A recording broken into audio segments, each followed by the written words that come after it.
Hello, everyone, and welcome back to What's the Obsession live stream chat and discussion.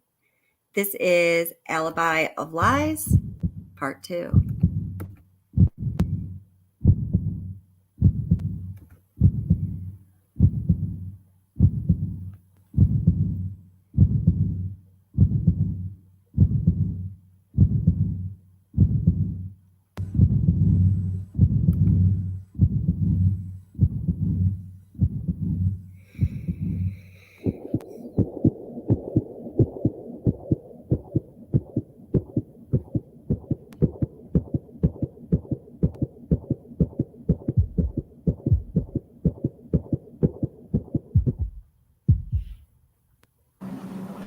That's the best I can tell you from a time. Can you give us a better idea of her role in the investigation, how forthcoming she was and how she helped? She originally came forward and spoke to investigators on her own volition. Yeah, I'm trying. I'm really trying to help you guys. I need you guys to help me too. Like, yes, we'll ma'am. do this as a team, but just don't. So fucking let me down, the please. reason why we can't, I think. Prior to the time, unfortunately, that she came in and spoke with investigators, she had deleted all of the information off of her phone that had any connection between her and Chris Watts.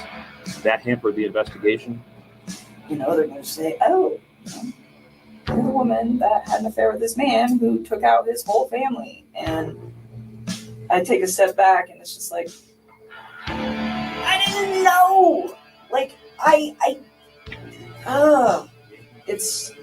That hampered our ability to get that electronic digital connection between the two. Wow. Why? Ow. She was interviewed on multiple occasions.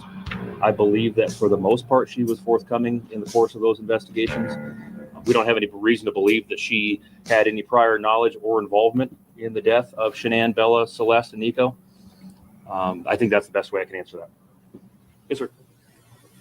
I still cannot believe this is happening.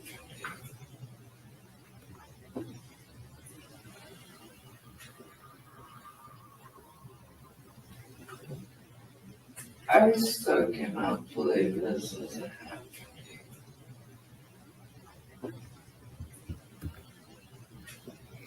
So Okay. his wife gets home sometime at about 2:00 on that morning. So No, she got home on Sunday. Pardon me, She got home Sunday. on Sun- she got home on Sunday. So did you ever talk to him late on Sunday night? No, we were on the phone, but I had to let him go and get up and go to work. That was the 9 to 11 call it was like a 2-hour phone call we talked about yesterday on Sunday night from 9 p.m. to 11. And that would have been the last time that I talked to him until the work day. That's like the meat of this whole Let's get to the phone call on Saturday from 9 to 11. What did you guys, or pardon me, on Sunday from 9 to 11? Yeah, we talked a few times. So Sunday, I think so. I need to think. I can't even think. Take a couple breaths and take a second. Sunday night. I don't even know. I don't think I was concerned about anything at that point. You guys had had a nice meal the night before. You knew his wife was probably coming home late that evening. Oh, you know what? I still don't remember what we talked about. Honestly, we talk about so much random stuff. It's so hard to pinpoint some of these things. I don't remember what we talked about. I do remember that was a long phone conversation though. We probably talked about all sorts of stuff. One thing I do remember though, that I didn't remember earlier when I was talking to Mark. So this is where I'm starting to remember little bits and pieces. I don't remember. Yeah, I know. So the phone conversation, I don't remember what was in the phone conversation. Probably nothing of relevance, to be honest with you. But usually he talks to me when he's down in the basement in his bed before he goes to bed and before I go to bed. And I could hear the TV on, which I thought was kind of weird. I didn't ask him. I just heard it in the background. And I remember thinking, and it was right before we got off the phone, I was like, why the hell is he up? And there's like no TV downstairs. So I was like, well, maybe, I So don't know. no TV in the basement where he usually calls you from. Yeah, and I don't know how many TVs they have. Like, I've never been in their bedroom. Like, I went upstairs once and it was like to their little playroom and I just like looked at it and I was like, that's super cute that your girls have books. And that was like it. And other than that, I have never been in any of those rooms in that upstairs. Like, to me, it was just like, you don't know, like, ever. I had no, so I don't know if he has any other TVs. I'm assuming by like how much other nice stuff they have in their house, it wouldn't surprise me. So I'm not quite sure what room he was in at that point. But I just remember hearing the TV and I was like, it was just weird to me because I was like, why are you watching TV right now? It is like super late.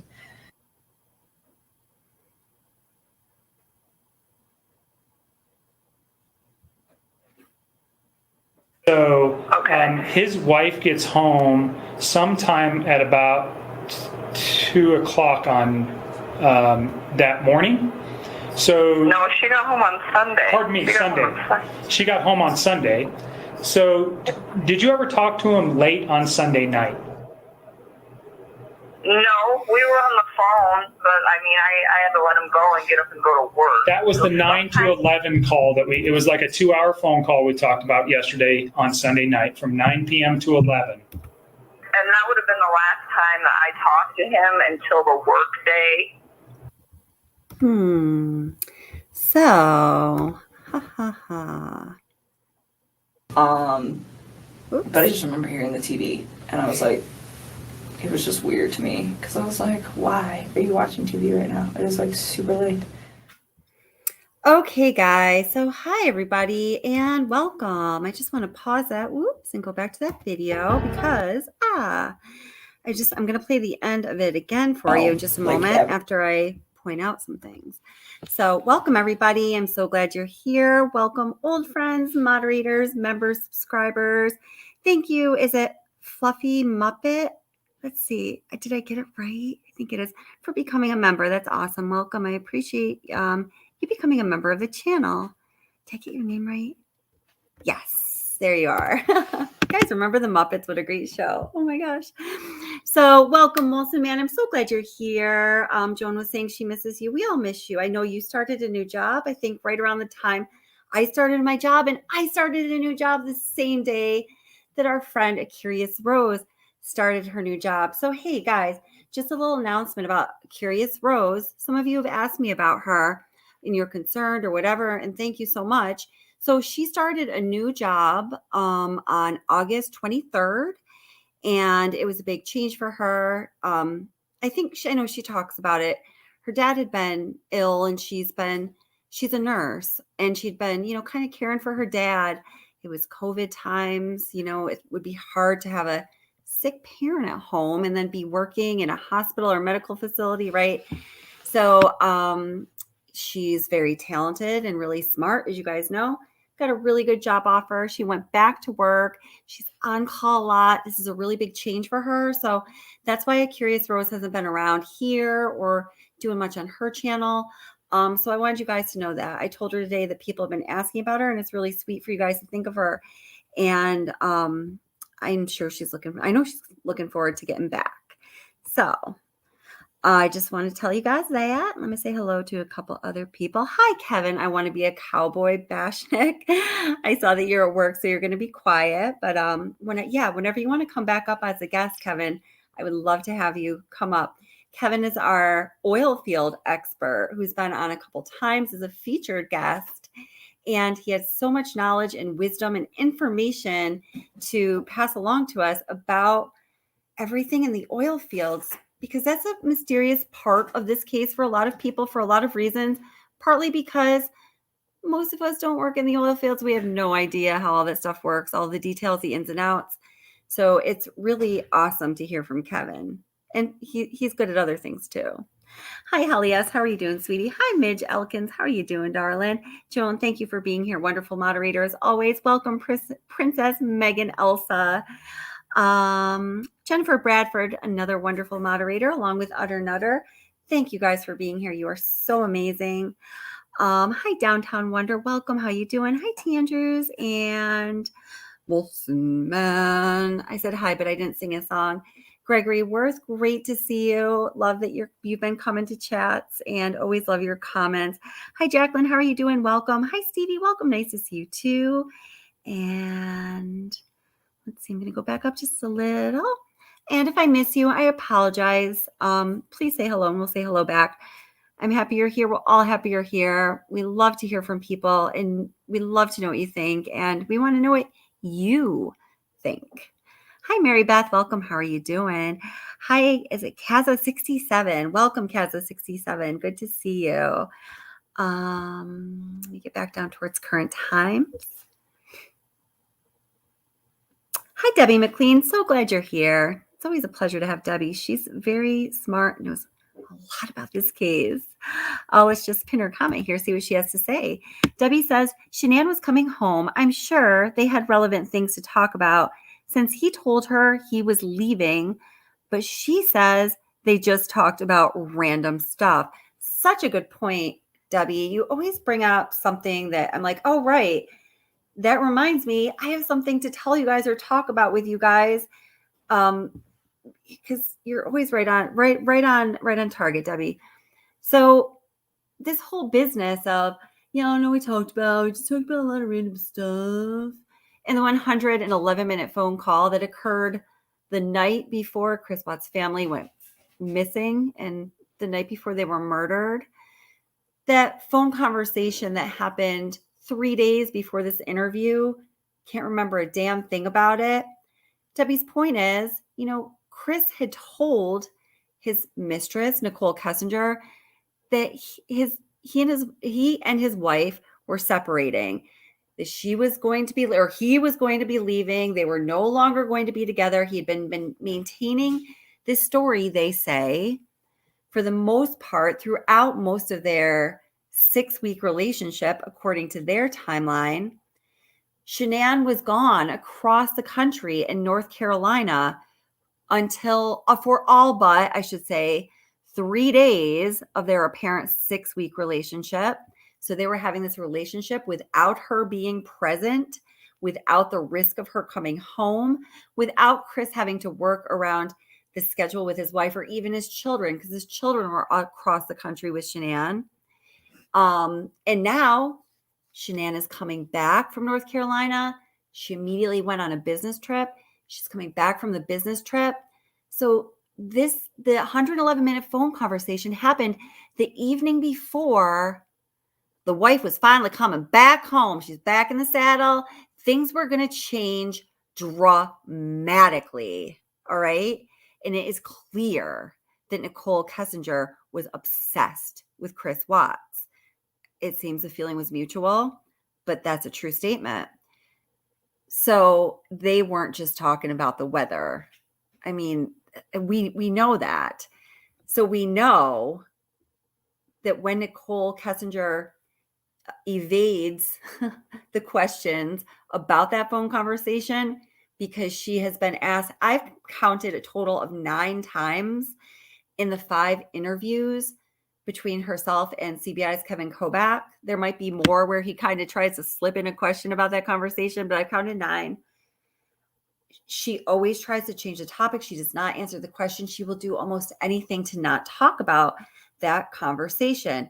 We know she's lying. So the question is, and always has been, and I'm just making a point as to why it's so important, is why is she so committed to avoiding answering that question at all costs?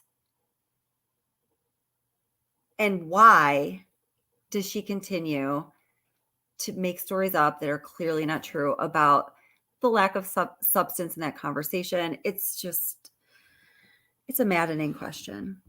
Okay. So, hi, Colis. Am I saying that right? How are you? Welcome. Always great to see you. Hi, Michelle Sampson. How are you doing? Welcome, my friend. And I have a little bit of a cold, guys. I'm sorry if I sound a little stuffy. I'm feeling a little bit under the weather.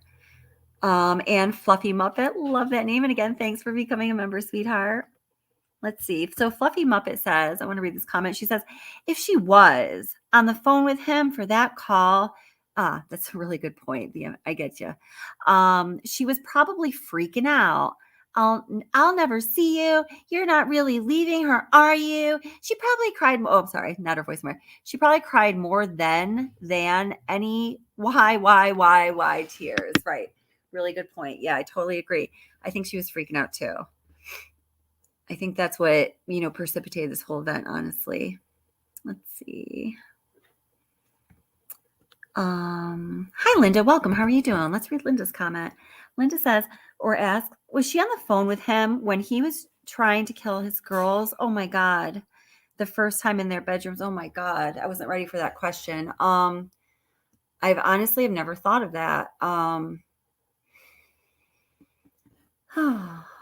So the reference that Linda's making is from Cheryl Lynn Cadle's book, Letters from Christopher, right? So as far as I know, Chris Watts had given an account to Cheryl Lynn Cadle. It's hard for me to even talk about. It's hard to think about that he had tried to kill the girls. There's only you can't really get around saying what it is. He had tried to kill the girls before Shanann arrived home. Okay. And according to Cheryl Lynn Cadle, who is not a reliable source, however, there is some proven truth. There are some confirmed facts in her books. I just don't know when to believe her. But anyway, according to her, he told her he had tried to kill the girls before Shanann came home, and they, quote, woke back up. He goes so far as to describe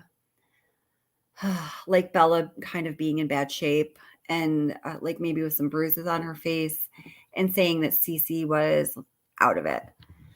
The reason that I believe that story is possibly true is for this reason, and this reason only, because I'm sorry, Cheryl Lynn, you're a very sweet person, but I just don't find you to be credible. Is because when Chris does finally give his third confession, which I believe is the most accurate of the three, I don't think that it's completely truthful. I think it's missing a lot. I think there are lies within that confession, but I think it's the most accurate of the three confessions that he gave. The first one being total BS and partial. He talks a lot about Bella, about what happened to Bella at the very end in that car ride from Saratoga Trail to Survey 319.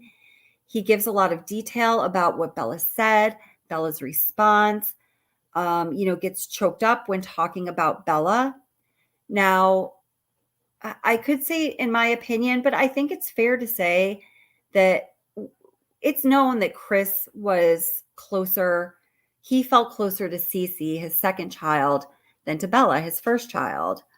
He actually talks about this and says it's because Bella and Shanann were so close. And also, the first time around, the first kid, the first baby, didn't really know what to do with her. It's a new baby. What do you do with them? He didn't know what to do with her. By the second child, when they had Cece, he's like, oh, I know how to interact with a baby. So it was more enjoyable for him. Regardless of the reason, in my opinion, we see evidence of this in the copious amounts of home videos that have been available over the past 4 years, where we see, Bella, Celeste, Shanann, and Chris Watts. We see many instances of Chris interacting with the girls. I put up a lot of those videos just recently, actually. I've been thinking, I have a soft spot in my heart for Bella. Bella's been on my mind a lot again. And we can see that he seems to be closer to Celeste. So going back to the point of, is the story that he apparently told Cheryl Lynn Cadle true or not? Or you could say it did he even really tell her that story? The reason I give it some weight is because I cannot understand why he really fails to mention any details about Cece when he finally gives that third and most complete confession, when it's known that he and Cece were closer, or he felt closer to Cece than he did Bella. All right. So I got a little off topic there, but I want to make sure we're on the same track. So, hi, Jacqueline. Welcome. Nice to see you. Hi, Tony. Welcome. Glad you're here. Yes. So Stevie points out, he says, language analysts would say, quote, to be honest with you, end quote, is an overcorrection for deception. That's right. So even in my field of work as an applied behavioral analyst, of course, I don't get into these signs of deception as in depth as a specific language analyst would, or whatever they would call them. But I guess they learn these things on a surface level. We learn statements that are signs of deception, statements that are signs of truth telling, and then some other like hallmark statements or behaviors you might see in people, so you can read them in the correct context. A person could be saying the same words, and if you know they're being honest, there's a certain meaning. If you know, because they've given you enough reliable indications that they're being dishonest, those same words could have a completely different meaning, right? So yeah, that's a good point, Stevie. And I've also noticed, as I've listened to her interviews, that when she says, to be honest, and there are a few other phrases that she uses that are like to be honest, that are overcorrections and indicators of deception. She says them at times when one who's knowledgeable of the case, like we are, or most of us are, and if you're not, welcome, it's cool. You'll get there real quick. Trust me, hang with us and you will get caught up. She says it at the times that one would expect she would if she was being deceptive. It all lines up. It's just so clear. She's a liar. She's a freaking liar. It's obvious. Hi, Muffy. How are you? Nice to see you. Oh. Muffy Dragon Slayer says hello to me and everybody. I'm so done with the Watts case, LOL, but just stopping to show my support for you. Oh, that's sweet for me. Thank you. I really appreciate that, Muffy. I appreciate that. You're a sweetheart. Hi, Michelle G. How are you doing?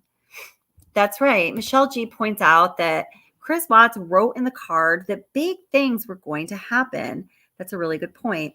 So, yeah. Don't know how much more I want to expand on that because I know I'm getting way off track here, but that's right. Was that like a foreboding statement of what was to come, right? Hi, Diana Wright. How are you doing? Welcome. Oh, hey, well, okay. This is a good question. Diana Wright says, please, someone tell me why she says Shanann got home on Sunday when it was actually Monday. That is a really good point. Well, she was expected to be getting home around 11:30, and this is going to bring us right into some of the main content I want to talk about this evening. But I'm not going to get there later, but we're going to put this in the back file. She was supposed to be getting home around 11:30 on Sunday evening, which would be 11 minutes after the 111-minute phone call ended. But Chris Watts may not have known that her flight was actually delayed due to weather, because although she tried to call him a couple times and then texted him right after that 111-minute phone conversation started, we don't know if he actually saw the message while he was on the phone with NK, or while their phones were connected, I should say. But we do know that he didn't respond to his wife until 3 minutes after the 111-minute phone conversation ended. So it's possible he didn't know her flight was delayed until after that phone conversation, but she was initially supposed to be getting home, like to Saratoga Trail, around 11:30 on that Sunday evening. And as it turns out, she did not walk through that door of dark and horrific fate until 1:48 a.m., which ended up being on the Monday morning. But that's a good point to make, Diana. Oh, yes. According to her sleep schedule. Oh my gosh, Stevie, that's hilarious. Welcome, Pamela. How are you doing? Absolutely. I agree with you, Pamela. I'll pin that there. Oh, new sub, Michelle Sampson. Welcome. Happy to have you here. Thanks for subscribing, Michelle. We appreciate your support. We're glad you're here. Kevin, your name is killing me. I want to be a cowboy. That's right. Another good point, and then I'm going to move on from the comments for now, is where'd it go? Downtown Wonder says, reiterates that the 111-minute phone call was just 72 hours prior to that interview, right? So, I mean, for all of these reasons that you guys are pointing out so accurately, it's obviously bullshit. Hi, Nancy N., one of our other wonderful moderators, and my good friend, Nancy N. I'm so glad you're here. Hi, Thunder Before Lightning. How are you doing? Welcome. Signifies that something else said wasn't honest. Trying to find out what your reference was there. Oh, yes. And just for anyone who's new or watching the replay, Joan makes a really good point about this channel. She says to Fluffy Muffet, who's a new member, and again, thank you. That's why I love this group. We all have different opinions, and it is great because I change my opinion sometimes. And also on this channel, we allow people to speak their mind and to express their opinions openly. We just ask that you do your best to be respectful to the victims' families, and of course to one another. Okay. Ooh, I'm going to have to listen to that. Fluffy Muppet says, her song by the Decemberists called The Rake. It's so dark and cold. It made me think of the Chris Watts world. Wow. Yeah, I did a video about, oh my gosh, who was the artist? I think I told you guys if you're just getting here, I have a little bit of a head cold. Please excuse. I feel like I sound a little stuffed up and I feel a little confused. I can't believe it. I know a group. Who's the group, guys? I want to say Stained, but it's not Stained. I'll have to find the video. But they did a video and created a song about the Watts case, and it's chilling. It's absolutely chilling. Skinned is the group. Okay, there we go.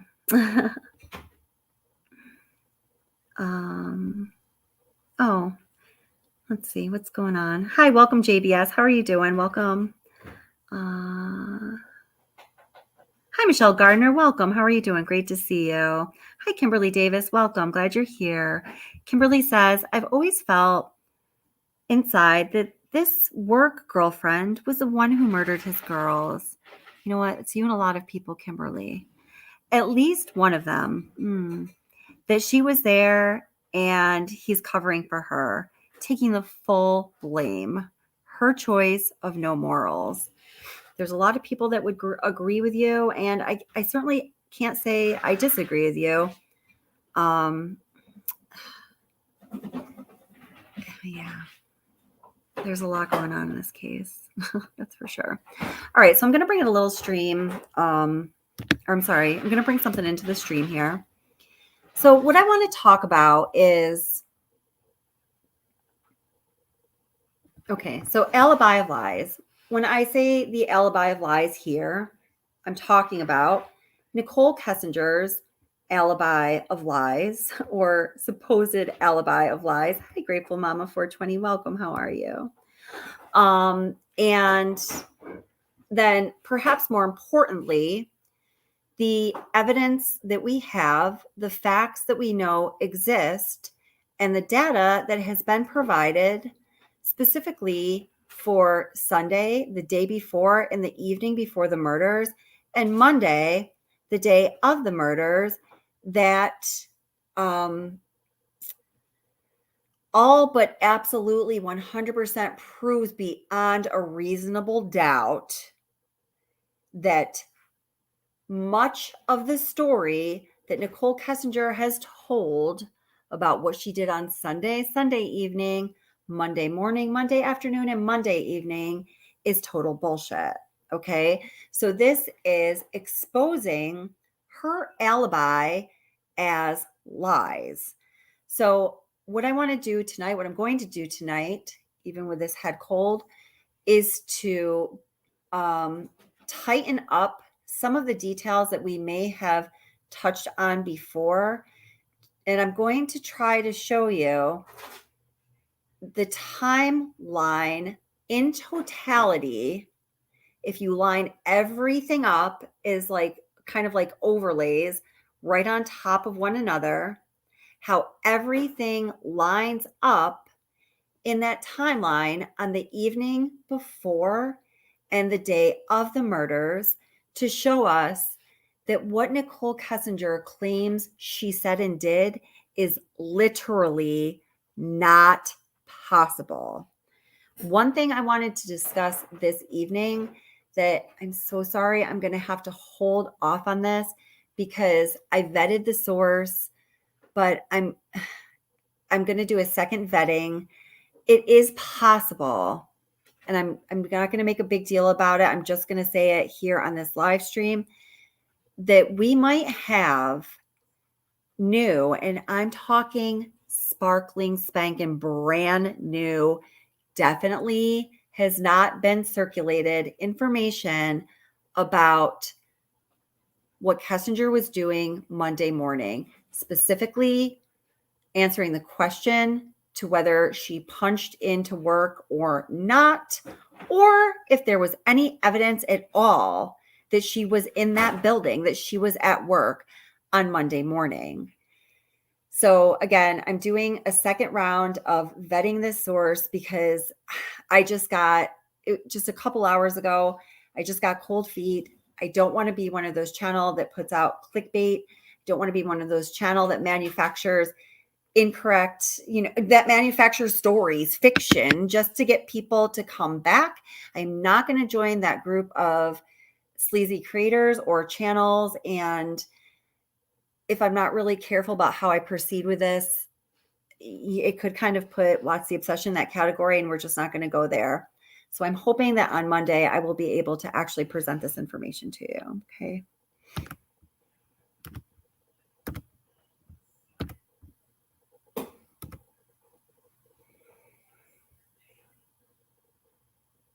Let's see, which one is it there? Okay.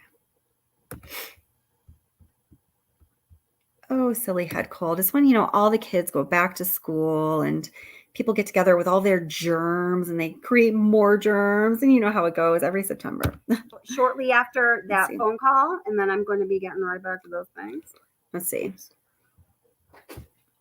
So this is from a video that I uploaded just the other day. What is it called? Watts and his Mistress timeline around the 111-minute phone call. And then it says car scene at the end of the call. So since I already put all this material together and I have a head cold, we're just going to watch a little bit of this video and then discuss and add on to what's here. Okay. This is the last time that Shanann Watts was seen.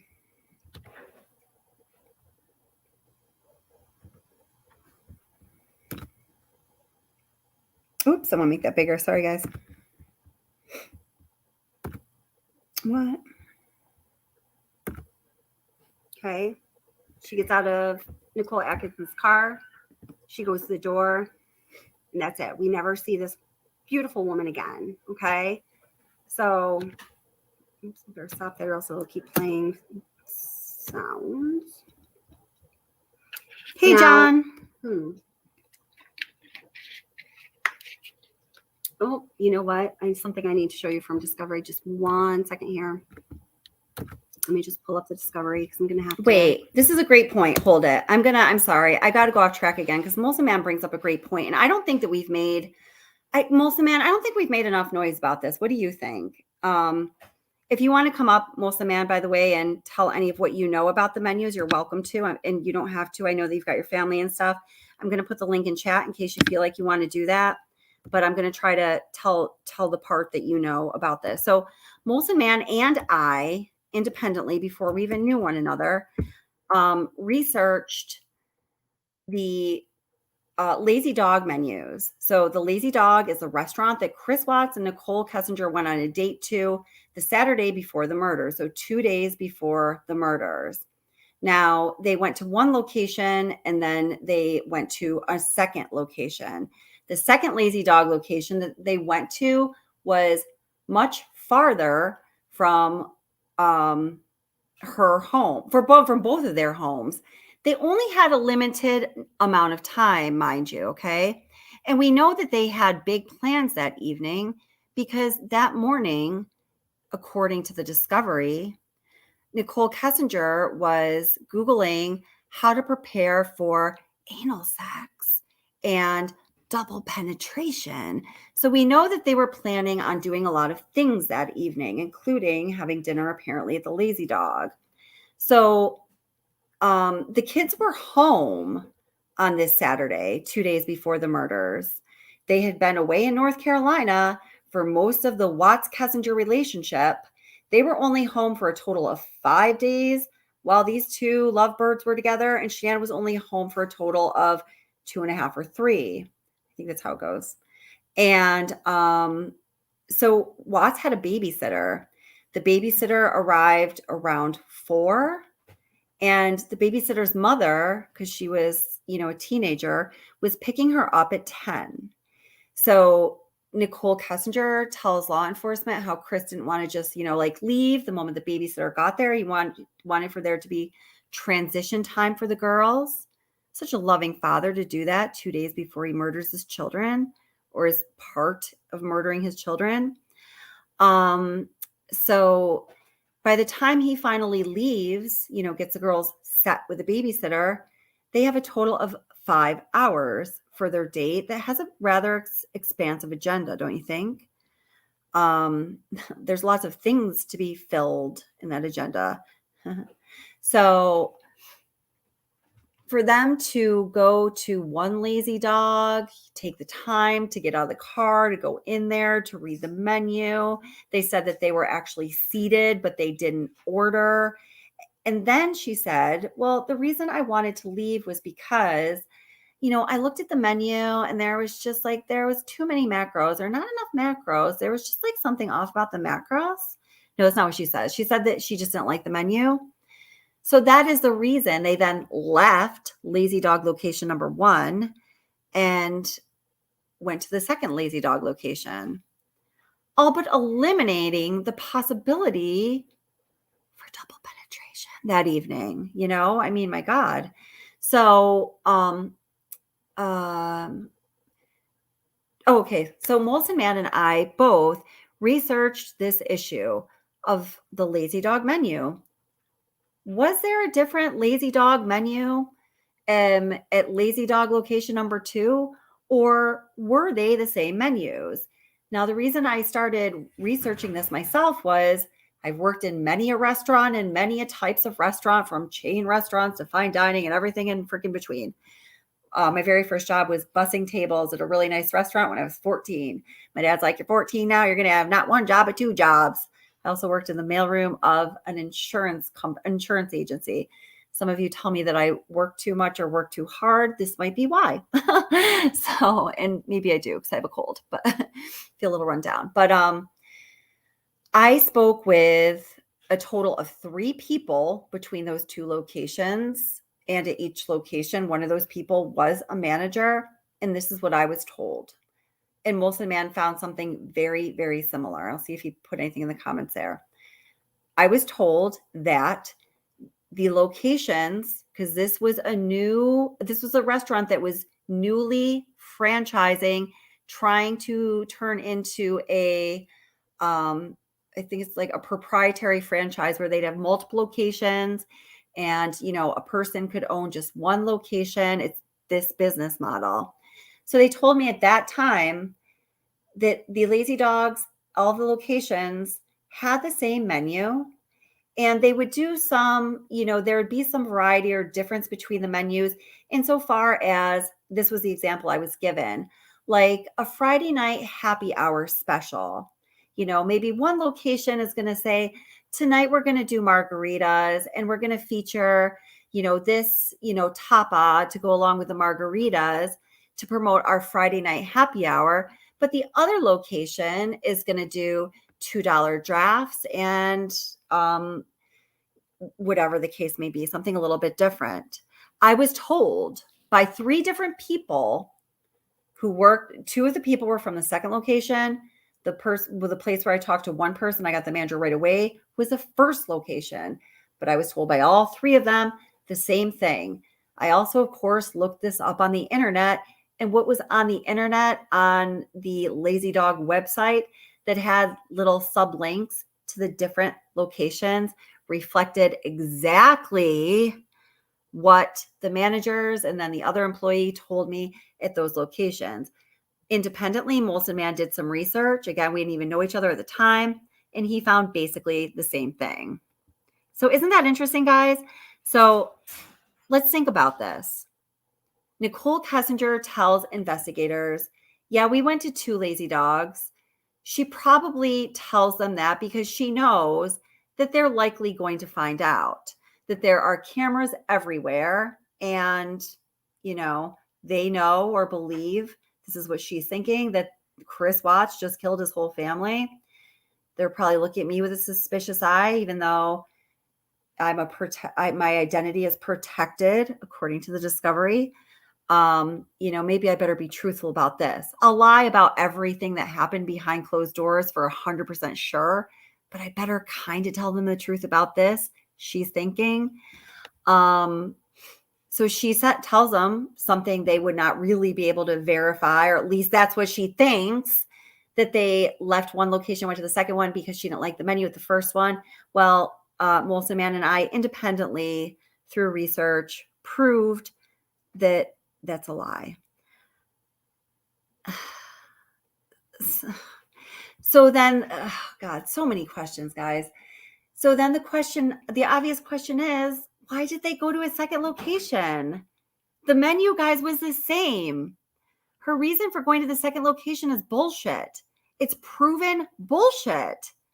So why did they go to the second lazy dog that's way out of the way, that's going to ruin their plans for double penetration that night? It's a big issue. It's a big question. And whatever that answer is, it's a really freaking big deal. Kurt Stacy, oh my God, I've been thinking about you. I've been worried about you. Hi, welcome. It's so great to see you. Oh yeah. So with the question, I love you, Kurt. So she keeps going over it because there is something that is obviously amiss about timeframes with the phone pings, etc. That's exactly right. Yep. Thank you, Kurt Stacy. It's wonderful to see you.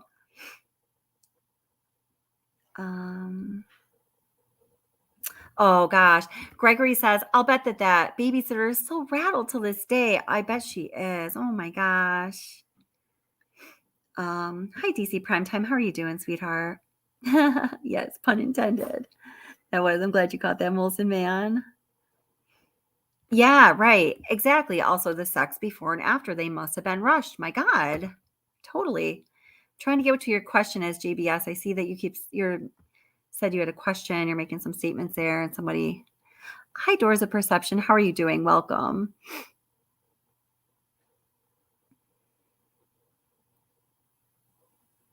Oh, I don't understand how many thousands of times you're going to go over this crap. So you said that's a question, not a statement.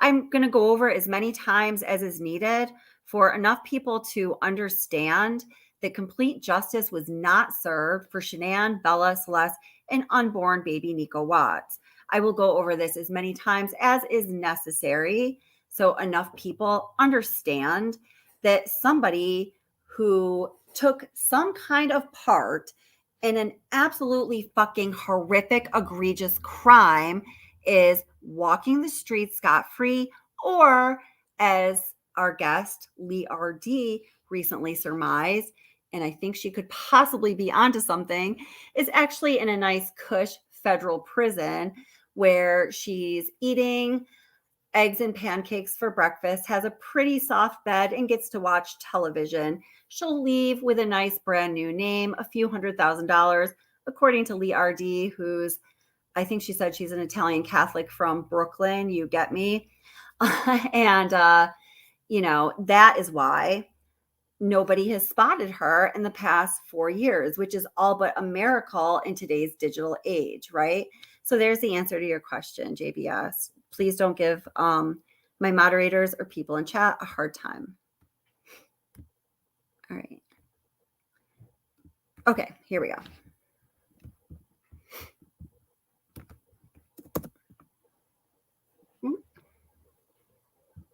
One second here, guys.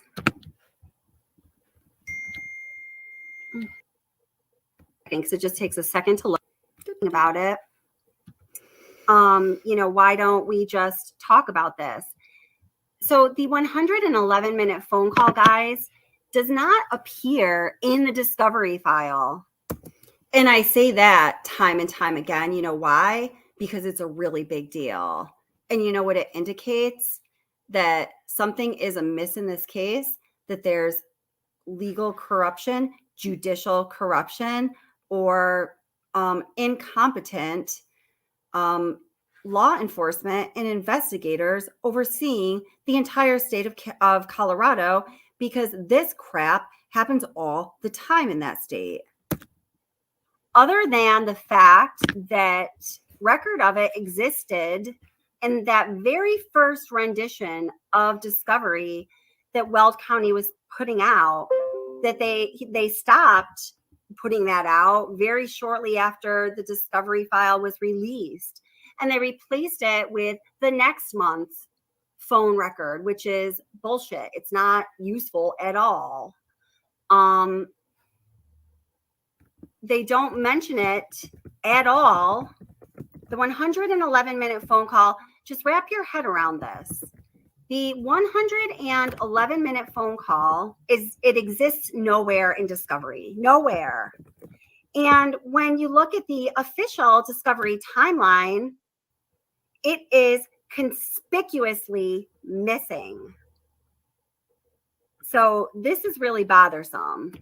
So this is a piece of information in addition to the information about the ping that we need to consider when we are thinking about, okay, is justice complete, or is there more justice to be served in this case? Forgot there was so much on August 12th. Okay, so here starts August 12th. So August 12th was a Sunday, the day before the family went missing. So it does say not found in Watt's phone. Shanann sent him a message and it said, "Good morning, baby. Love you." Now, this is kind of interesting and really very just sad and disgusting.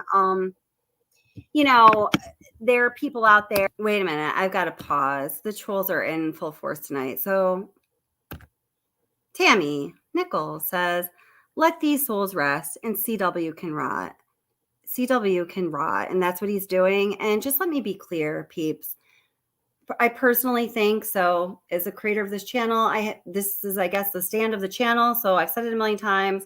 Some people like to be loud about things, but they don't actually listen. I'll say it again and again and again and again if I have to, as many times as I need to, because this is my channel and that's what I get to do.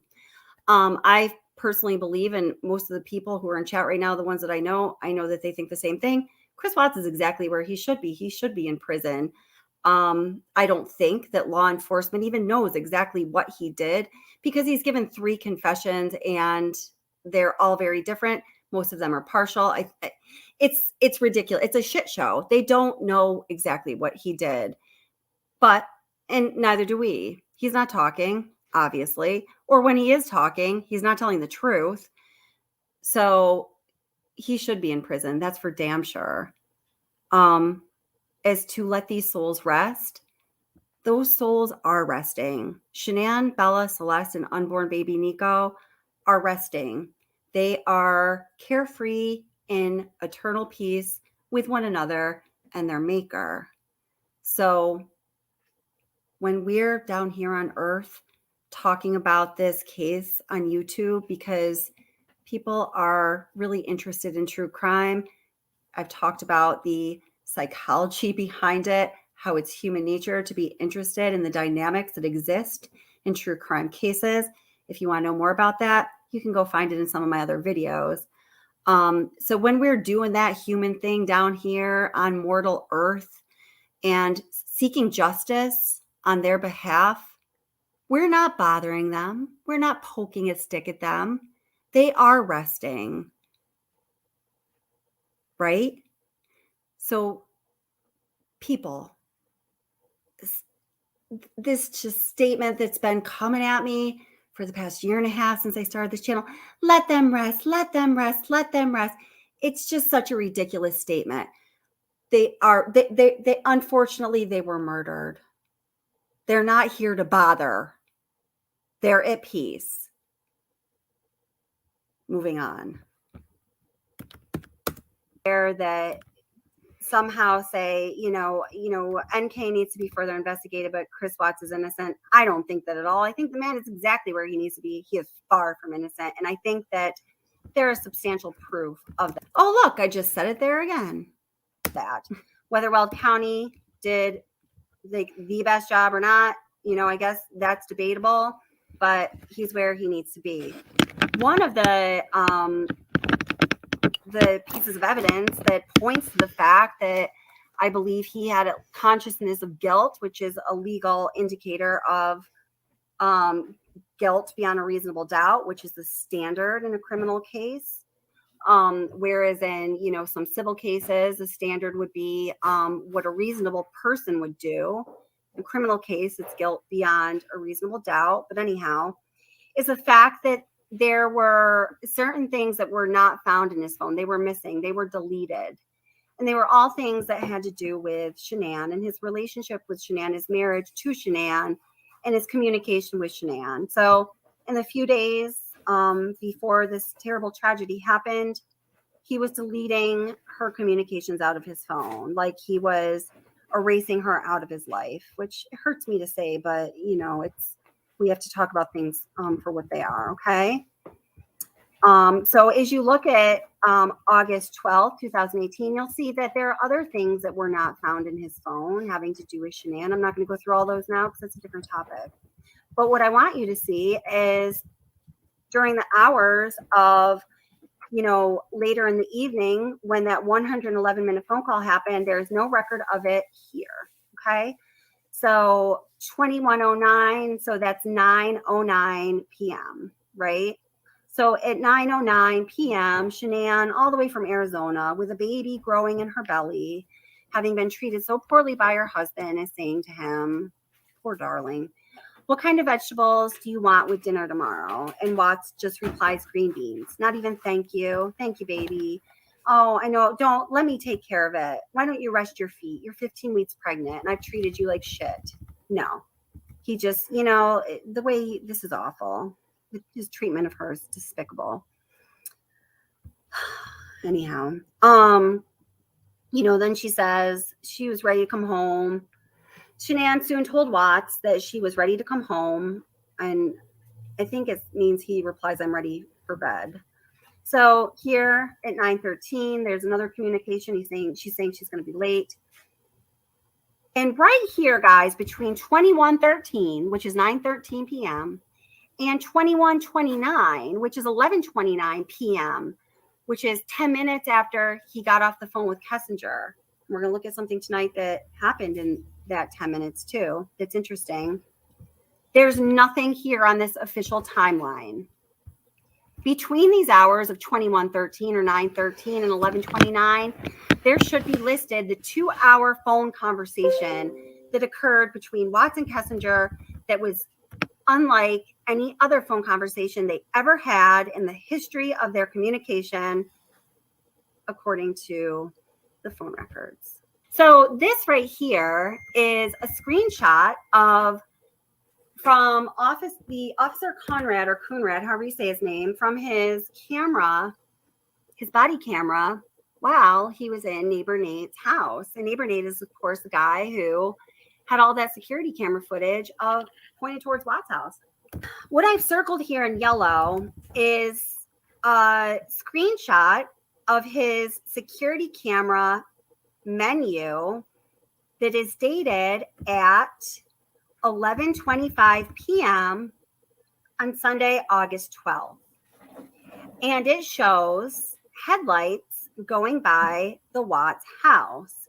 So that is most likely, based on what we know about how Nate's security camera works, what triggers it, and when it starts recording, we can safely deduct, I would say. Tell me if you think I'm wrong. I'd be happy to talk about it. Questioning things, you'll learn more about them. We think we can safely say it's that car going by that set off Nate's security camera. So there's a car going by at 11:25 p.m. So this is 6 minutes after his 111-minute phone call with his former mistress ended, and it is 4 minutes before he finally responds to oh no, she made an unanswered call, so he doesn't even respond. Okay, yeah, so all we need to know then is it's just a couple minutes after that phone call. And oops, okay, what happened? Did I turn the volume off?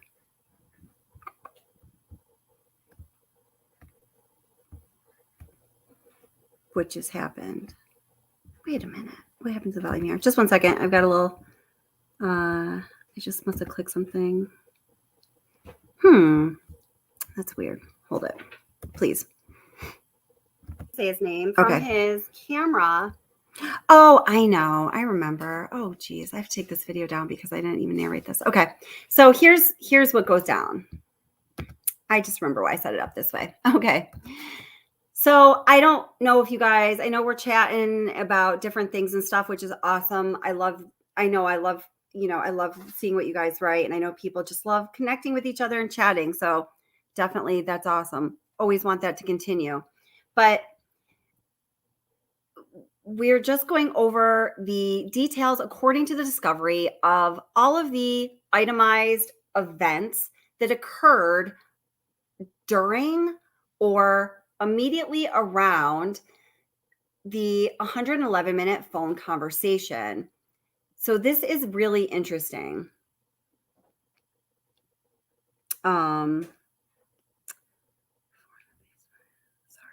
Sorry, I'm trying to okay, I'm gonna stop. I'm gonna get off comments for a minute because I just get too distracted. I want to be able to focus on telling you what we found.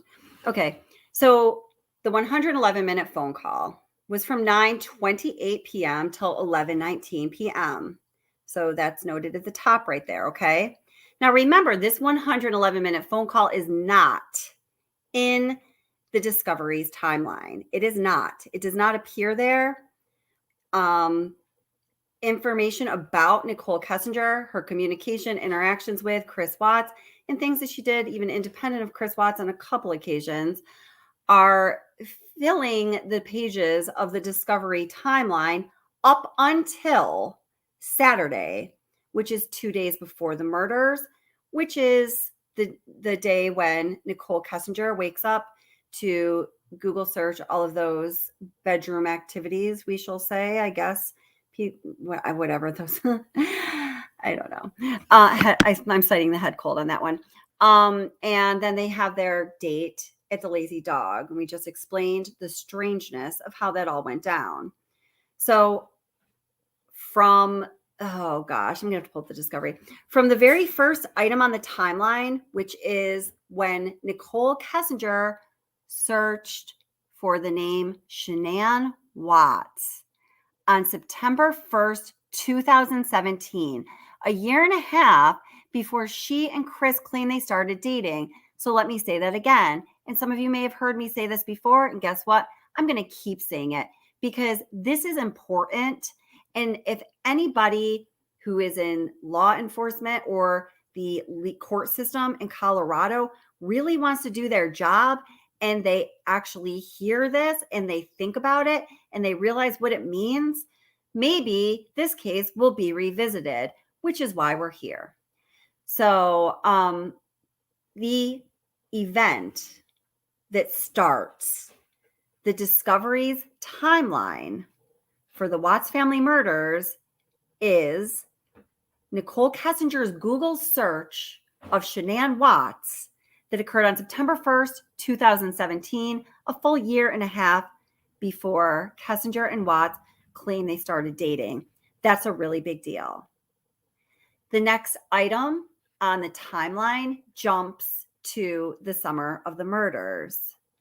So that item, that first event that starts the official discovery timeline, is very intentionally placed there as the beginning of everything that went down, right? That's a big deal. So from that first event that begins the timeline all the way through the Saturday, 2 days before the murders, Nichol Kessinger's name is all over the place. All of a sudden, there is literally zero mention of Nichol Kessinger in the Discovery official timeline. From Saturday evening is the last mentioning when she Googles Ronnie Watts, Shanann Watts, 2825 Saratoga Trail at 10:02 p.m., right after their dinner. There's no mention of her Sunday morning, Sunday at noon, Sunday evening. Nope, nothing at all. There's no mention of her Monday morning, even though we know that her phone pinged in Frederick, Colorado, right next to the Watts house, as I've shown you, at 6:16 a.m. No mention of her in that timeline. There's no mention of her during the day on Monday, during the morning, even though we know that she demanded Chris Watts send her proof of where he was. And we know that although initially she said she did not speak on the phone with him on Monday during the workday, we know that she contradicts herself and ends up telling Kevin Kobak that it was while she was on the phone with him that he sent the text messages and as his submission of proof to her that he went straight out to the field that morning rather than into work. And she mentions that she was actually on the phone with him several times. But still, there's no mention of her in the Discovery timeline for that day. We also know that Chris Watts sends Nichol Kessinger the same picture of the oil release or the oil leak at Survey 319 that he sends his coworker Cody Roberts that morning. And sending Watts' message that was sent to Cody Roberts appears in the Discovery with some notes in the timeline. But the fact that Watts sent that same picture to Nichol Kessinger to give her proof of where he was, that's not in the timeline either. That's so weird, right? There's no mention of Nichol Kessinger in the timeline for 2 days, which is the day before the murder and the day of the murder, until she talks to Watts in the evening. It's maddening. Okay, so the 111-minute phone call that's not in the Discovery timeline, and it's barely mentioned in the Discovery, by the way. There's 2 mentionings of it. It's barely mentioned. And those are when the investigators ask Watts and Kessinger what they talked about. That's it. So that occurs from 9:28 to 11:19 p.m. So these are all events in the Discovery timeline. I just put them on this little PowerPoint so you can see them clearly. Shanann makes an unanswered call to Chris Watts at 9:29, 1 minute after the 111-minute phone call starts. It's just kind of interesting that it's right after that phone call starts, but that's what it is. Obviously, he doesn't answer. Shanann then texts Watts saying that she's going to be late, that there's a weather situation, that they were ready to leave, but the crew's not there yet. Going to be late. She sends that at 9:44 p.m. So at this point, they're just about, 15 minutes into the 111-minute phone call. So we don't know if he sees that message or not until they get off the phone at 11:19, right? So then finally, the events that are in blue, the events that are red happen during the 111-minute phone call. The events that are noted in blue happen after the 111-minute phone call. So Chris Watts sends a text to Shanann at 11:21 p.m., 2 minutes after the 111-minute phone call ends, saying, "Oh, that's going to be late." Just something really stupid, just acknowledging that she's going to be late. And then we see the headlights, and this is not in the Discovery. We see the headlights that trigger Nate's security camera to begin recording. We can actually see the time, and the time is 11:25 p.m. And the only reason we know this, or that we can see that this happens, that we can see that Nate's camera turned on at 11:25 p.m., is because it's in the body camera footage from Officer Coonrod when they're standing in Nate's living room and he's explaining that he's got all this stuff on his security camera. So, it's pretty wild. Oops, let's see. It's a full screen. All right, let me just see if there's any questions at the moment. Welcome, Hudat. How you doing? I like that name. Hi, Aussie girl Jen. How are you doing? Welcome, sweetheart.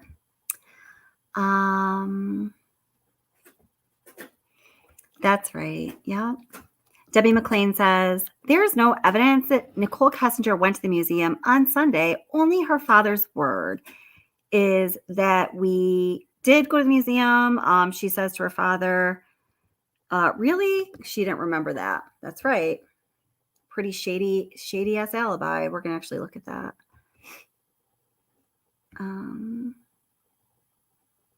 This is a very good point. Let's see. I see Joan's response to CV. Hi, Jody. It's cool. Welcome. How are you doing, sweetheart? Hi, Still Prel. Welcome. How are you doing? Welcome to Watch the Session Chat. Hi, Denise. How's it going? Welcome. Oh, Kurt Stacy. I'm so glad you're here, buddy. Where you been? Where you been all my life, Kurt?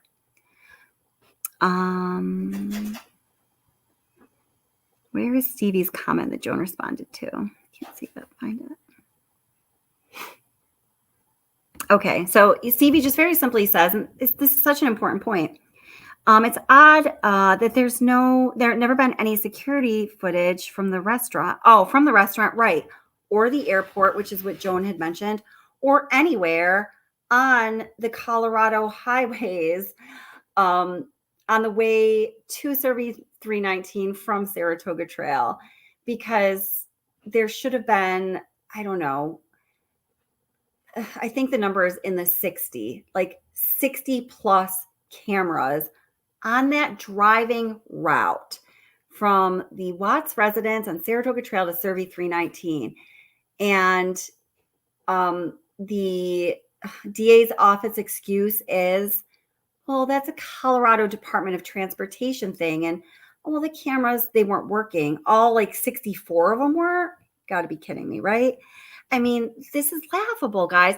And this is why we talk about some of these same astonishing, ridiculously absurd indicators of gross injustice time and time again, because it's so disgusting. Many people believe something must be done about this. Oh my gosh. It's just unbelievable. More and more so every time I think about it. Oh God. So Still Prill, I went over this. I'm sorry, I would explain it again, but I just went over this a little earlier in the live stream. So if you can catch it on the replay, both myself and Molson Man, who's in the chat right now, did some research on this. For myself, it was the first thing I researched about the Watts case. I've told this story a few times. So it was much closer to the actual date of the tragedy than today, right? So I was able to find out that she absolutely lied about why they went to the second restaurant, and all the details are in the replay. Okay. Good. Really good question. Oh, wow. Yeah. Jeffrey, good thinking. Shanann was a sharp cookie. I wonder if she had some kind of phone tracking software on his phone. I mean, this is something we've definitely discussed before on this channel. I'm sure other people have discussed it. I've only had the discussion in the context of this channel, but did Shanann really not know that there was a girlfriend? Shanann, as you said, Gregory, was a pretty sharp cookie. She was on top of the things she wanted to be on top of. She definitely, I think it was hard to get one past her, right? She was aware. She was just aware. So knowing that Shanann paid all of the bills, that she was in charge of all, that would mean that she'd be receiving the phone bill. She'd be receiving the electric bill. She was receiving all the bills. She wanted to run things. She was, I think, a little bit of a control freak. I think she calls herself something like a control freak, and I know her friends characterize her as that too. So I feel safe in saying she had some control things going on. How could she have not noticed this unknown number that all of a sudden, because this would be easy to see the pattern, Chris started receiving messages from frequently over, a period of time? I do not believe that she would not have picked up on that. But then I think, and let me know what you guys think, did she really have like the self-control, like the self-discipline to know that or to see that information and not say something to him about it, to not make a big deal about it? I don't feel like she did. So that's where it gets a little confusing. Molson Man says, the Colorado Department of Transportation will not release the footage. Paging Plunder. Paula from Plunder. Paula Mooney. Paula, do you hear us? Oh, please. Yes. She's really good at getting information. Does anyone want to come up and say anything, by the way, before I continue? You're welcome to if you'd like. Hi, Ara. Welcome, darling. How are you? You're in Mittens. If you're still watching, I hope you're feeling better. I'm sorry you're not feeling well.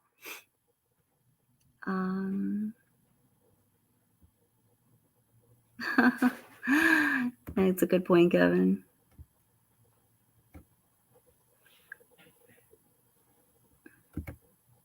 Let's see.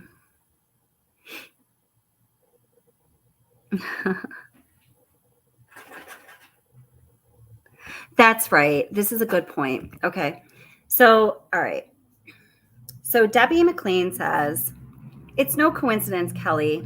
His phone router was showing him outside at that time. So I was actually looking for that phone router data, Debbie. I don't know if you have it or know where to find it yesterday and today, because I wanted to present that as part of putting this whole puzzle together. And I wasn't able to find it. I didn't do an internet search, but I had it in my personal files and I wasn't able to find it. So as we were talking about this, let me make this full screen here. These timeline notes right here, the 111-minute phone call, 9:28 to 11:19 p.m. Shanann made an unanswered call to Chris at 9:29. Items in red were during the 111-minute phone call. Shanann texted Chris saying she was going to be late at 9:44. Then the blue items are after the 111-minute phone call. At 11:21, Chris finally texted Shanann back an hour and a half later or so, saying, oh, this is going to be really late. And then it's at 11:25, 6 minutes or less after the 111-minute phone call ended, that Nate's security camera picks up headlights in front of the Watts house, then a car in front of the Watts house, like driving by on the street, that triggers the security camera. And we only see this again because it's on Officer Coonrod's body cam. Debbie's making the point, saying it's no coincidence that his phone was showing him outside at that time. So right around that time, and I believe it's 11:23 p.m., Debbie. I don't know if you remember specifically. I'd really like to find this. Does anyone have this information? Do you have the phone router information? Anyone?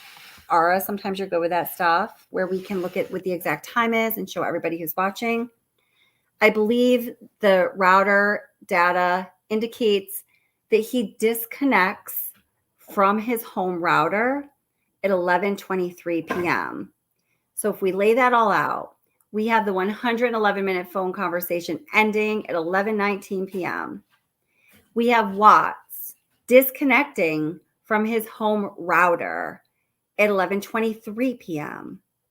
And then we have Nate's security camera picking up headlights in a car driving by or in front of the Watts house at 11:25 p.m. All of these things happening in under a 6-minute time period. Guys, seriously, there are so many coincidences we must necessarily believe if we are to say This case is resolved. Guys, it's over. It's closed. Nothing more to see here.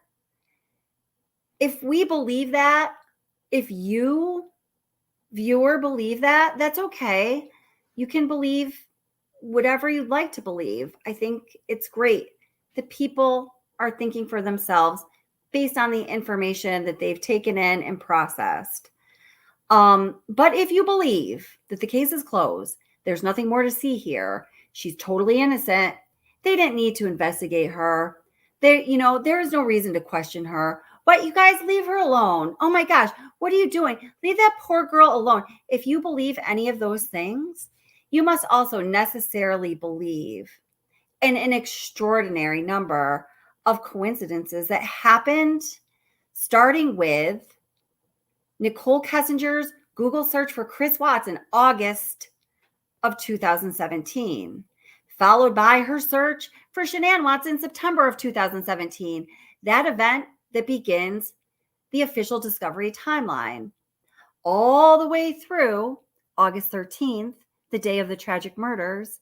And then, as told by Chris Watts and Nichol Kessinger through many interviews, everything they said after, you must believe that about, I don't know, roughly 5,000 coincidences happened in that time period, and in their accounts recalling the events that led up to the tragic murders. And that's fine. But the coincidences that we must believe occurred on this Sunday evening and around the 111-minute phone call, that you must believe all of these coincidences are legit. If you believe there's nothing more to see here, case closed, it's all good. I personally do not believe that many coincidences were occurring, that the universe was turning just so we could all see that Nichol Kessinger was indeed innocent. That is just a bunch of bullshit. And it feels more and more as I look at this information, over time again and again, and understand more of the details, that someone or some people or some agency or some institution has to be behind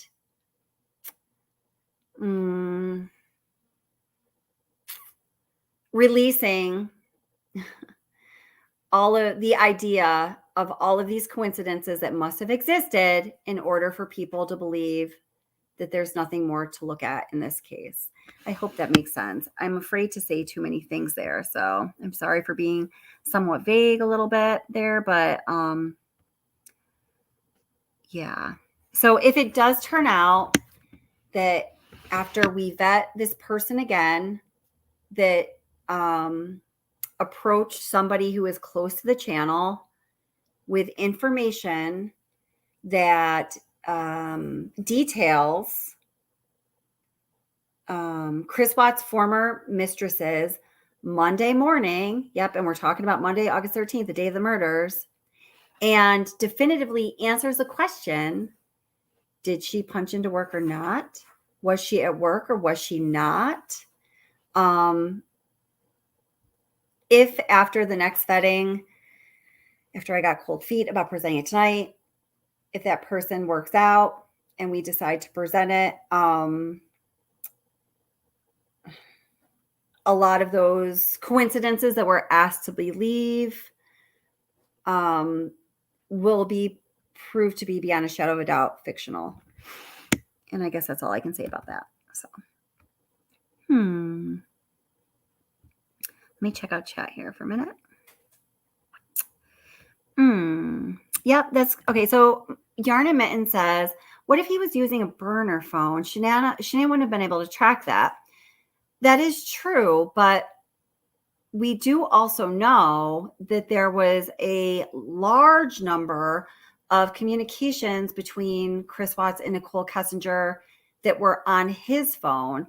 I mean, I have to bring up the discovery. Does anyone want to come up and say anything on panel? If you do, I'm going to put the link right there.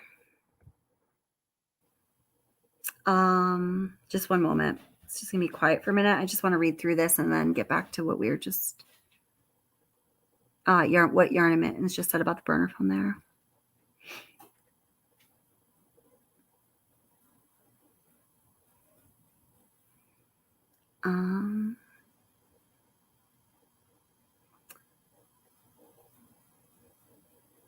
Let's see.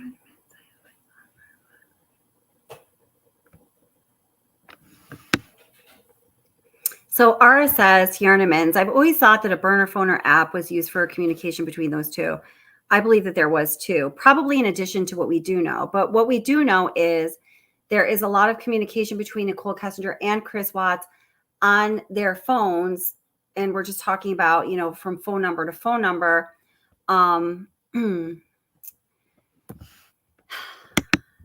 I don't know. I keep running into things that I'm not sure what to say about it. So even though we don't know, even though the general public was not privy to the information that law enforcement was able to recover from Chris Watts and Nichol Kessinger's phones, even though she just tried to destroy hers. And I've explained to you before how I do know that they recovered all, and if not all, almost all of those messages. Wait, I've got to pull up Discovery here. Sorry. So we know that there was a ton of information pulled off those phones, as in phone-to-phone communication. I personally also think there was an app or a burner phone used in addition to that, because they were truly obsessed with each other. And this, really, as we know, weird, not normal, weird, not normal way. I don't know how else to characterize it. All right. Oh, good. DC's coming up because I need to pull up the Discovery and the next thing we have to go over. And I'm sorry I'm a little spacey, guys. I have a really wicked head cold right now, and it's totally affecting my brain. With that, let's welcome DC Primetime. I hope you don't catch my cold, darling. How are you doing? Hi, Kelly. Hi. 2 nights in a row. What? What's that? 2 nights in a row. I know. 2 nights in a row. I always love having you on. What's going on, girlfriend? Not much. I'm just trying to pull up the chat here on another device so I can read it. Bear with me one moment. Kelly, what's the obsession? I have a question for the chat, though. What is the first time, and I know a couple of you answered this in chat, but what's the first time you heard of the Watts case or started getting into the Watts case? Oops. Sorry about that. My bad.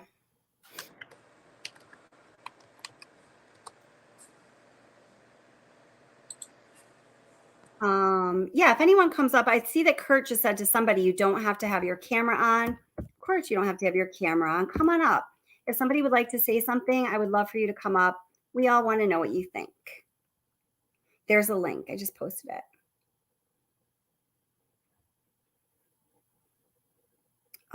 Where'd you go? Oh, wait. Did I mute DC? I don't know. I'm unmuting you. I don't know if you did it. Oh, okay.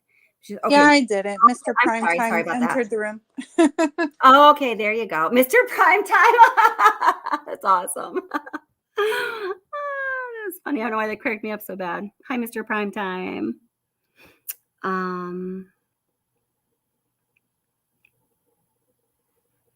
Has it already said? Okay. Aussie Girl Jen says, LE law enforcement did say that she was a witness.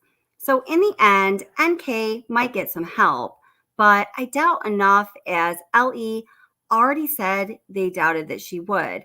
So I think, Aussie Girl Jen, are you talking about when Kessinger in, I think it's in one of her phone interviews, straight up asked Kevin Kobak about changing her name, about kind of witness protection, and he's like, oh yeah, I can't really advise you on that. Is that what you're referring to? Yeah, Mr. Primetime is screaming. He's playing with the kids over there. Aw, hi kids. That's awesome. Fair that he went to the second floor of the house, but he had this occasion. Aw, that's He was great. hiding, but I had him muted. So. Oh, cool. Hello, Primetime family. That's great. So here's what I think about that. Whoa, there's a lot going on. This chat's moving fast. Oh, should I slow it down? Oh, no. Please don't do Okay. that to the chat family. Like, Okay. subscribe. Please don't do that to the chat family. You're funny tonight. Yeah, Kevin says little prime times. Whenever me and Kevin talk like outside of the channel, they always bust in and start talking. It's so funny because That's awesome. yeah, it's adorable. But anyway, I think that I'm gonna go ahead and mute now for a minute. No, we like Mr. Primetime. It's cute. He's a silly guy. All right. But I think I think as the interviews went on with Kobak, I think they were losing patience with her because I think they kind of started to figure out she was full of it, and they were just like, yeah, basically, you played your cards right, but as far you're on your own now, toots. I think that's basically what happened, in my opinion.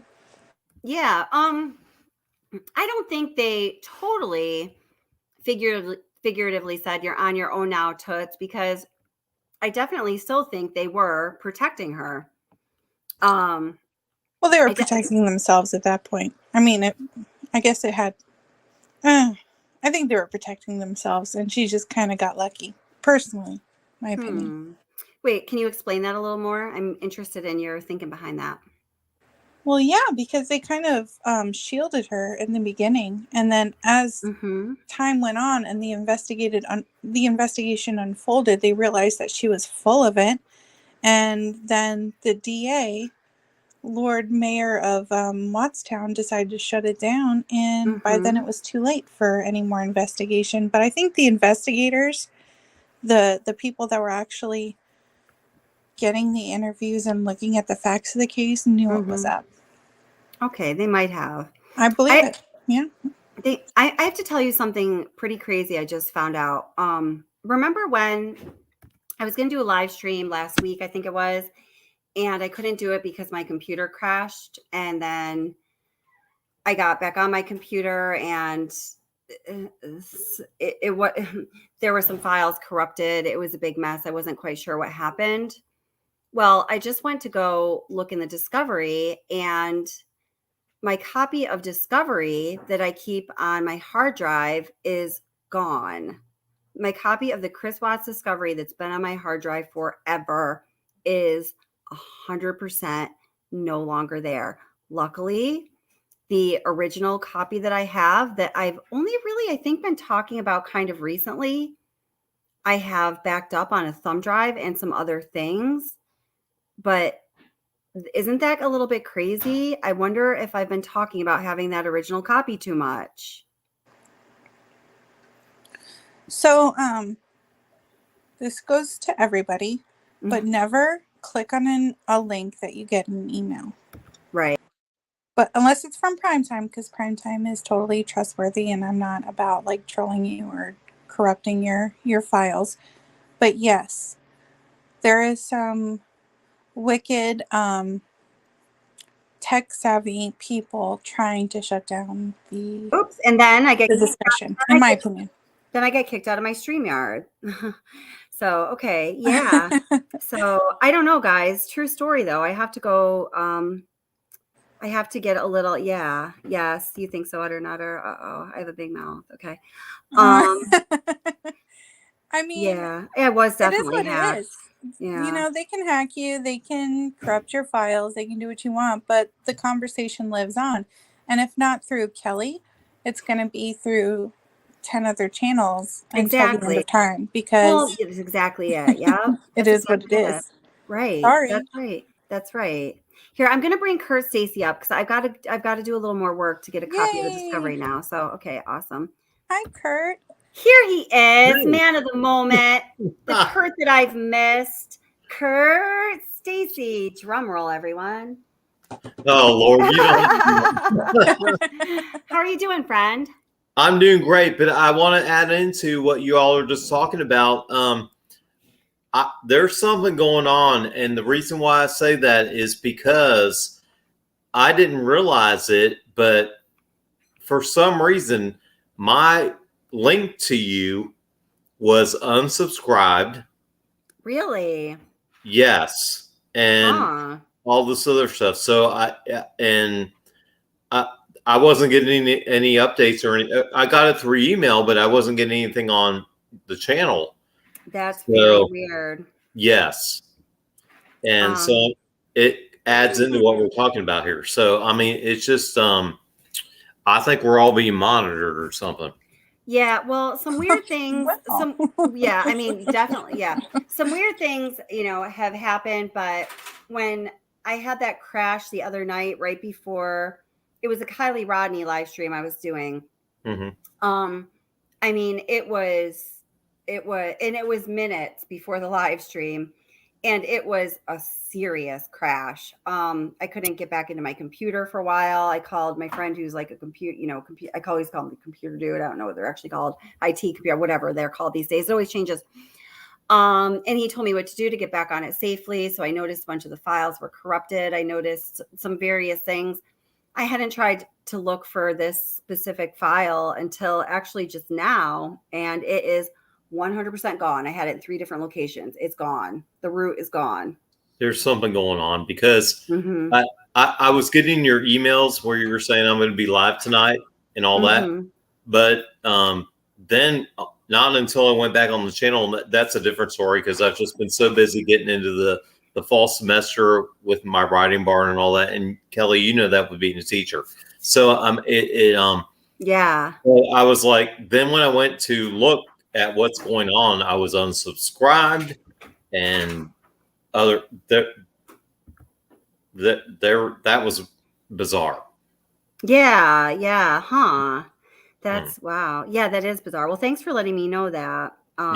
Yeah, that's crazy. All right, thank you. I resubscribed and did all that tonight because I saw that you were going to be on again. Awesome. I couldn't get on again because I was just so busy. By the time I got home, I was just dead tired. I feel you, man. Life happens. Yeah.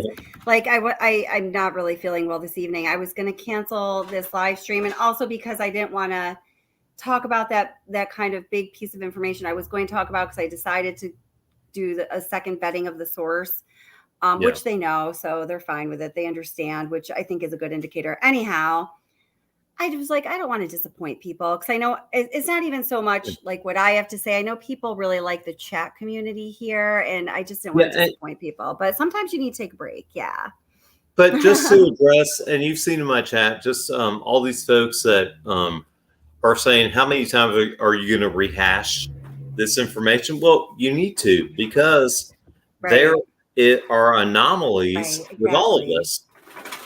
So, I mean, that's the reason why you're rehashing it. I mean, it's that simple. So, and I'm glad you are. Exactly. Yeah.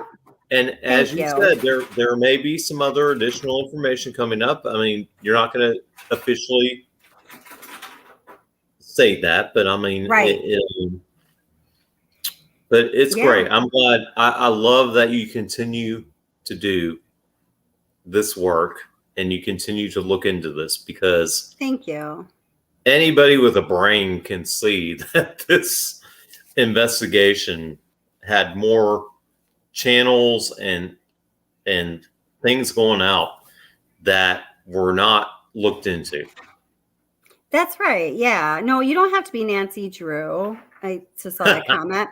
But Nancy Drew is cool. It's actually the first novel I read was Door Under the Stairs by Nancy Drew. Maybe that started my love of true crime. But yeah, I think that is kind of the point here, that it's so, I don't know. It's so obvious. I don't know how to state it without sounding like I'm being demeaning to some people who aren't on board with me. The best way that you said it is with what you said earlier, that we are mortals here on Earth, and Shanann and her kids are resting in paradise. Exactly. Yes. But you are somebody here that wants to make sure that right is right and wrong is wrong as far as this case goes. That's right. And that is the best way that you describe it. That's why I said exactly what you're saying. So kudos to you. I love the work that you're doing with this. Thank you. I really appreciate that. Thank you, Kurt. Thank you. Yes. Um, Where did DC Primetime go? she just said in chat that she got kicked out. So Yeah. see, I don't know. It's just weird. Why? Well, I have no idea. You kicked her out. So I don't know why that happened. Oh man. We'll figure it out though. Here. So I'm just pulling. Okay. So I'm getting, this is not my normal copy of Discovery. I was taking a minute to load here that I use. I don't use the original Discovery on live streams because there's the potential for me to accidentally share some information that I don't want to share. Not because I don't want to share it with all of you normal people, but there are certain people who I don't want to share it with because, well, really, frankly, they're assholes and they've been terrible to me and I don't want them to have it. So, so I don't use it during live streams because I don't want to act, you know what for that reason. So I do use it sometimes in live videos. But anyway, okay, here we go. So I've got a copy, so that's good enough. So let's see. Yeah, and there's still so much more to talk about with the whole alibi of lies thing. Like I said, I'm feeling a little bit under the weather, and I had to change courses earlier. But it's an immense amount of information that does not make sense. And you know, I've said this before, and yeah, I'm going to say it again. I'm going to say whatever I want again and again and again and again, and even again if I want, because guess what? This is my channel. So there. So I was raised with this idea with a family of people in law enforcement and attorneys primarily, that it's critical that, you know, here in the United States, of course, in our democracy, or, you know, most people, I know there's people watching from Australia, all over the place. And that's amazing. And we love you too. Whatever form of democracy you have where you live, assuming that you do have some form of democracy or extension of it, if you're watching YouTube, because if you don't, then you usually are living under some form of government that's much like a dictatorship that's telling you what you can and can't do, in which case you can't get on YouTube. So wherever you are in the world, but, you know, my family members are referring to the United States and the Constitution. It's our responsibility to uphold the tenets and the pillars of the Constitution and all of the things that make our justice system work. And when we choose to no longer do that, what we are doing is being complacent. And complacency only leads to negative consequences. And when complacency exists across, on a wide range, across a society or a population, it's going to make that society or population vulnerable to evil forces taking over, in which case you will no longer be enjoying your democracy. And you know what? I believe that bill of goods they sold me because I see it in action. And I to the degree that I do understand, you know, the philosophy and the objectives that our country was built on, that have endured for over 200 years, and that we've seen be threatened in very real ways many times because people are ignorant, yet yes, ma'am. we still do have a justice system that survives only because we participate in it. So it's my choice to take part in keeping our justice system alive that gives us all the freedoms we enjoy each day. So if people have a problem with that, they can go suck a lemon. Amen, Kelly.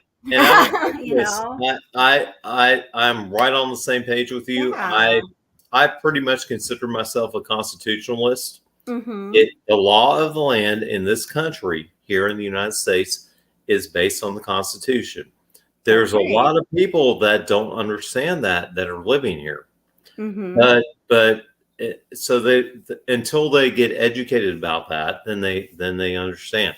But I'm right on the same page with you about that, and this ties into the whole case that we're talking about, because you just don't ignore No, exactly.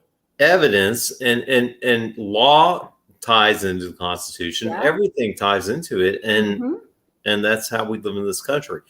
And to just ignore and toss aside information that was right in your face when all of this was going down in 2018. Just because you got a confession out of somebody, that's not a thorough investigation at all. That's right. And I'm glad. Go ahead. No, go ahead. Finish what you're saying. No, but you're the one that was pursuing law and all that. But I was just going to say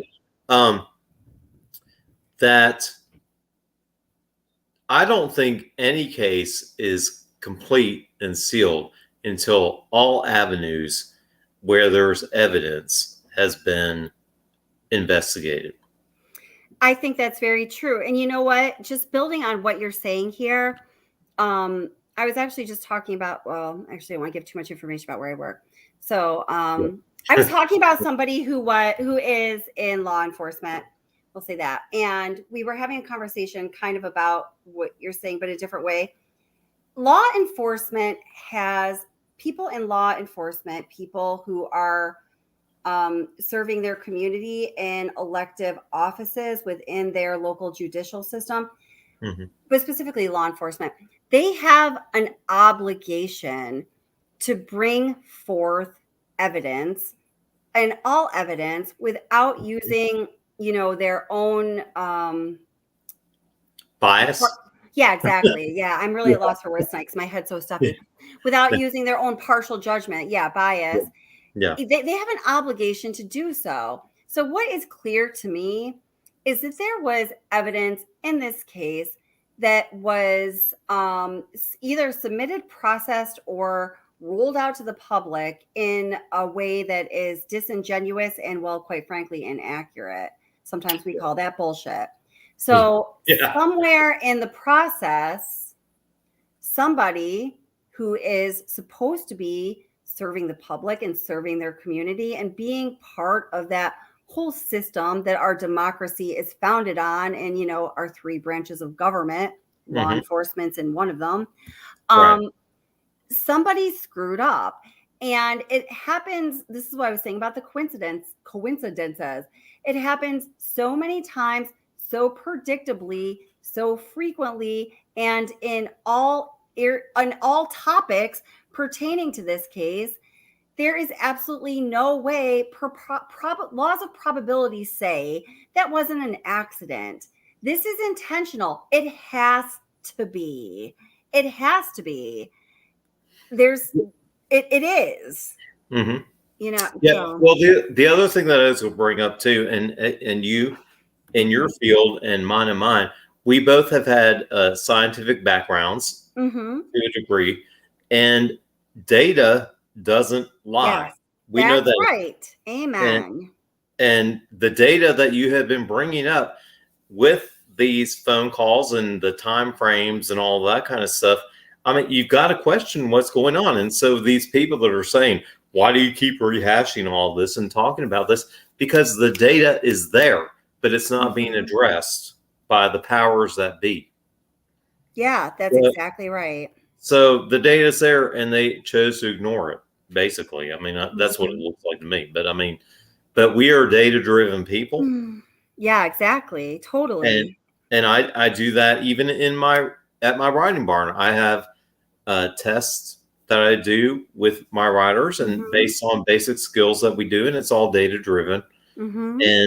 But that's just from the scientific background that you've had from our education. So I mean, well, because in education we learn that all methods and strategies and techniques that you use should be data driven and evidence based, right?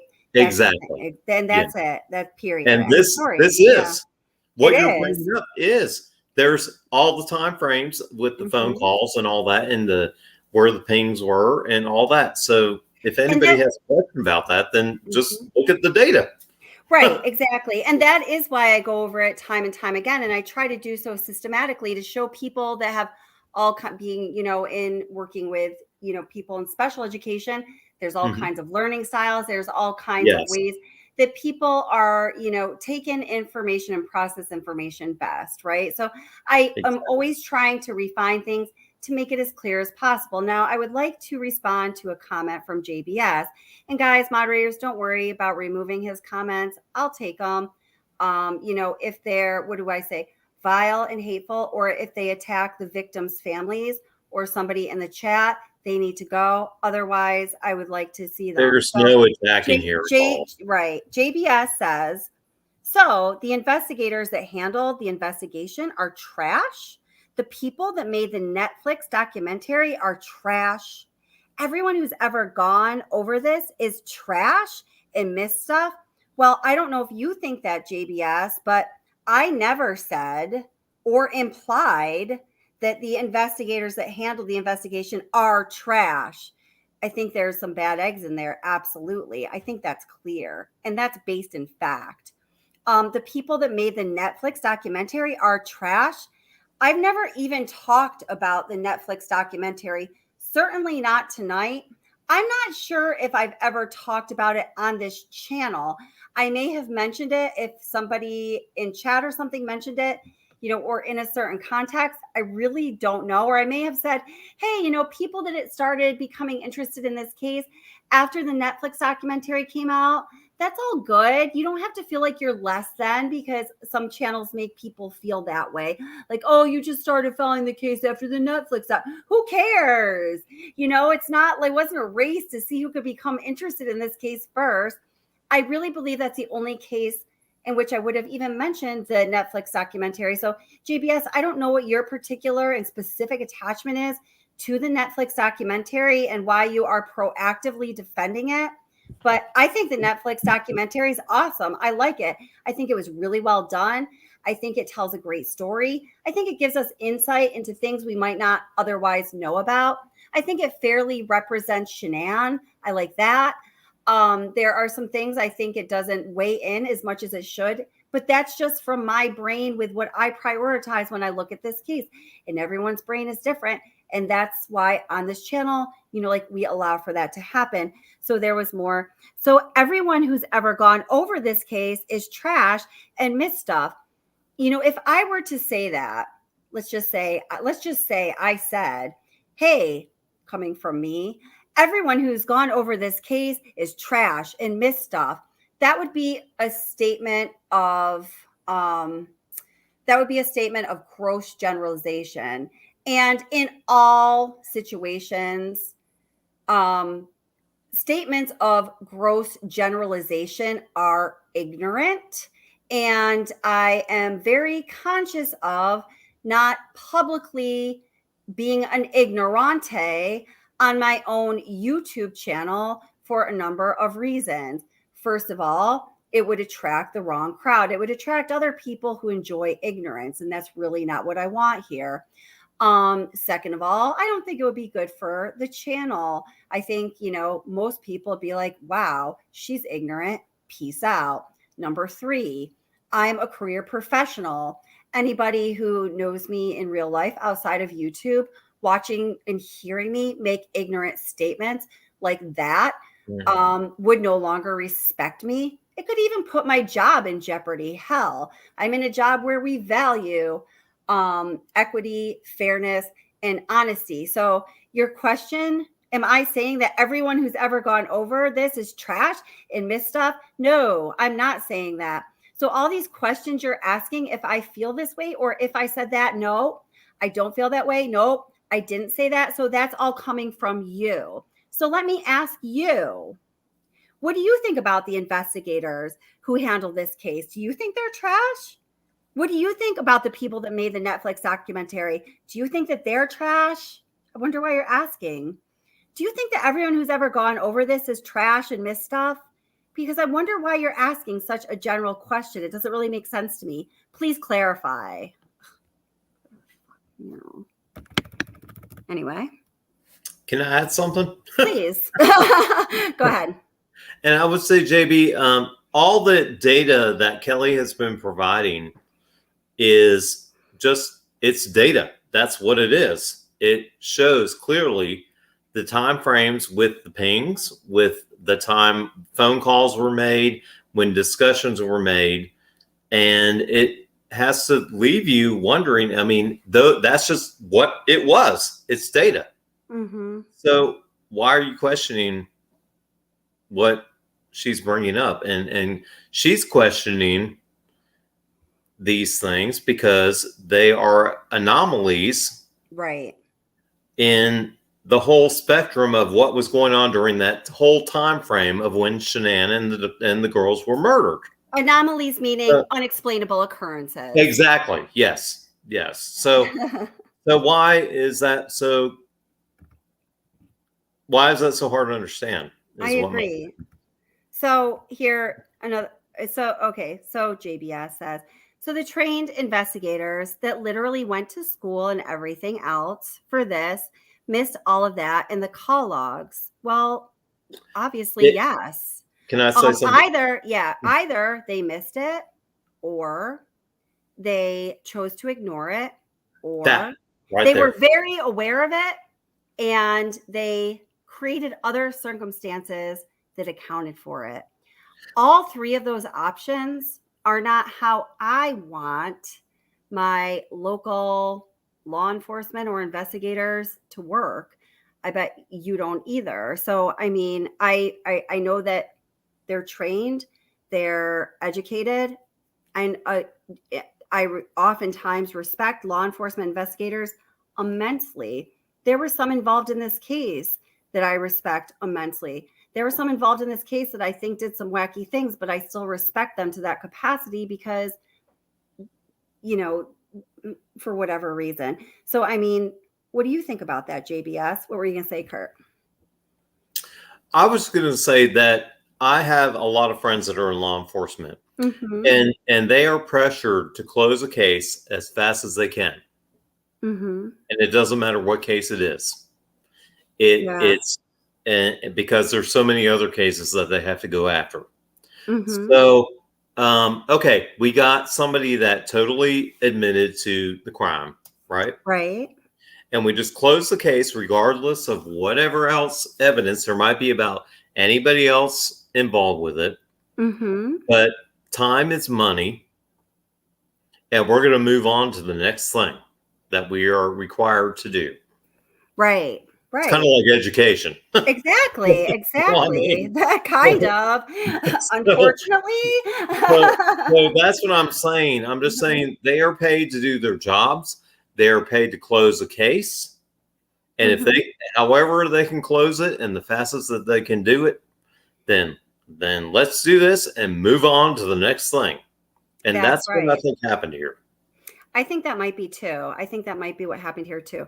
Now you're gonna have to just give me 1 second because I have to go. I have to go put something that's sitting here in the freezer that I forgot about that I don't want to like totally be melting all over my living room.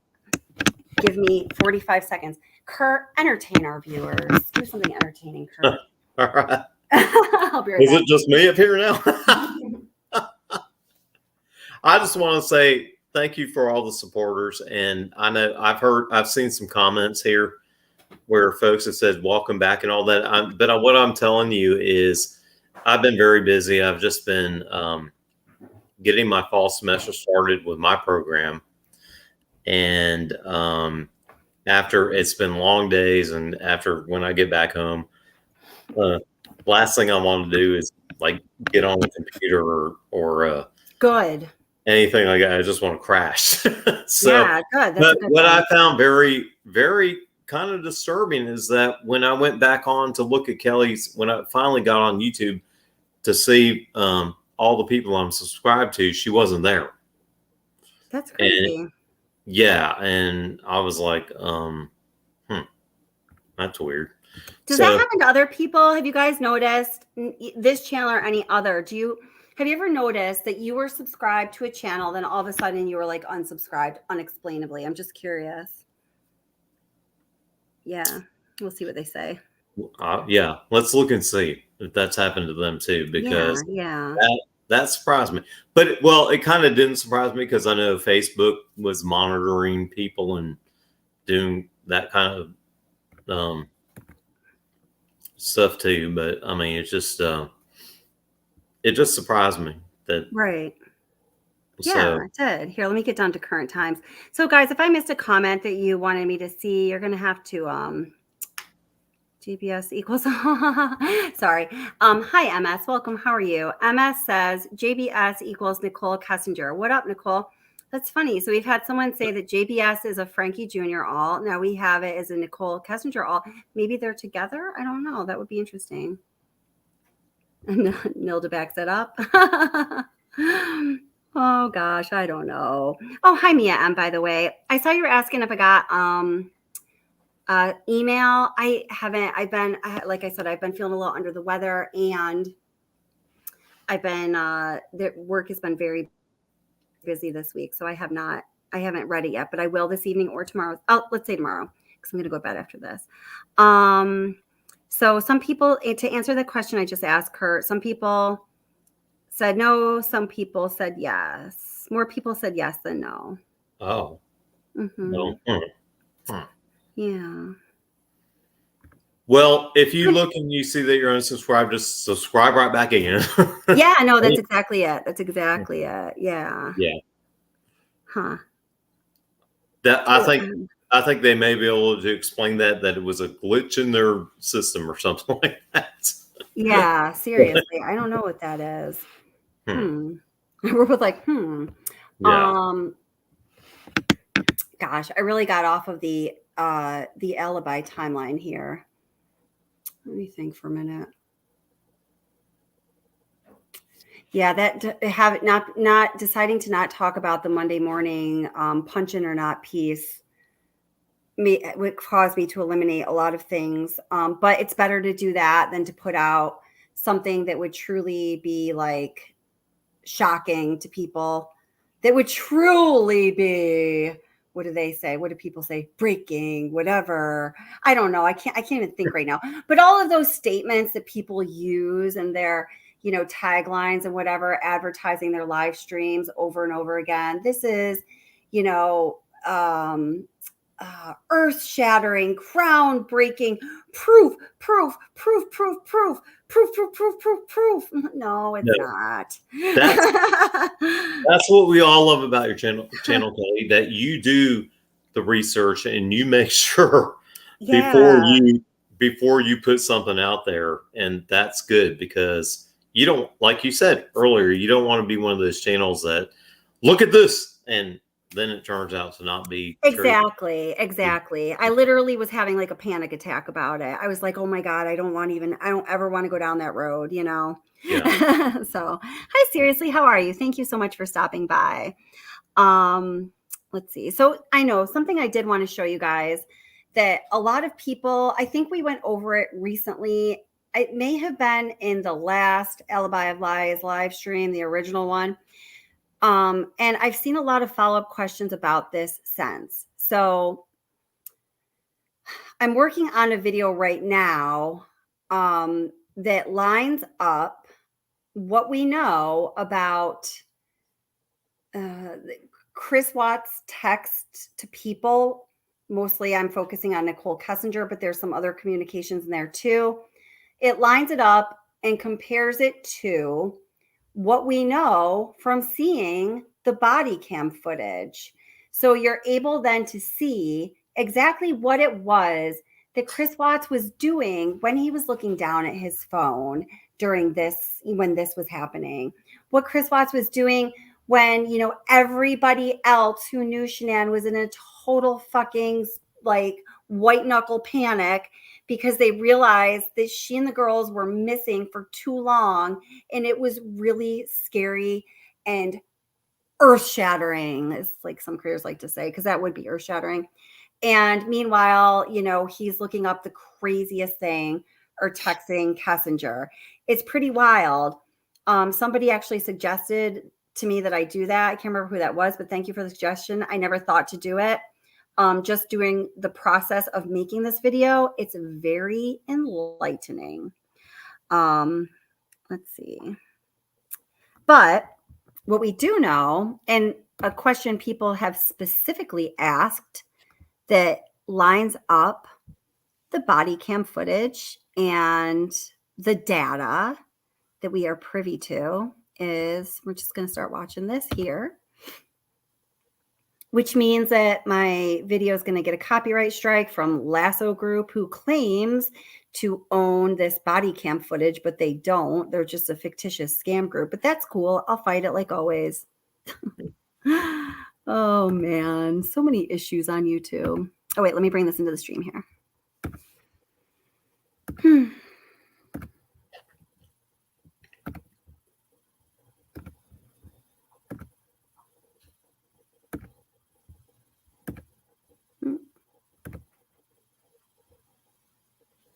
Full screen, there we go.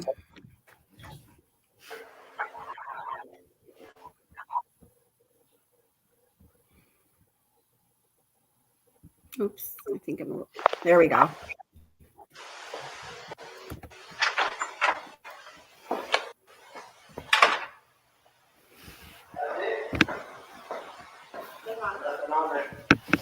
What's that? My camera. Loading my stuff up in my coolers, my water jugs, my book bag, my computers, some of the tools that I have in the toolbox. I knew I was going to have to do some pumping into rubbers today. That's what I was out so far. That is one nervous boy. Continually recording? Yep. Well, It's not, is it motion or is it? Okay, so it's motion. Any motion event that happens, I get cars driving from this street, And this is him at 517.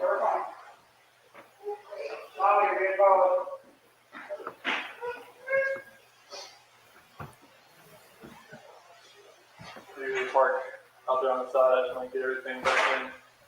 Be easier, so loading everything out there, all the tools that I had to bring in.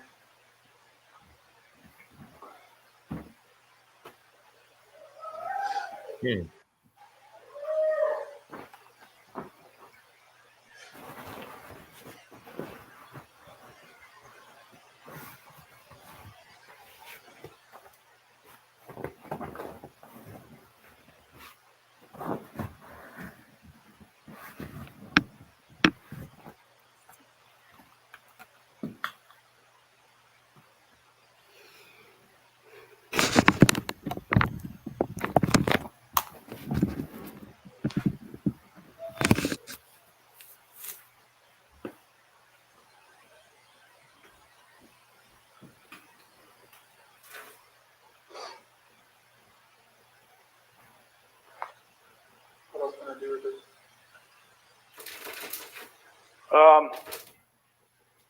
My detective just showed up, so he'll probably want to talk to you. He'd probably, like I said, he might have you call like the bank and see if there's any kind of activity. Because if there was any sort of action out there, His camera, I would have got it. like Right. we had issues the other week when people were stealing stuff out of like garages and stuff like that, and I I had your mark right here. yeah, so someone See if I could anything see where happened. someone tried to jim me with a flathead screwdriver over there, and it was just like But if any action would have happened, any cars or anything left your house, I would if it would have. have been like right in that area, it should have fixed me. Oh, it'll pick up anything coming down the street this way. You know where that tree is? Oh yeah. Okay. Watch, I'll show you. There's nothing on here. We've already watched that one. But like, you'll see this car. Wait, oops. You can see this car. I will be right back with you to wrap all this up. Oh, we've got captions in Spanish. See what I'm saying? It could have all the way down there. He's next door. Can we go? He's like, "Can I go?" Is what he's really saying. He'll be close for. Yeah, we can pick up cars coming this way. I get anything coming this way and making this turn. So, and usually at night I pick up the cars pulling a U turn. So unless they pulled right here, Yeah. but I would have caught her walking out.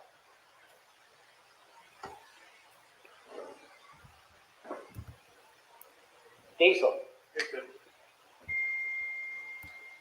yeah, I thought nothing. Nothing for the rest of the day. No, that's it.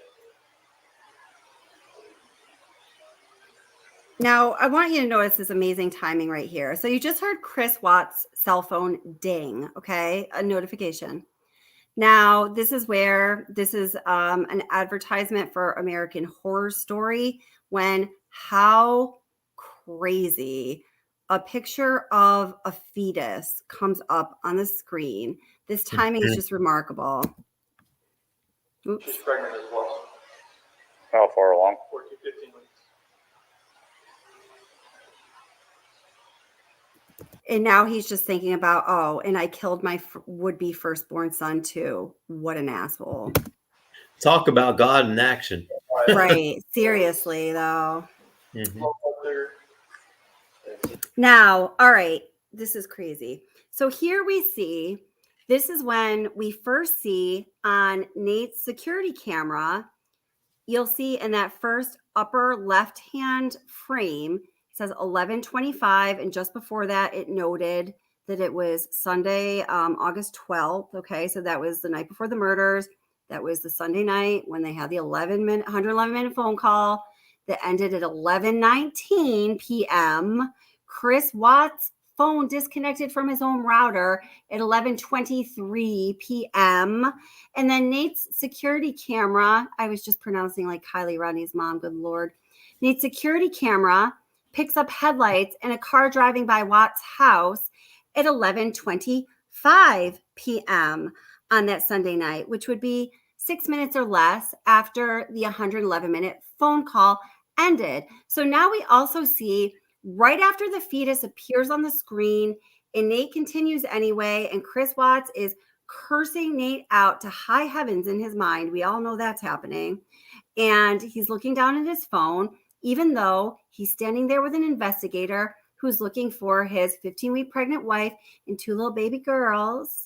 Oh, now he's attending to a text. It must be important. Maybe it's Shanann. It must be really, really important. Well, maybe it's Shanann's mom. She's probably pretty worried. We can consider that important. This must be really important, right? Oops, there we go. I've got her friend leaving out here at 2 in the morning. I think. My camera.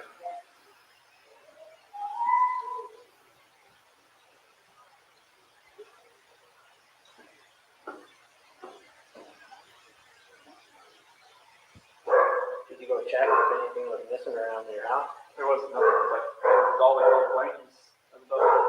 And then her phone was still there.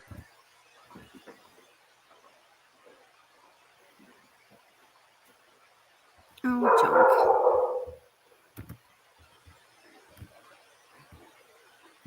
Let's see here.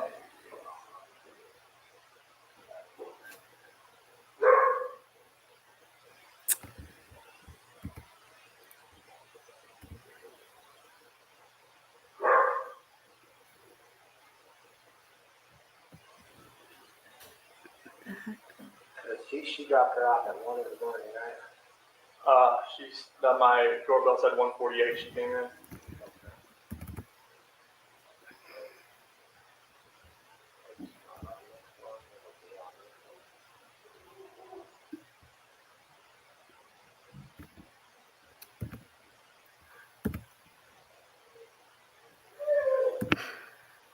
This is her present at 1:48.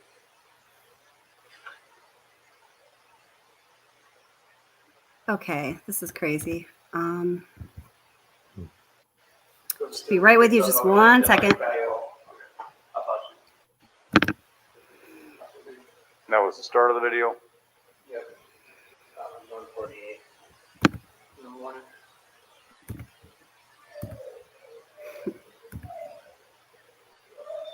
I didn't pick her up going into the house, though. It didn't. Okay, that's really interesting. I was just looking for something and I just noticed that other of my Watts files are missing after that crash I had last week. And the file that's missing, it was a folder labeled text message or TXT, like text, MSG messages, Watts/Kessinger. The entire folder that I have in 3 locations is gone. That's crazy, right? Something's going on. Something is definitely going on. I thought I was like, no, that was just a computer crash, but now I'm convinced because I wasn't able to put my finger on what was missing because I have so many files. But all right. So anyway, so know that, people. We'll talk about that again. But I did get the text message I wanted to show you. So really quickly, let's go over that little succession of events there. Whoops. There's someone, I can see where someone tried to jimmy with a flathead screwdriver. Such a nervous bastard. But if any action would happen, So we see right here, whoops, when I pause it, okay, I can't wait. I can mute it. Here. Someone tried to talk over it. No, because that makes that little, well, okay, so I'm going to pause it. Then when I unpause it, this thing that says all security camera footage will disappear and you'll be able to see the timestamp. So the timestamp right now says it's 2:41 p.m., right, on the Monday of the murders, okay?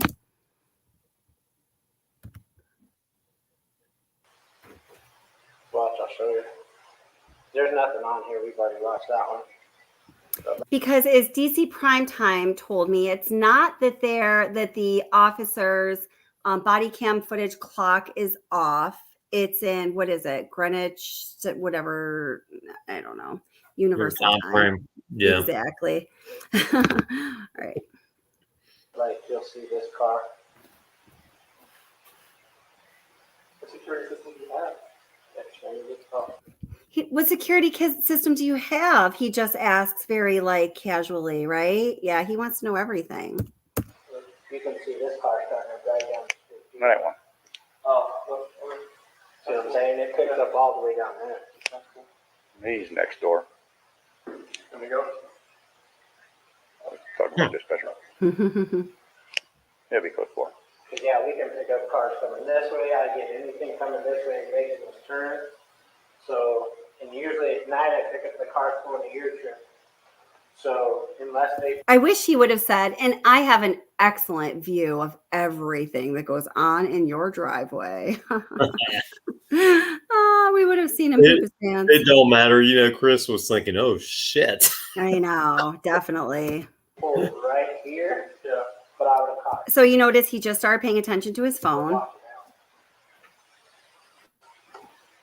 Now he turns towards the door because he wants to get out of there because he's got to attend to whatever's on his phone. Diesel. Yeah, I thought nothing. Nothing for the rest We of the just day. heard his phone ding. Mm-hmm. She's pregnant as well. There's the fetus.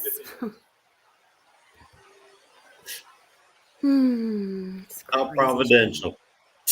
I know. That's why her I know. Low blood sugar.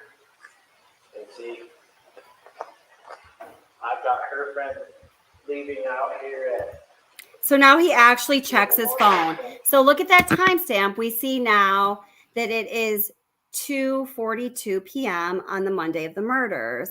So for those of you that asked, and I know we've gone over this recently on this channel, I think a lot of people haven't lined this up though. That text message from Nichol Kessinger in response to something that Chris Watts had texted her, and we don't know what it was since she deleted all of her messages and he deleted his messages between himself and her from that day. This is when she says, "Oh my God, that is absolutely ridiculous. They would freak out." 7 exclamation points. So he's composing a text right now at 2:42 p.m., the day of the murders. This response from Kessinger goes through at 2:44 p.m. So we know that this response saying, "Oh my God, that is absolutely ridiculous. They would freak out," 7 exclamation points, is in response to whatever it is. Oh, I'm not sharing that with you. I'm sorry. Hold it. I got to switch here. Sorry about that. Now the 7 exclamation points is going to be more to you here.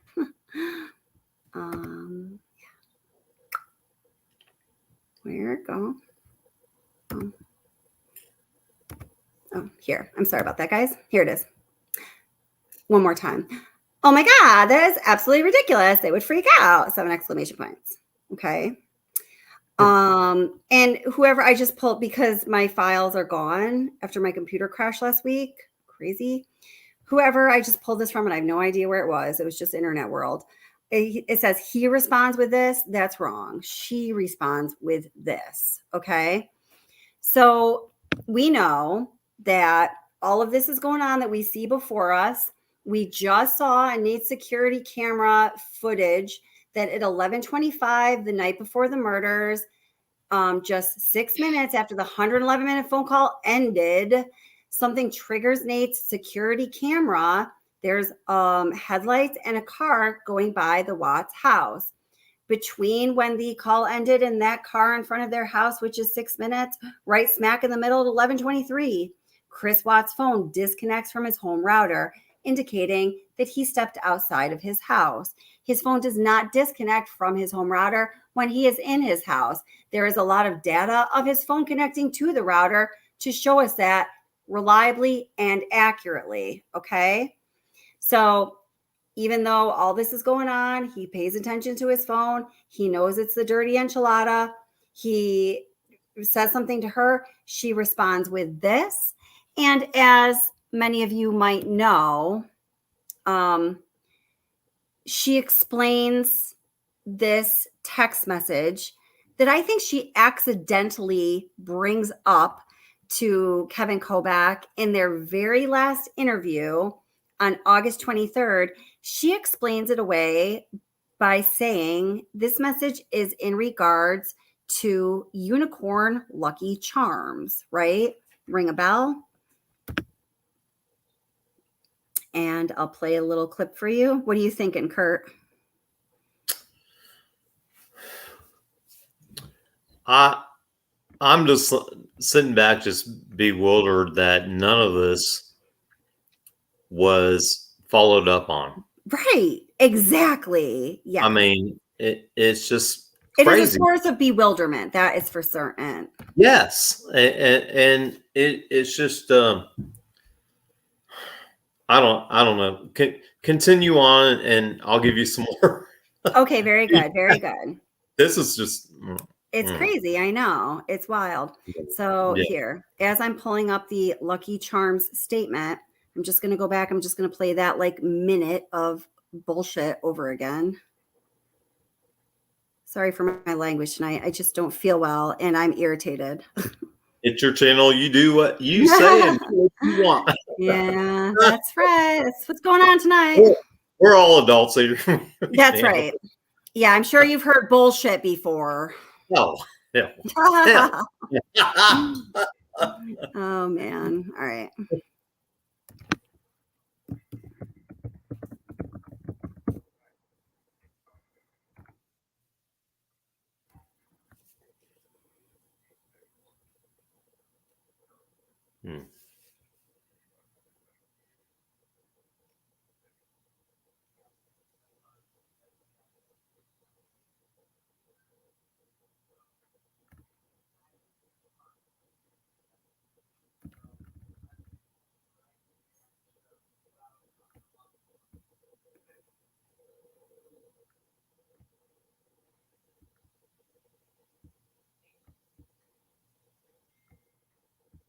There she is.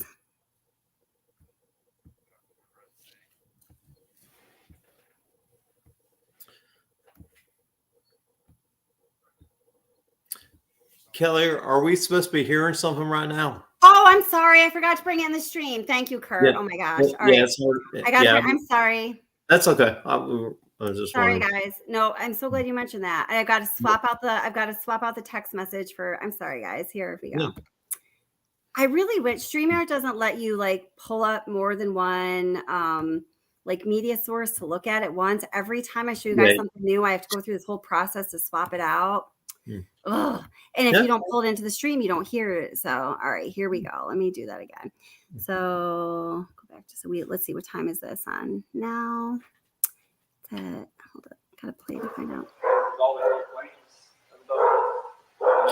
I'm sorry. Can I say something? Every time I see this video, I just want to smack the shit out of him. I know. I feel you, man. It's not good. This is not good. Knowing that we know what we know now. Exactly. And I can guarantee, so right now it's 2:39, and look at how focused he is on his phone, okay? So when you look at the timeline or any of the data that we do have about communication between his phone and anyone else, there is no record of him communicating with someone else at this very specific time, around 2:40 p.m. Wow. The only definitive record that we have is evidenced by some sparse messages that were released to us that were recovered, including that one from Nichol Kessinger saying, "Oh my God, that's ridiculous. They would freak out." 7 exclamation points at 2:44 p.m. and along with another one. So we can very safely, I can't say for 100% certain, but it is a probable logical deduction that the person he's so focused on texting right now is Kessinger. This is 2:39 p.m. Continue.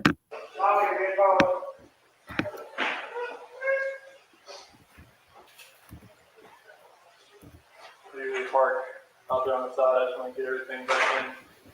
Be easier to loading everything out there, all the tools that I had to bring in.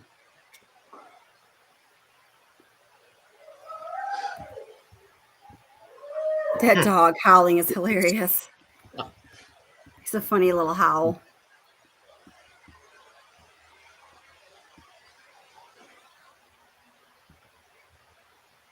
He's freaking out right here. He's like, oh shit. Bugging out. Yeah. I'm caught right here. And honestly, he was by this video. This was a huge. That's right. That's right.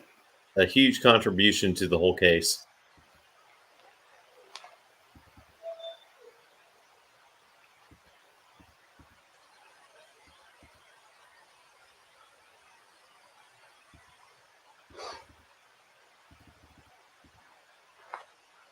What else can I do with this? Nobody stands like that unless they're stressed My out. detective just showed up. Oh, absolutely. So he'll probably want to talk to you. He'd probably, like I said, he might have you call like the bank and see if there's any kind of activity. Because if there was any sort of action out there, On his cameras, I would have got it. like Right. we had issues the other week when people were stealing stuff out of like garages and stuff like that. And I had parked my truck I up had here. to park right here. Yeah. So someone, See if I could anything see where happened. someone tried to jimmy with a flathead screwdriver over there, and it was just like, But if any action would have happened, any cars or anything left your house, I would yeah, have it would have been like right in that area. They should have picked. I mean, Oh, it'll pick up anything coming down the street this way. you know where that tree is? Oh, yeah. Okay. Watch, I'll show you. There's nothing on here. We've already watched that one. But like, you'll see this car.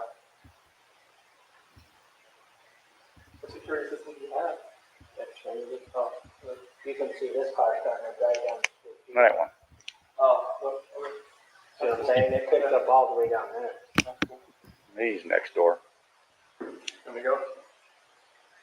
I was talking about dispatcher. He'll be close for. Cause yeah, we can pick up cars coming this way. I get anything coming this way and making this turn. So, and usually at night I pick up the cars pulling a U turn. So unless they pull right here, Yep.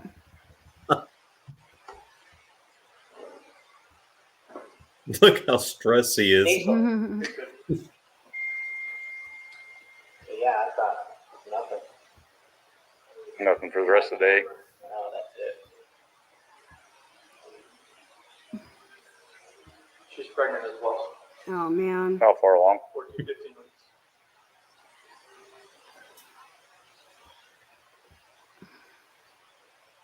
That's why her friend said it was low blood sugar.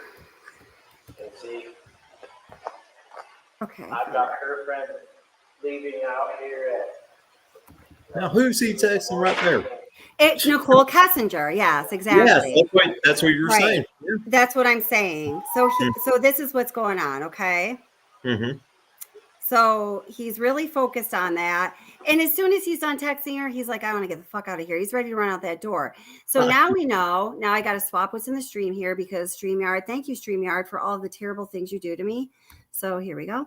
And then, so in response to the text that he just sent, when you put all the pieces of the puzzle together, we know it's this.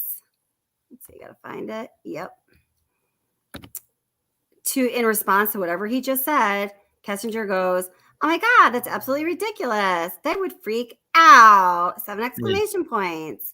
Now, Kessinger, I think, accidentally brought this up in her interview with Kevin Kobak, the last one that was on August 23rd. And this is what she tells him about this exact text message. Let's see, make sure I got the right one. Yep. Okay, I was just searching the transcript for this, and we will go to 111 minutes. 111 minutes is 9 minutes less than 2 hours. So that puts us right here. You got to do a little converting.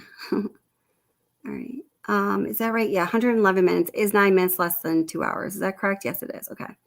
So, all right, let's go back to, all right, listen up. Oh yeah, like I could tell you like maybe a little Those bit are his about friends? people. Yeah. Okay. But he went to the birthday party and he said, oh, this guy always barbecues. And then he was saying, oh, he didn't barbecue, so he was saying he had fruit and asparagus. Yeah, didn't do any smoked barbecue this time. He did hot dogs, so he was saying he avoided that. He was like trying to eat healthy. Oh my God. This is the one I don't know if this is an order. All right, I'm listen. not sure exactly what this is referring to. I think this one at the bottom, this, oh my God, that's absolutely ridiculous. They would freak out. So, whoops. That, do you remember? So she just said this one at the bottom. Oh my God, that's absolutely ridiculous. They would freak out. Now she's going to explain what that was about.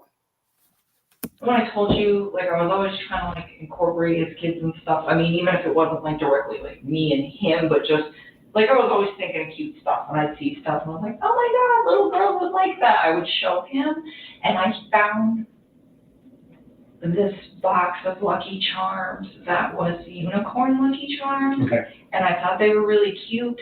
And I texted it to him, and I was like, do your little girls know about these? Because they're awesome. And I was like, little stuff like that. So and that's, I don't think that that's the 13th, because I don't think I talked to him that day. What day was the 13th? I can't remember. Monday, Was it Monday? I think. I gotta look, because I can't. I think it will, no, well then maybe these are in order. Monday was the day I think that I sent that text. Yes, that's Monday morning at 2:44 p.m. So that's an afternoon. Monday. Okay, so we just heard Kevin Kobak say that was Monday morning at 2:44 p.m. Thank you, StreamYard, for letting me only use one media source at a time. Let me swap it back out again. Kelly, can you recap? It was hard. Some of the stuff is hard to hear. Okay, yep, hold it. Let's listen to that again. Let me put captions on, okay? Okay. And I will also recap too, but Nichol Kessinger, they're talking about the contents of the phone. The whole purpose of her being there is to transfer her phone to them because the skanky empanada, as we know, deleted all of her text messages and broke her SIM card, which is supposed to be literally not undestroyable. But anyway. Yeah. And why would you do that? Yeah, Kessinger does some amazing things in her brown bikini superhero costume. So thank you for the super sticker, Holly. Yes, I appreciate you. Thank you so much, sweetheart. Thank you for being part of the chat and discussion too. So, she's just babbling on and on to Kobak. She's getting nervous because they're starting to look at her phone. They're starting to go a little deeper into it. So she starts babbling about asparagus and macros and healthy living because that's her, go-to. Mm-hmm. And then she says, oh, yeah, you see this text right here? Because she needs to address it because they're literally looking at her phone together, which you don't see them doing very much. And she says, yeah, I say, oh my gosh, that's ridiculous. They would freak out. And then she explains, remember how I told you that I'm always like doing stuff for the girls and thinking of the girls, even though the girls were only in the same state as her while she and Watts were dating for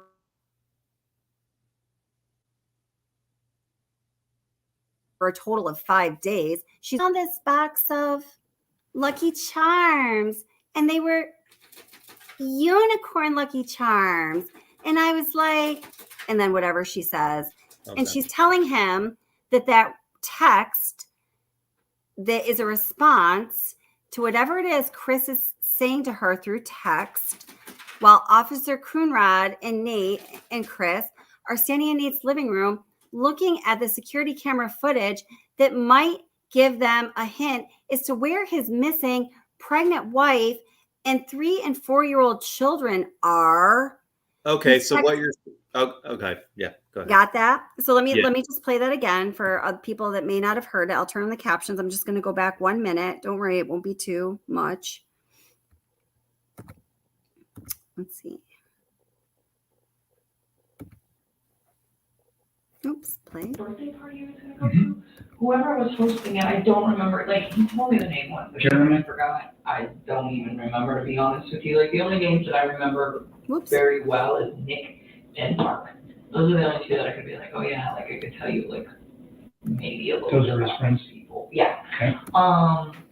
But he went to the birthday party and he said, oh, this guy always barbecues. And then he was saying, oh, he didn't barbecue, so he was saying he had fruit and asparagus. No. It was not Chris. So Stevie, I know what you're saying. So Stevie's saying, I want everyone to be real clear on this. Stevie says to me, Kelly, Chris is the one who's saying they would freak out, not NK. It was his response to her text. The text messages that I just showed you, because since my computer crashed last week, my discovery and some of my other files about Kessinger are gone. I just pulled it off the internet, and that person noted this is Chris's response, but I assure you it's not. NK's response says, oh my God, that's ridiculous. They would freak out. I promise you. And when I get my original files back in order, I'll show you that, but that's what's up. But thank you, because that helped me clarify it, Stevie. Yeah, didn't do any smoked barbecue at the time. He did hot dogs, so he was saying he avoided that. He was like trying to eat healthy. So this is the final one. This is the one, I don't know if this is in order. I'm not sure exactly what this is referring to. Oh, wait. I think this one. Now I'm second guessing Oh my God. myself. Hold it.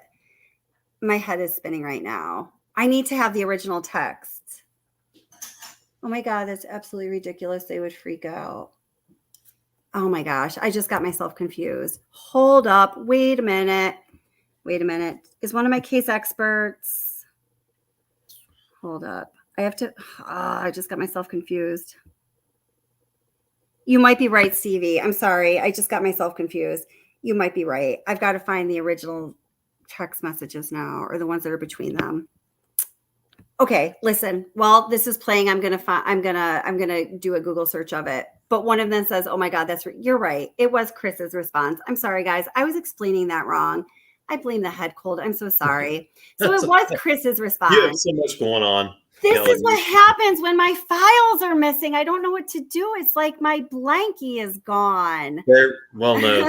There's something going on with all of this. I know. Yeah. So thank you, Stevie. Thank you. I got it. You're right. Yep. You're right.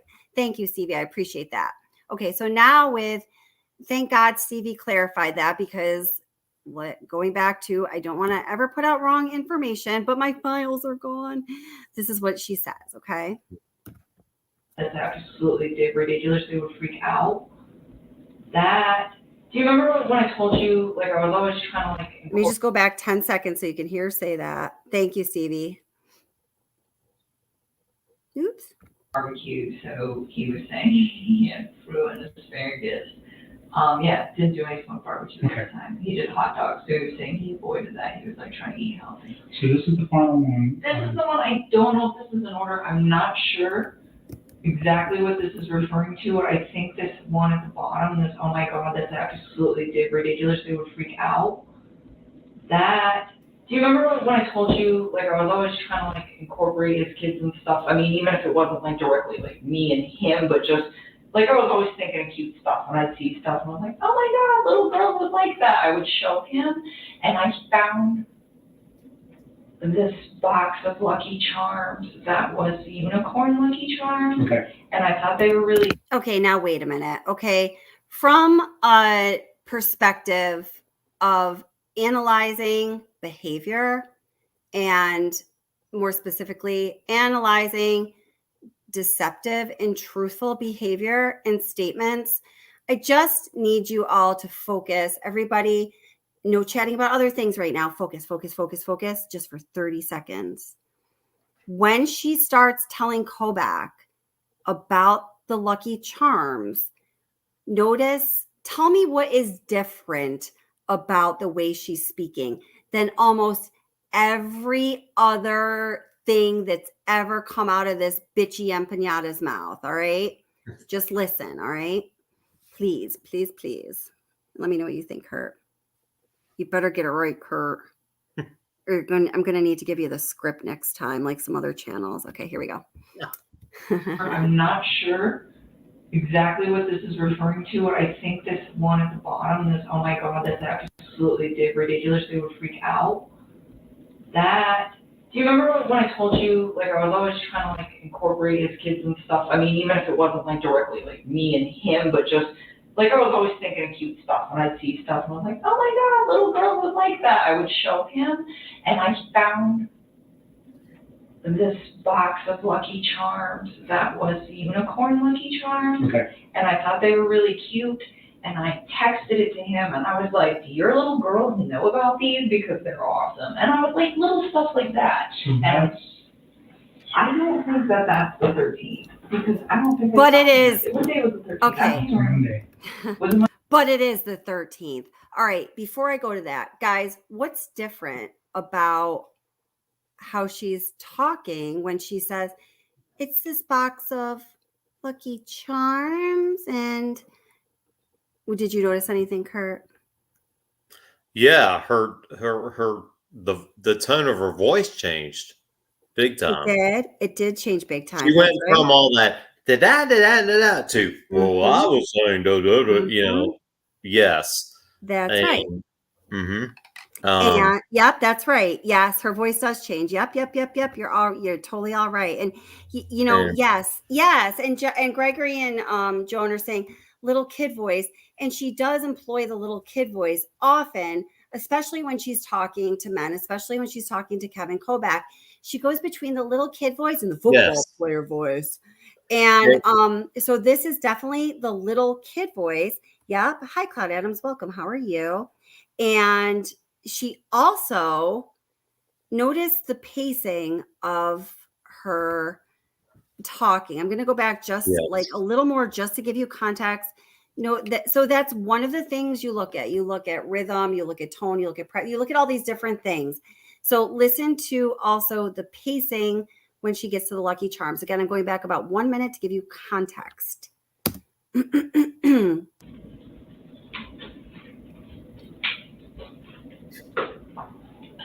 Lying makes you thirsty. So this one's on Sunday night.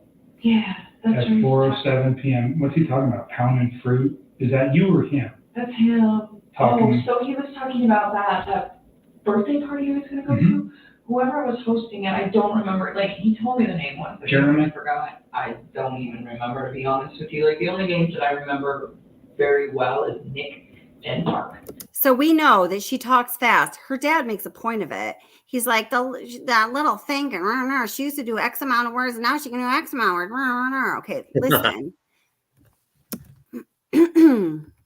Those are the only two that I could be like, oh yeah, like I could tell you like maybe a little bit. Those are his friends. People. Yeah. Okay. But he went to the birthday party and he said, oh, this guy always barbecues.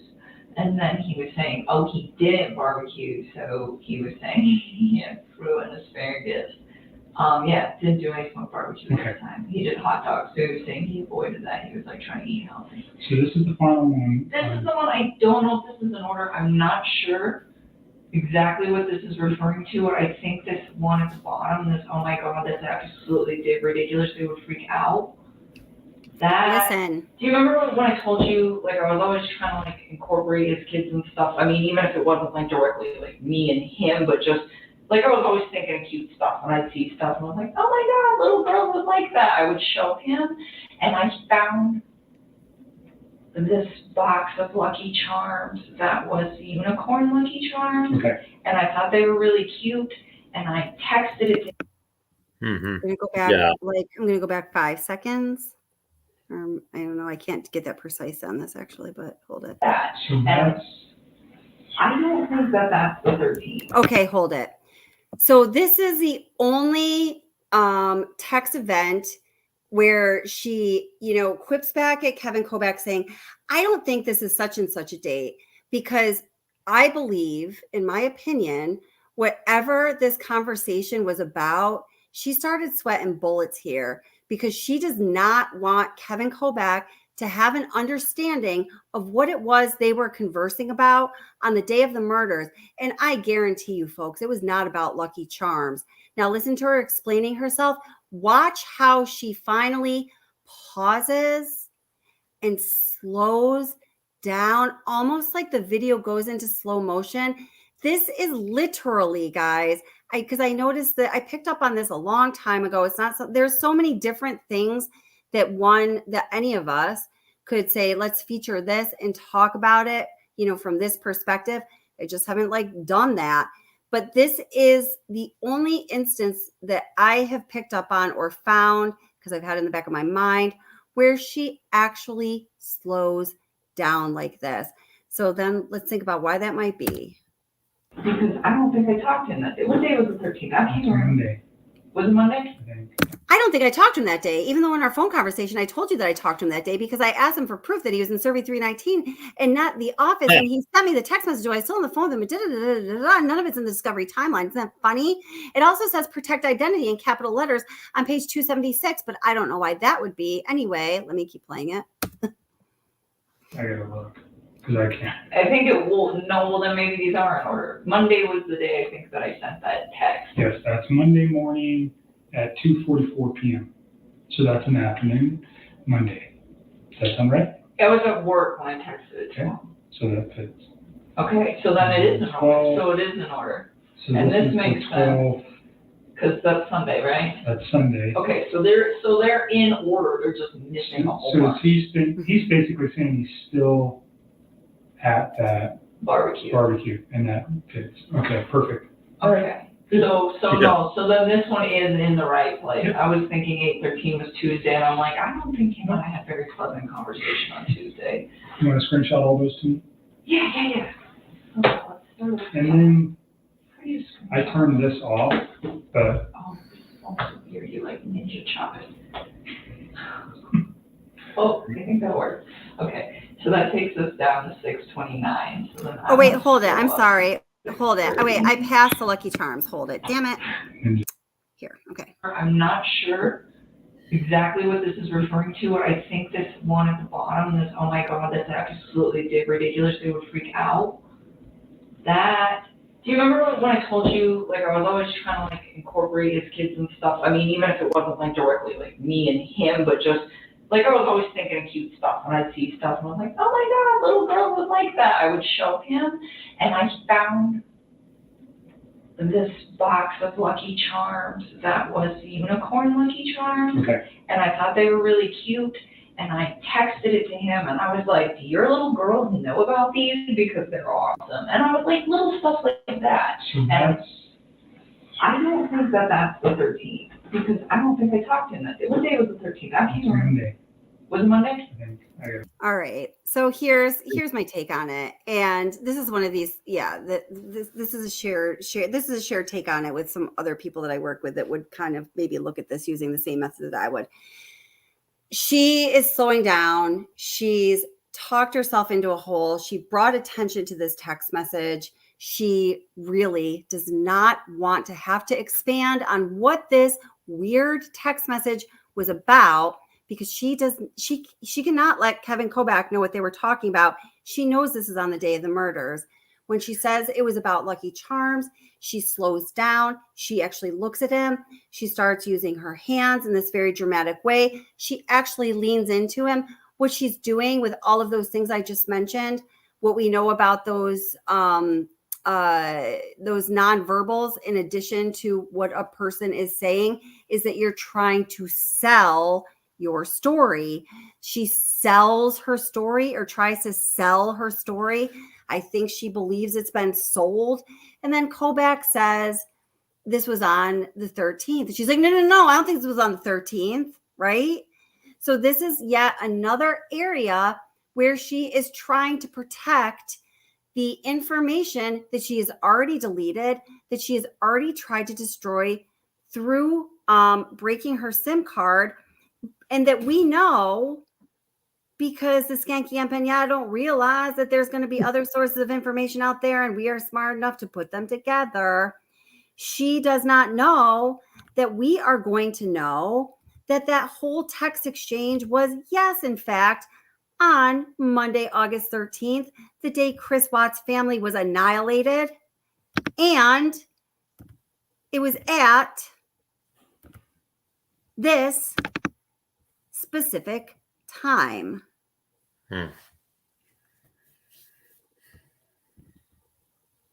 So unless they pulled right here, but I would have caught her walking. It's now 2:42. He just had text her. I'm not going to go back. We've already seen it a few times. There she is. Nothing for the rest of the day. Now, here's another point, guys.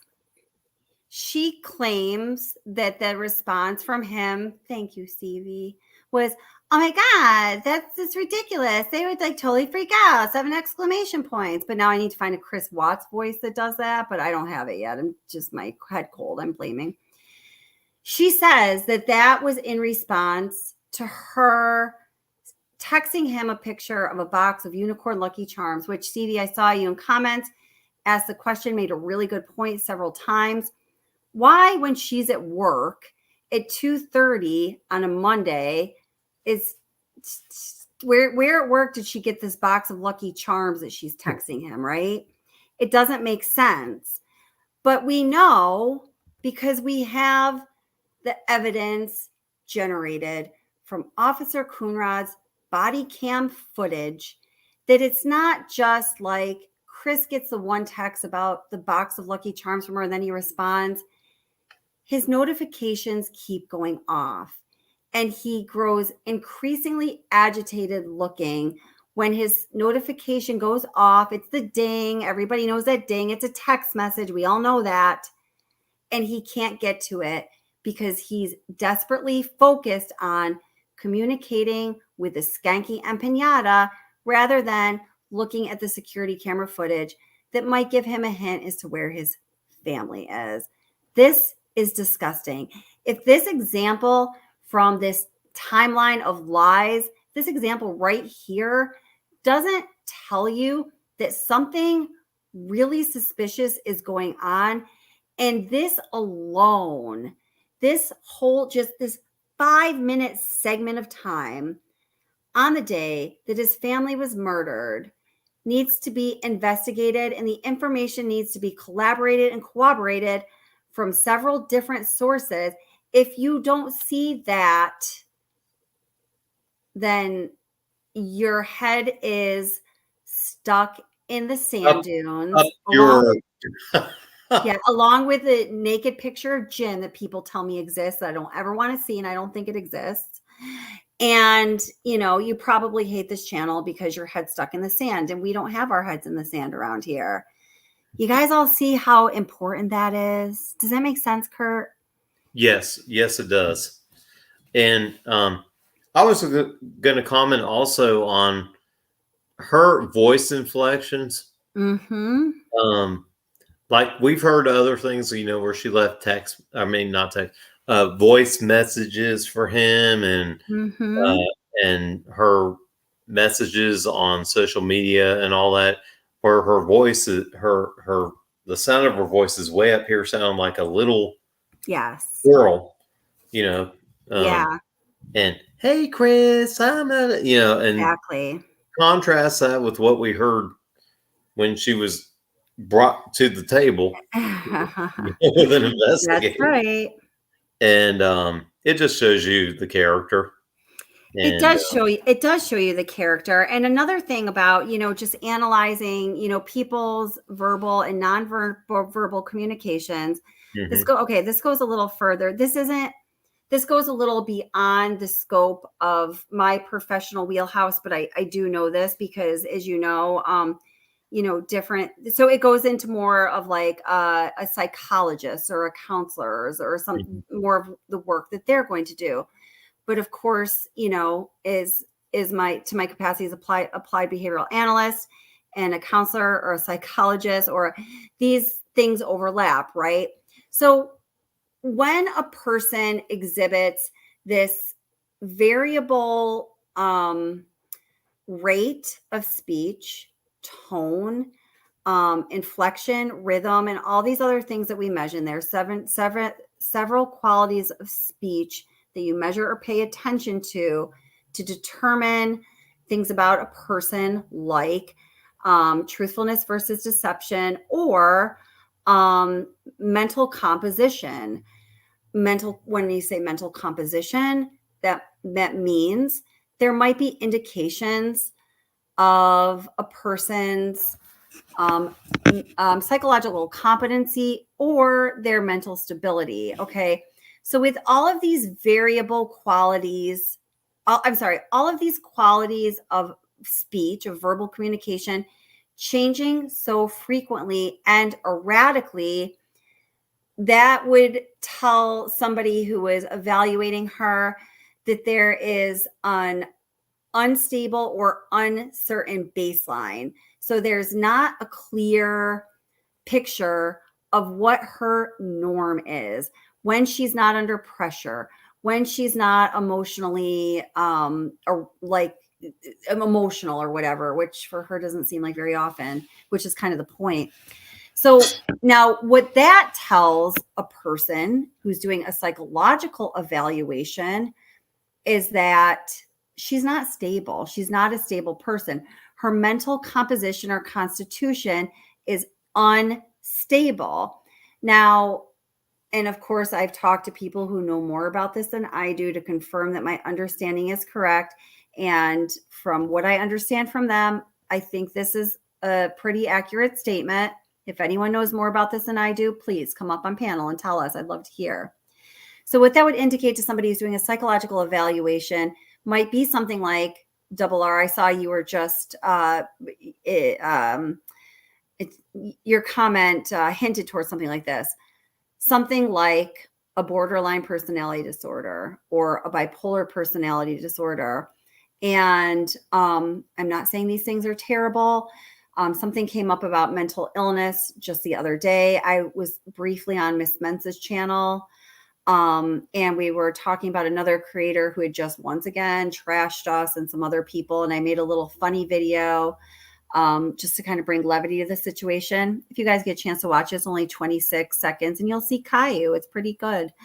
But anyway, and I said, and the other creator said something like this. It was like 2:30 in the morning and I was sort of getting uncomfortable with the conversation because I was tired. Not that she has anything wrong, but I said, I think that the people that are following him are like mentally unstable or something like that. I'm like mentally ill or unstable or something like that. And as soon as that conversation was done, I was like, what a stupid thing to say. First of all, because it was not accurate. It wasn't what I was intending to say. It was a statement that sounded like it was a generalization of all people who have psychological struggles, that they're somehow idiots and they're like buying like this kind of like bullshit that this other trashy creator is putting out. And I truly, guys, do not think that at all. So if anyone heard that and was offended, I sincerely apologize. I've gone through various times in my life where I've had to deal with mental instability. Everybody, I think, does. If you are moved by any way in life, I think we share a lot of the same struggle. So anyway, I apologize for that. So I'm not saying that bipolar or borderline is like this bad thing. Anybody who has been diagnosed with that is a Nichol Kessinger, and I really think they're a murderer. Please don't take what I'm saying further than it's intended, because I already see this coming down the pipe. But I'm just telling you that the things that we're observing to somebody who's evaluating her psychological state is probably going to conclude that there are strong indicators that she is extremely unstable. They're probably going to do further evaluations for something like for a personality disorder, and it would probably be like a bipolar or borderline. If I lost my original point. No, that's no. Now I'm just going to say something right here. Please don't confuse me with him with longer hair. Chris Watts? Why? Because you have the same. I was just looking at that picture. Put a baseball cap on him and put longer hair. I know. I've never seen you with that forlorn, like anxious frown though. So that's a good thing. Yeah. Oh my Lord. gosh. Yeah, right? But anyways, no, Yeah. what you were saying was right. And she obviously, like we've talked about this before, where looking up that family back in 2017, even before, she apparently before she had any interaction with them, that when you first brought that to my attention, that raised a lot of red flags. And then I started thinking, well, I mean, did she purposely get that job at Anadarko to get closer to him? Because wasn't there something where we were talking about oh no. Awesome. Discovery? Okay. Yeah, I'm looking at that post you just put up there from Maggie. Oh yeah, I didn't read it even yet. Maggie, thank you so much for the super chat. And I saw a super sticker. I think it was. I'm going to get to that too. Thank you guys so much. Thank you for supporting the channel. You. So Maggie says, my screen is full. Great tonight. Oh, thank you. The 7 exclamation points is hilarious. Yeah, I feel like it's got to be said. It's like it's a big thing. It's 7. It's a lot. I don't think I ever use 7 exclamation points. Oh man, yeah, that's awesome, Maggie. But my screen is full screen, so if anybody's saying anything in the comments, I don't have it on my gotcha. Okay, cool. But I'll go back and I'll look. Awesome. I'll go back and I'll look. But the what you were saying, where was I with that? About trying to think what else. I'm sorry. So about we were talking about how perhaps she got a job at Anadarko to get closer. Yes, yeah. And if you go back, like in the discovery here, back in 2017, it makes me wonder. I knew that's where you were going. See, I knew it. It was.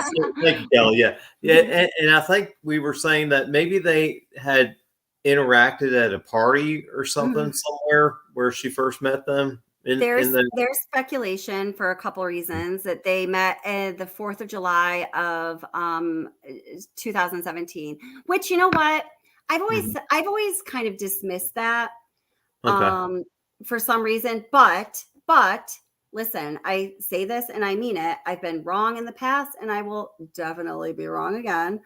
As I'm looking at this now, when her first searches were when she first searched for Chris and Shanann, it was August 2017 and September of 2017. I'm imagining that other people who believe that they may have met in July of 2017 have already made this connection, but sometimes I'm slow on the uptake and I didn't make that connection myself. So now that I'm putting that all together, it makes me want to look at the possibility of them meeting in July more closely, which I'm going to do. Yeah. So, I mean, if based on the discovery that I'm looking here, then if that, in fact, I guess it's a fact because it was brought up, the search there was a reason for that. And then it wouldn't be, if she was stalkerish like that, if Chris just took her by storm or whatever. And there are women I know that are out there that, they see the man that they like and they want to go after them. And it would not surprise me if when a job opened up at his job that she took it to get close to him. And that could be a possibility. I'm not saying, that was what happened, but I'm just saying absolutely it could be a possibility. And then that set the tables turning for what happened. So, I mean, it is definitely a possibility. Let me read a comment here. Let's see. Lana the Les Camp Council. I freaking love those names. Okay. Says, hi, Kelly. Great deep dive. There are many things wrong with NK's interviews that make her stand out. I mean, the interview with her dad, the one when her dad's there, when cops ask about the 111-minute call, her dad coughs is so telling. That's really interesting. This is why it takes a village. I haven't picked up on that cough. I was actually going to, there's a like 15-minute segment in the August 16th interview, the one that Plunder just got the video for back in March or something, that's I put together, that's basically all about the 111-minute phone call and her trying to divert his attention and the conversation away from that. I don't know. Hey, Lana, if you are here, do you happen to have a timestamp for it? I would really like for us to look at that. If not, it might be within that segment there. And then Tony Cheek, thank you so very much for the super sticker. I really appreciate it. It's really nice to see you here too. I've noticed you've been here the last couple lives, and thank you so much. I'm glad you're here. Yeah. And Jennifer Bradford said the Lucky Charms is so random and out of the blue, like blue. It's bizarre, right? Or something like that. It is. Yeah. Yep. Yeah. That sounds like a diversion to me in that. Oh, interview. absolutely. Or I mean, I think that combined with the way that her speech pace and tone and all those things we just talked about happened, I mean, it's a big deal. There is a stone to overturn, and underneath that stone, I guarantee we are not going to find unicorn Lucky Charms. It's going to be something much uglier than unicorn Lucky Charms. Yes, unfortunately. Yeah. Yeah. Oh my gosh. That's funny. Kevin said to you when you said, you know, that you were looking alarmingly like Chris Watts in that frame. Kevin says, Kurt, you aren't sweating bullets either. Very good point. Thank you, Kevin. That's great. Let me just check out the comments here. Oh, right. Okay. So I think Kevin Kobak, Jesus Christ.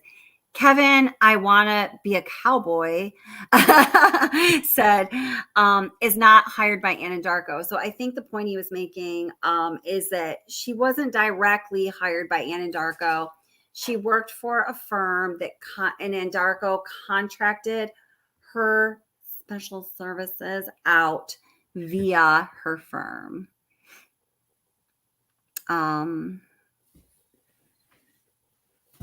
Let's see. Tony says, I think she knew Shanann before she knew Chris. You know, I have heard people speculate that perhaps she knew of Shanann through Shanann's selling of the product Thrive through the company Lavelle. We do know, and this is true, I had looked into this. Oh, and I wonder if the information's even there if I wanted to drudge it up, but I'm not going to do it right now because I know it's located on my computer. At some point she was, and who knows to what, I don't know. People do know. I don't know who those people are. Do you know? She was a consultant for a company called Arbonne. Arbonne sells products very similar to Lavelle's Thrive. They're different in some ways, but they consider one another competitors. They're both multi-level marketing, structured companies, you know, and she does speak very poorly about Thrive and its products. And it's not clear to me if it's just because she's an insecure, nasty bitch, if she just doesn't like the products because she is a fitness snob, or if it's all just an effort to trash Shanann, which she clearly enjoys doing.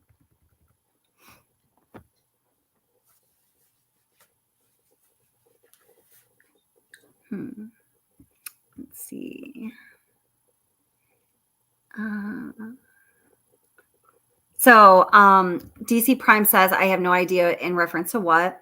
No offense doesn't mean she's guilty of murder. So this is a good point. Any of this that we're bringing up certainly does not mean she's guilty of murder. In my opinion, what the body of evidence that we do have that does exist about Nichol Kessinger, what it does indicate is that she could, should, and would, if she were someone, not Nichol Kessinger, but someone else, be charged with a or multiple criminal offenses relating to obstructing justice, tampering with evidence, destroying evidence related to a triple homicide. That's a really big deal. And maybe more. Let's see. You okay, honey? Okay. My son was sick today. He just came out here. Let's see. Oh, yes, thank you. Please do hit the like button. Easy way to support the channel. Even if it's been deleted, go back and do it again. That's right. That's right. Hi, Joe and honey. Thank you for everything you do, and thank you for being here tonight. Oh my God, I didn't realize how late it was. Holy crap. All right. I'm not blaming YouTube for that. I mean, maybe my computer update. I don't know what happened with No, that. exactly. I mean, yeah, it certainly wasn't me. No, I'm not saying that. It was just weird because I was like, I'm not here. I mean, I would get your emails, but I wasn't getting any notifications on my YouTube or anything like that. I'm like, what's going on here? So I just, I just happened to randomly come on and I was like, oh, she's alive. I didn't know that. She's alive. I seriously, I have thought so many times I wanted to email you. I was like, I don't know how to get a hold of him. I'm like, wait a minute, I do have his email. And I really have not. And to anybody who is awaiting my response via email, I'm so sorry. This school year, just started. This was our first. I was going to say that we've both been very busy getting our fall semester going. Exactly. And, my year started off with, let's see.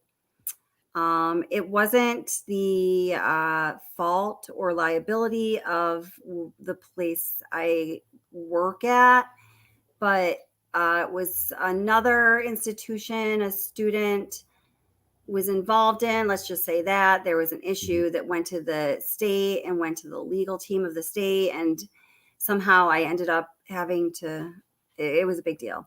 Been very tired, not a lot of sleep, a lot of work going into just really protecting the student, making sure they received exactly what it was that they deserve and need. And then the compensatory services for not receiving what they needed for too long. So, yeah. So let's see. Lana just gave me a timestamp. She was talking about the dad coffin when the interviewer mentioned the 111-minute phone conversation. There was a little segment of this video I wanted to play in addition to other things. Let's see where the timestamp brings us, and we'll go from there. Oh, hi, Helen. Thank you so much. That's really nice. Hi, and welcome to chat. I'm glad you're here. Thank you so much. So let's see. Lana says 140 and 54 seconds. Thank you. That's very specific. I like specific. Let's see.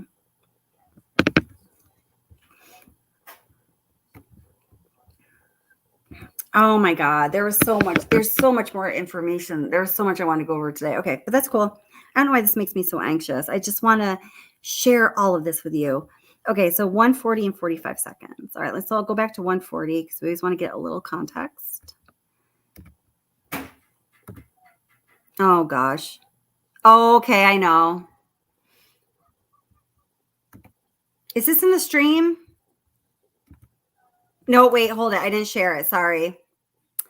Hold it. Sorry, I thought I'm listening to the fake cry without you guys. That's awful. I want you guys to share the experience. All right, here we go.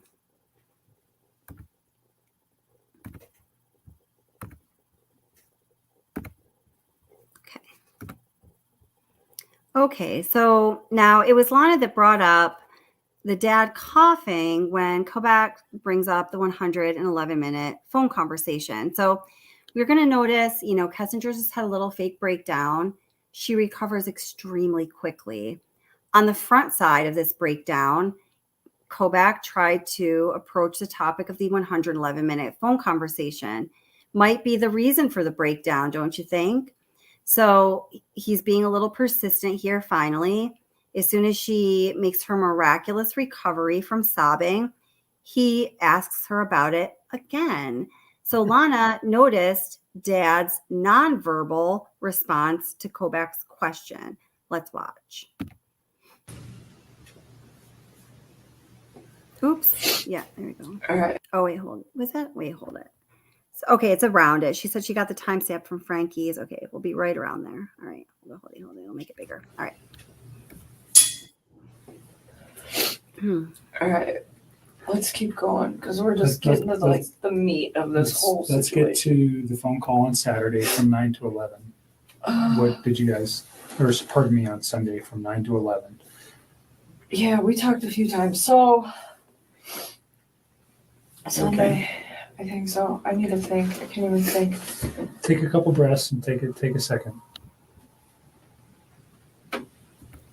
Did I miss the dad cough? Did the dad cough yet, or is that just into this a little bit? Let me just go back a couple seconds.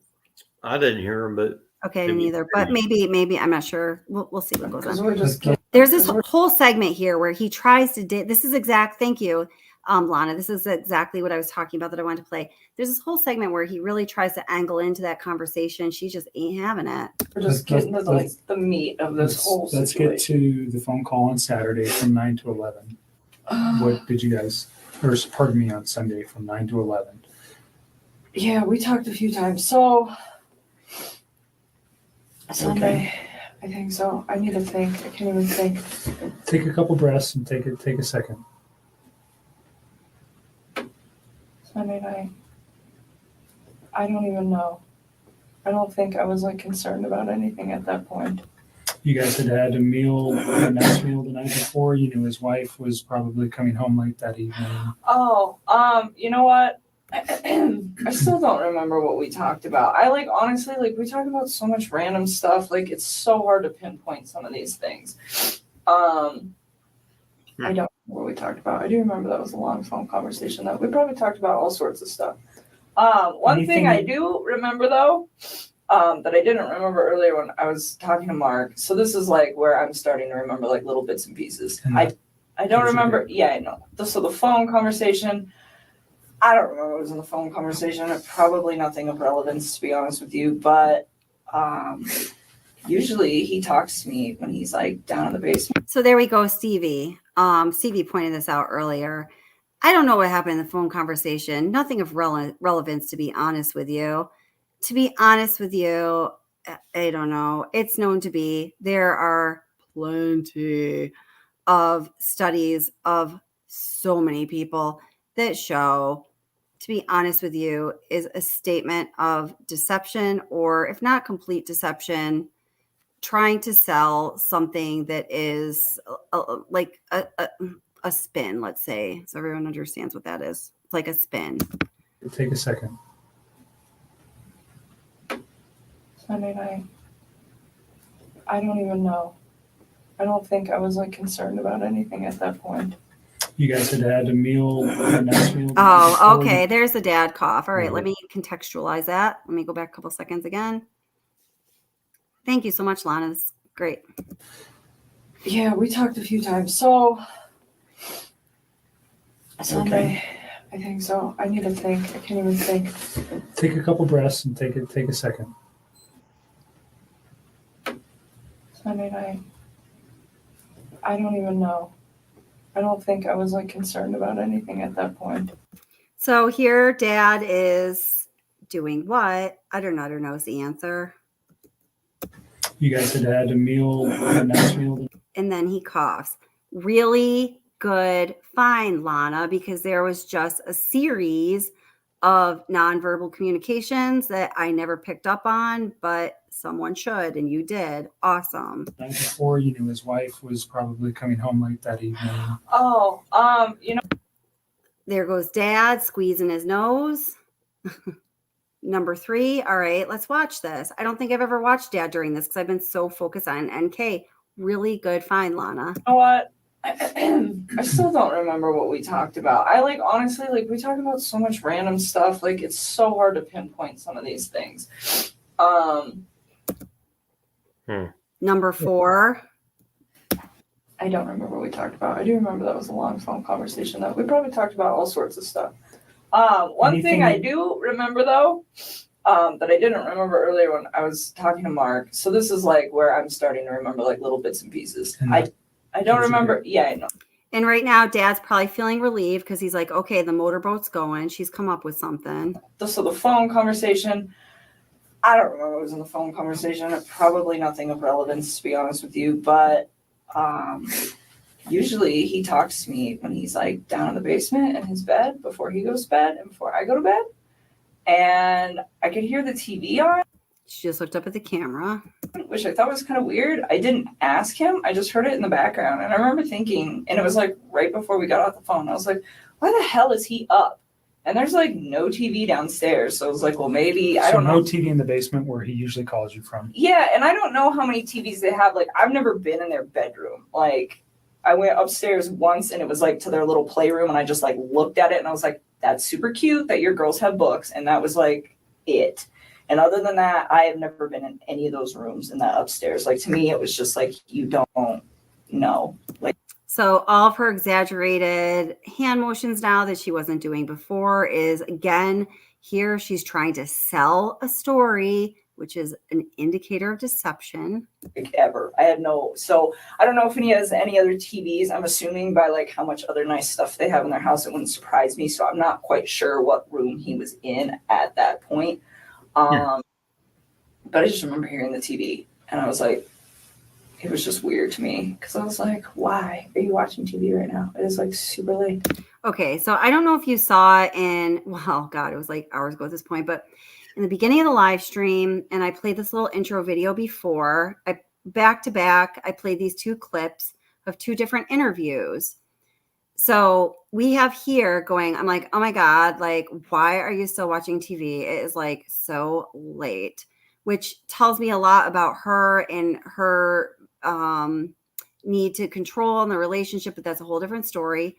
But then I actually noticed something smart Kevin Kobak appeared to do from an investigative standpoint. And of course, I'm not a trained investigator. It just seemed to me like I picked up on, oh, this was strategic the way he asked this. Their next conversation is the following day. It's a phone conversation on the 17th. Part of it is redacted. If any of you have not heard it because it's redacted and it only lives in a manuscript form, I have a video on the channel from maybe about a month ago where I read out the transcript. It's pretty interesting.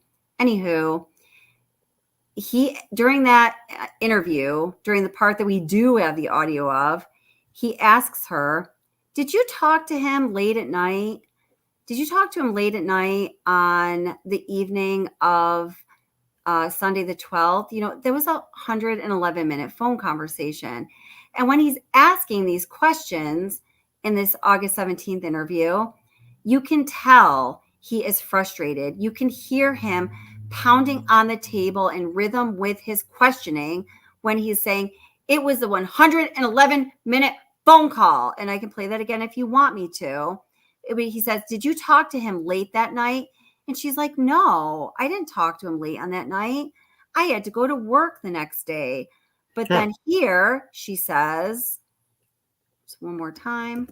Surprised me, so I'm not quite sure what room he was in at that point. But I just remember hearing the TV and I was like, it was just weird to me because I was like, why are you watching TV right now? It is like super late. Right? So then I realized that probably, I'm hoping, the reason Kevin Kobak went at the 111-minute phone conversation from that angle of asking if they were on the phone late, it was to, in their next interview, he's trying to confirm or, find deception regarding previous statements she made. So congrats, Kevin Kobak. My hat off to you that I don't ever wear. Kudos. I'm really happy you made a smart investigative move, in my opinion, in my untrained opinion. So does that make sense, Kurt? Yes. It was just verifying. It brings together, where first we're saying, oh, I don't know about this 111 minute conversation. And then here she goes saying this too. So, I mean, it brings it all together. It ties it all in. Mm-hmm. Yeah. Wait. Yeah. Oh, I'm sorry. I mean to cut you off. Go ahead, honey. I'm sorry. No, that's all I was going to say is that it does tie in that she's acknowledging that phone call. Right. Yes. Now, And- DC Primetime, I keep noticing your comments here. I don't know. I don't know. It's because you keep saying there's no evidence at all of her being involved in the murder. Have a good night, y'all. Just because she was there doesn't mean that she is guilty. Think about it. Of course, there's no direct evidence of murder, but I know, sweetie, I don't even know if you're still there, that in previous conversations, I know that you've, felt that she's guilty of something. So I'm just getting a little confused because you seem to be getting agitated. So I just want to know if there's anything that needs to be cleared up. That's all. Sorry. I was really eager to get to that, Kurt. I'm sorry. I cut you off all the time because you're a man and I'm a woman, but sorry. And what we're not saying that, that she was definitely there and involved in the murders and all that. But I think that just with all the anomalies that we're seeing with the phone calls and the pings and the discrepancies with her interviews and everything, that there's something else. She had it wasn't like she was just totally devoid of everything that was going on with this. I mean, and being close to their neighborhood and all that on the day that it happened. These are things that are just being questioned. We're not saying that she's guilty of a murder. Right, exactly. I mean, it's just no, I've never maintained that. Yeah. Right, and we're just wondering why all this evidence is there and it has not been followed up on. Yeah, exactly. Is that a good way to say that? I mean, it's just perfect. Yeah. Yeah. I mean, and it's just a sloppy investigation, in my opinion. That's my opinion. It's That's just right. Absolutely, I agree with that. Yeah. No, but And- I'm perfectly clear on that. And like what I was saying earlier is that just from other people that I know that have been in law enforcement, it's kind of like education. You got to get through this, and move on. With law enforcement, they want to close the case and move on to the next thing. And as fast as you can do that with a public program or a public governmental type of thing, that's what they want. They want the case closed and they want you to move on to the next thing. And if you can close the case as fast as you can, then good for you. And the taxpayers' money is spent on this. You got it done and move on to the next thing, regardless of whether or not, if somebody is pleaded guilty to something, then okay, they pleaded guilty to it, close the case as fast as you can, and let's move on to the next thing. Yeah. And once they get that guilty plea, it's almost like an open invitation that you can forget about this now and move on to the next case, whether or not there are other loose ends that need to be tied up. Right. Absolutely. Totally. Yep. All good stuff. Thank you, Kurt. No, you're welcome. That's just my take on that. And it's not just this case. I mean, that goes on with a lot of other things too. My cousin he was a MP in the Marines, and then he was a police officer in New York City.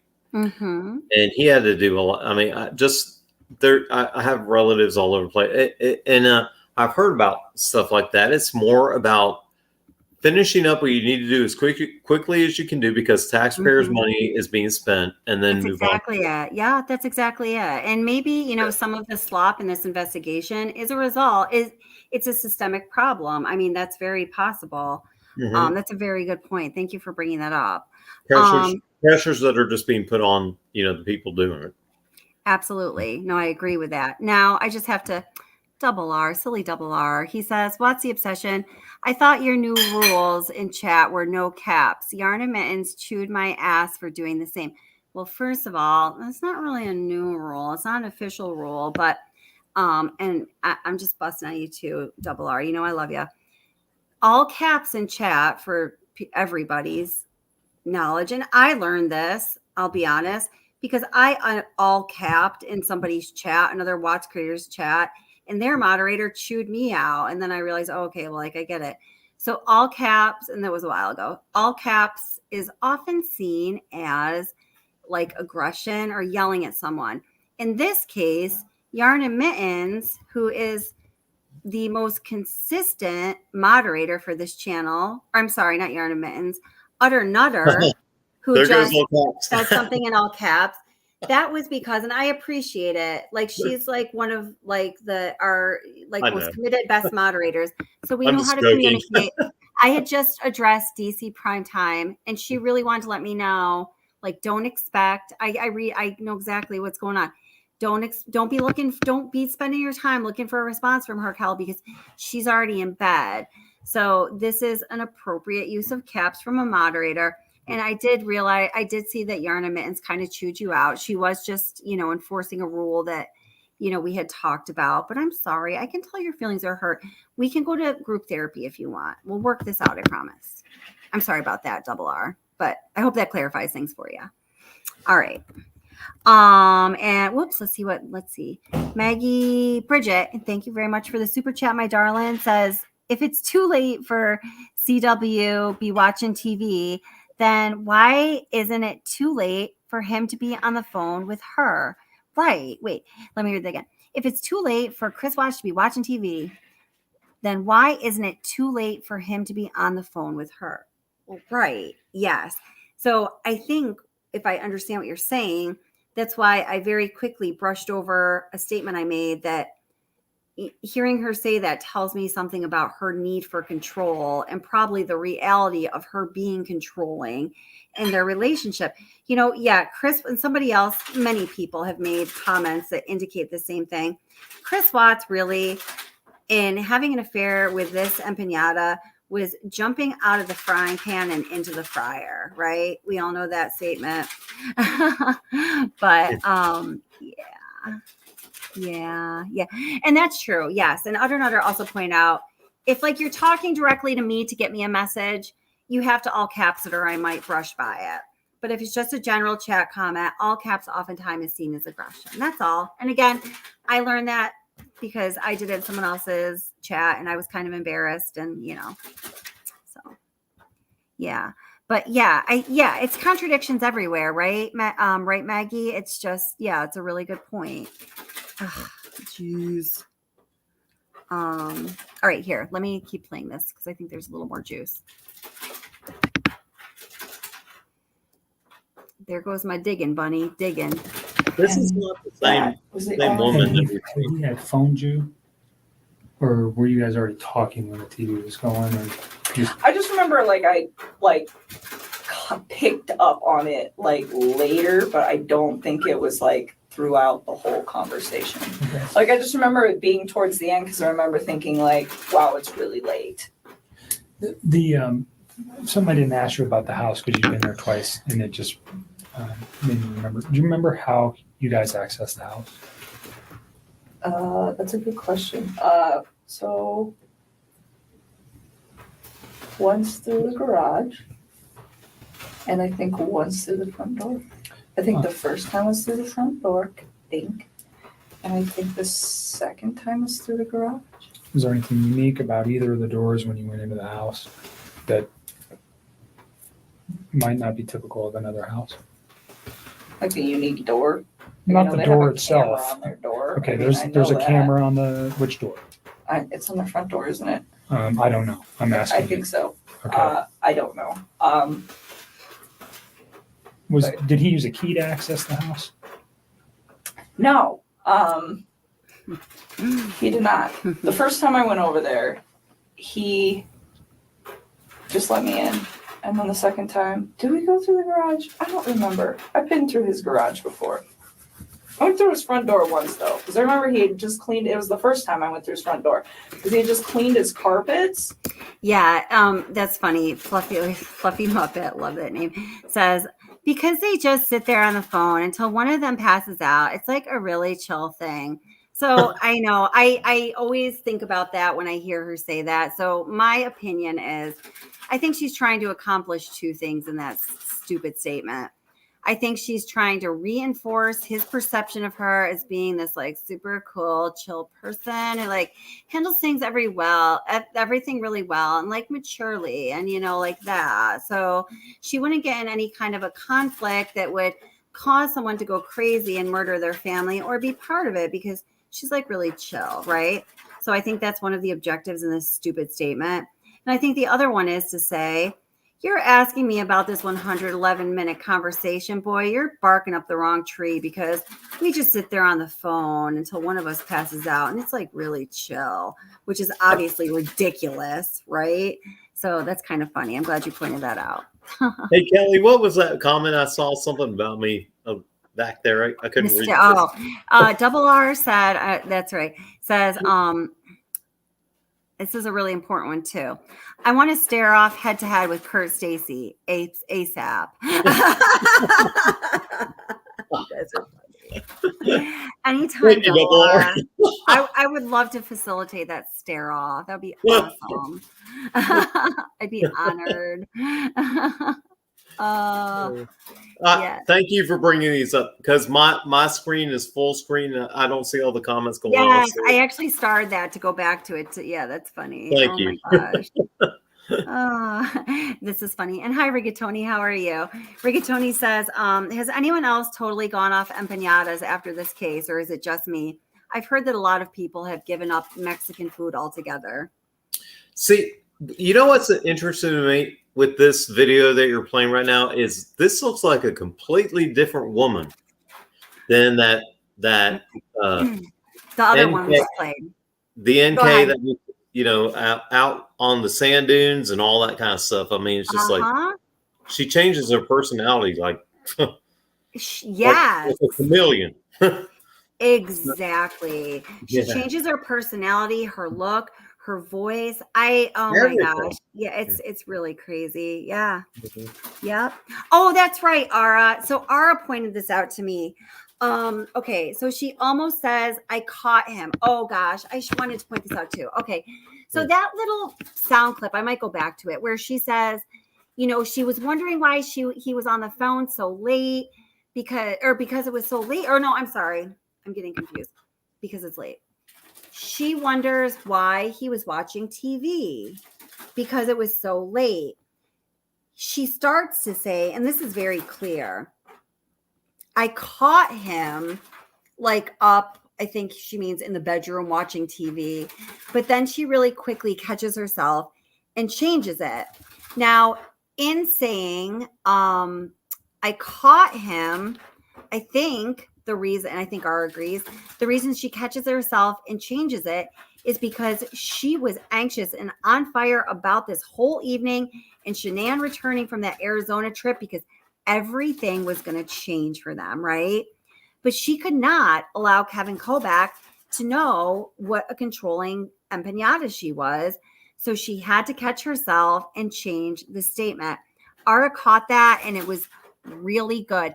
This whole section of the interview is just so dense with things that should rightfully be analyzed. Yeah, that's a good question, my ass, right? So then, let me just keep playing just a little bit here. And he had moved all the furniture out of the way, and the furniture was kind of in the way of the door. And he's like, the door doesn't open all the way right now. I'll move all the furniture back when the carpet dries. So I do remember that just kind of offhandedly. And the second time, I want to say we went through his garage because I remember his garage. I remember, yeah. So he was at the house when you went there. You were never there by yourself. He was at, he took you there. The first time he was already there, and I met up with him. And the second time we went there together. So the front door, I asked if he had used a key. He let me in. Okay. So there's a, those keypads where you can enter an access code. Do you remember seeing that on his door? I want to say vaguely, but to be honest with you, I don't remember. He let me in that day. So he never gave you the code to access his home? No. Okay. Not at all. You talked about a security system. There was a camera on the front door. Was that just like what a Ring doorbell is that goes to your phone?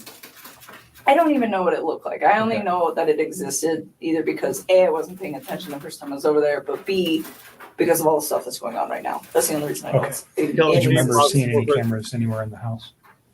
No. Okay. Did he ever tell you about the alarm system or give you an access code to the alarm system?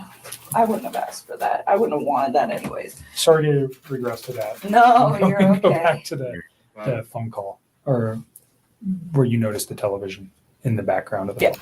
She's had enough. Listen, watch her body language when he says, let's go back to that phone call. What are you going to say, Kurt? I was going to say, this is so much BS because if you're really that into a person and you're that dedicated, she would know if they were as close as they were. She's acting like she has no idea about the code that you put into the Right. Yeah. No, if you're that close to somebody like that, they're going to tell you all that stuff. Oh, she absolutely had the code. I agree. And she's acting like I have no idea and I don't know about this and all that. That is such. That's right. Now watch as soon as he brings up the 111-minute conversation. Okay. I was over there, but B, because of all the stuff that's going on right now. That's the only reason I know. Okay, so he's about to ask. Did you remember seeing any cameras anywhere in the house? Wait, in a minute. Okay. No. Okay, here we go. Did he ever tell you about the alarm system or give you an access code to the alarm system? I wouldn't have asked for that. I wouldn't have wanted that anyways. Okay, here we go. Sorry to regress to that. No, you're okay. Go back to the Oh, she crossed her arms first. I digress. Where you noticed the television in the background of the phone call.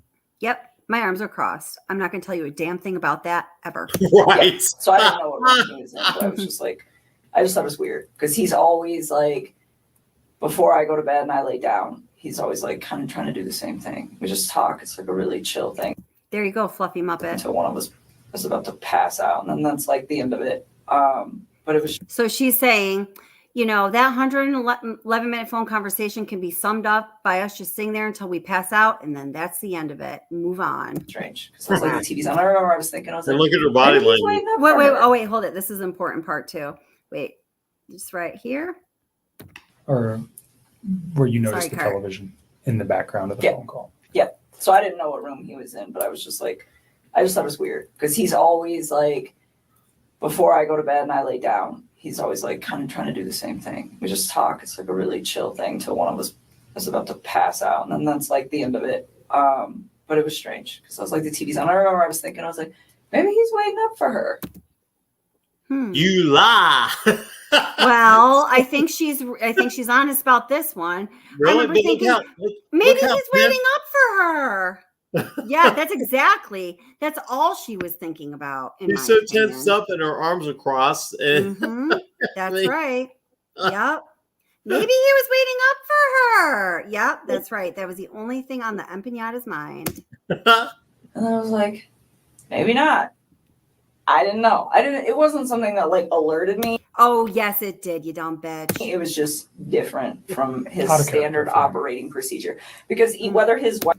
She also will go to those statements like standard operating procedure, order of operations, you know, when just to try to sum it up and move on. It was different from his standard operating procedure. This woman, somebody freaking question her and get it over with. Wife is home or she's appropriately, question her correctly. Gone. He's always got kind of like the standard op. Okay, so here's the other thing. This is just such dense material. Whether his wife is home or she's gone, he's always got like this standard operating procedure, order of operations, baby. There's not an if his wife is home or if she's gone in their relationship. Understand this world. According to their timeline, they started dating the first time. He came over to our house with 2 boxes of condoms. One was open, one was not. And we know the expiration dates, but I can't remember them. But she did. And also the manufacturing dates, therefore, was June 27th, the night of or the night after, I can't recall which at this very moment, Shanann and the girls left for North Carolina, okay? That, according to them, their stories, they don't say this is the first time we slept together, but according to their stories, it is. It's 6 weeks. Shanann is gone that whole time. She's home. Wait, just a minute. Hold it just a sec. I just got to make this point here. Okay. She's gone the whole time. They come back. She's home for 2.5 days. She goes to Arizona.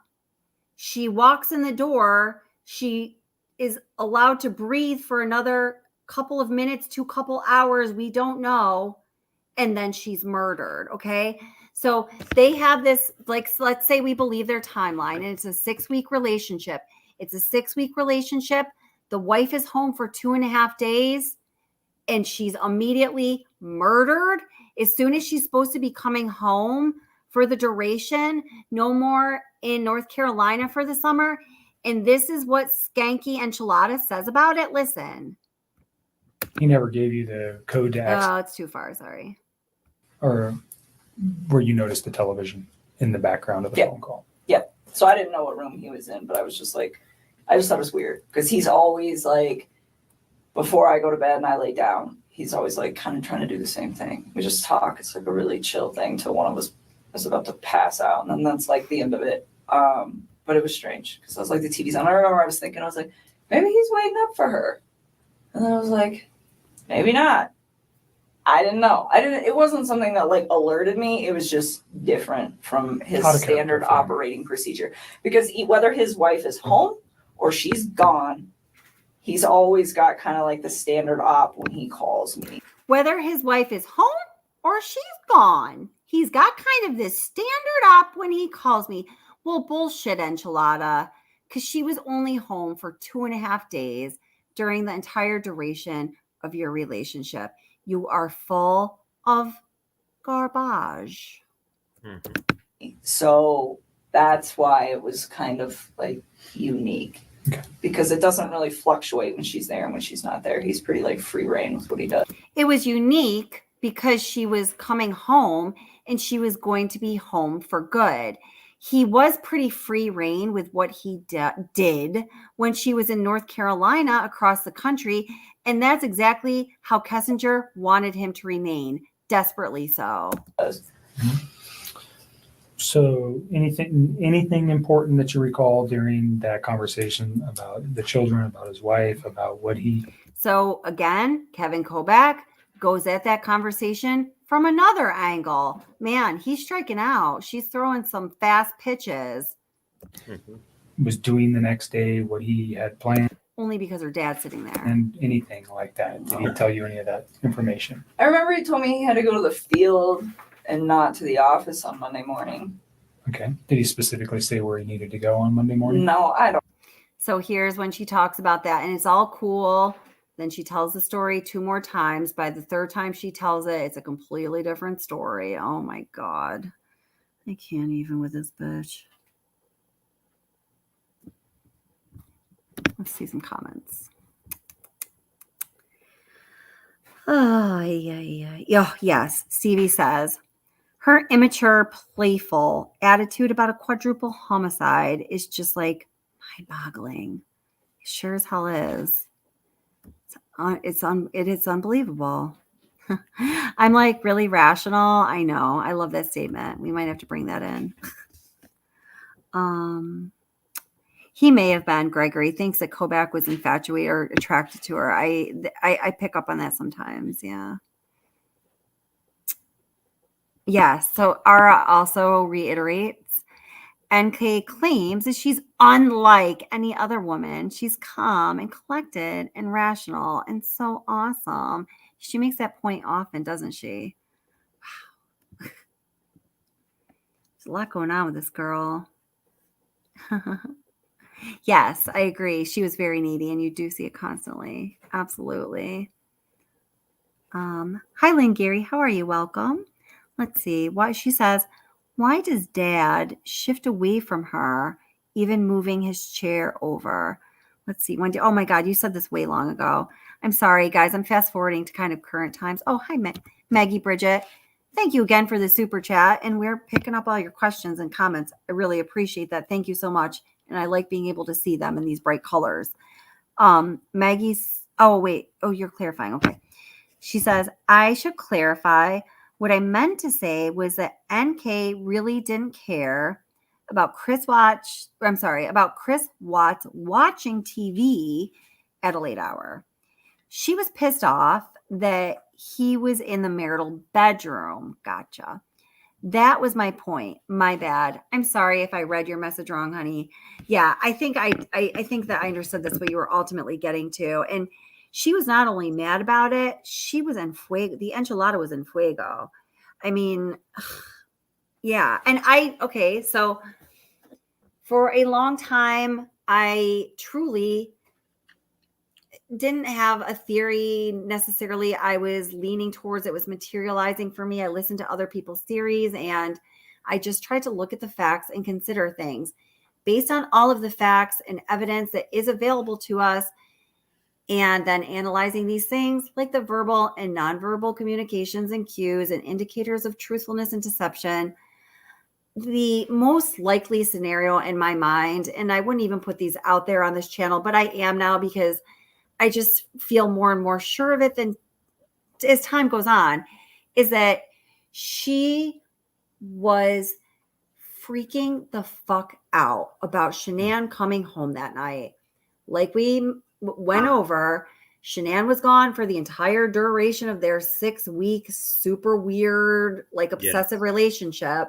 Mm-hmm. She was home for 2.5 days. She was gone to Arizona for the weekend.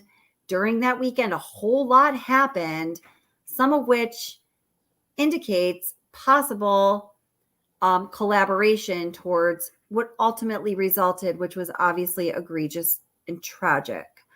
I think that Kessinger shows every sign and indicator of being unstable, overdramatic, and the exact opposite of what she claims to be to Kevin Kobak time and time again, which is typical. You'd expect all of this from somebody with her personality composition. So I think that she was absolutely bugging out, put the pressure on Chris Watts. I think at this point, in my opinion, based on what we know, I think he was starting to be a little torn. His wife is coming home. She's pregnant. I do think he loved his daughters. You might hate me for saying that, but that's what I see. I think he was starting to think of things differently just because his family was now in proximity. This is like a weird situation. Even a person without a brain and without a heart, similar to Chris Watts, is going to feel some level of stress or, tension or not being able to hold all of this together because you can't, right? So I think she sensed that because she was obsessively tuned into him. And I think she really put the pressure on, gave him ultimatums. I think she may have very well been there when Shanann got home. And obviously things went in a direction that are absolutely horrific, horrendous, like Satan worthy. And I think that investigators need to know more about her part in all of this, because I would bet anything on this. There is a degree of criminal liability or culpability that is chargeable and should be charged to protect the public. I think she's a loose cannon. I think that her part in whatever happened is evidence of her being a dangerous person. There. That's the most definitive thing I've ever said about that on this channel, for sure. What do you think, Kurt? I think, to add on to what you were just saying, I also think that she was obsessed with him. Yeah. I think once she got that, and the only reason I say that is because when you go back to look at the obvious 2017 Google lookup and all that, she must have met them somewhere along the line. Yeah. I think she was obsessed with him, and that was her target. So you're saying he was obsessed? She was obsessed with him before? Yeah. Okay, I got you. I think that's very possible. That's just my theory. I'm not saying that's what happened. It's just my theory. Right. And that. So when she found out who he was after she met him earlier, and where he worked and all of that, I think she looked it up. And when there was a job, this is just my theory. I'm just saying it's my theory. Yeah. It's a fact. It's when she saw that a job opened up where he worked, that was another way that she could get close to him. I am reconsidering that as a possibility, and It's a possibility. It It's is a not fact. possibility. Absolutely, it is. It's not fact. I But just have it's to. Oh, go possible. ahead. Double Because R said we know human nature. we do. Yeah, that's right. And she exhibits again a lot of indicators that she would go to those lengths. Now I'm going to get current with chat again. Double R said about 20 minutes ago, when Kurt and I battle on a share live, he walked away slowly off camera and then slowly came back on. He's really painting the picture for us, Kurt. Okay. I think this has got to happen soon. All right. I don't remember that. What is he saying? Wait, hold on a second. I think he's like envisioning this. Yeah. Ah. Hi, Tammy Wells. How are you, honey? Welcome. Yeah, you guys are gonna have to duke it out. Seriously.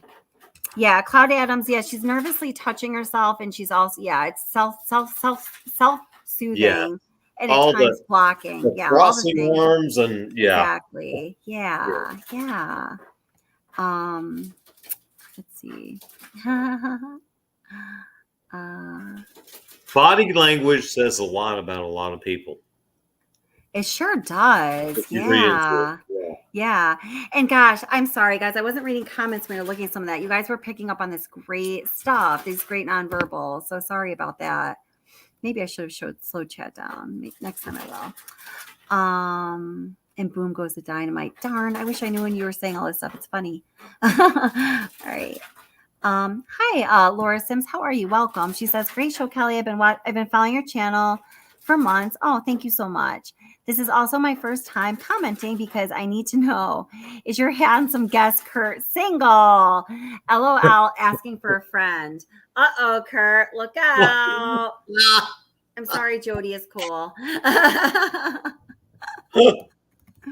Oh, Kurt, you got fans. Look out. Double R, don't get upset about that. You're going to have fans too when you come back up.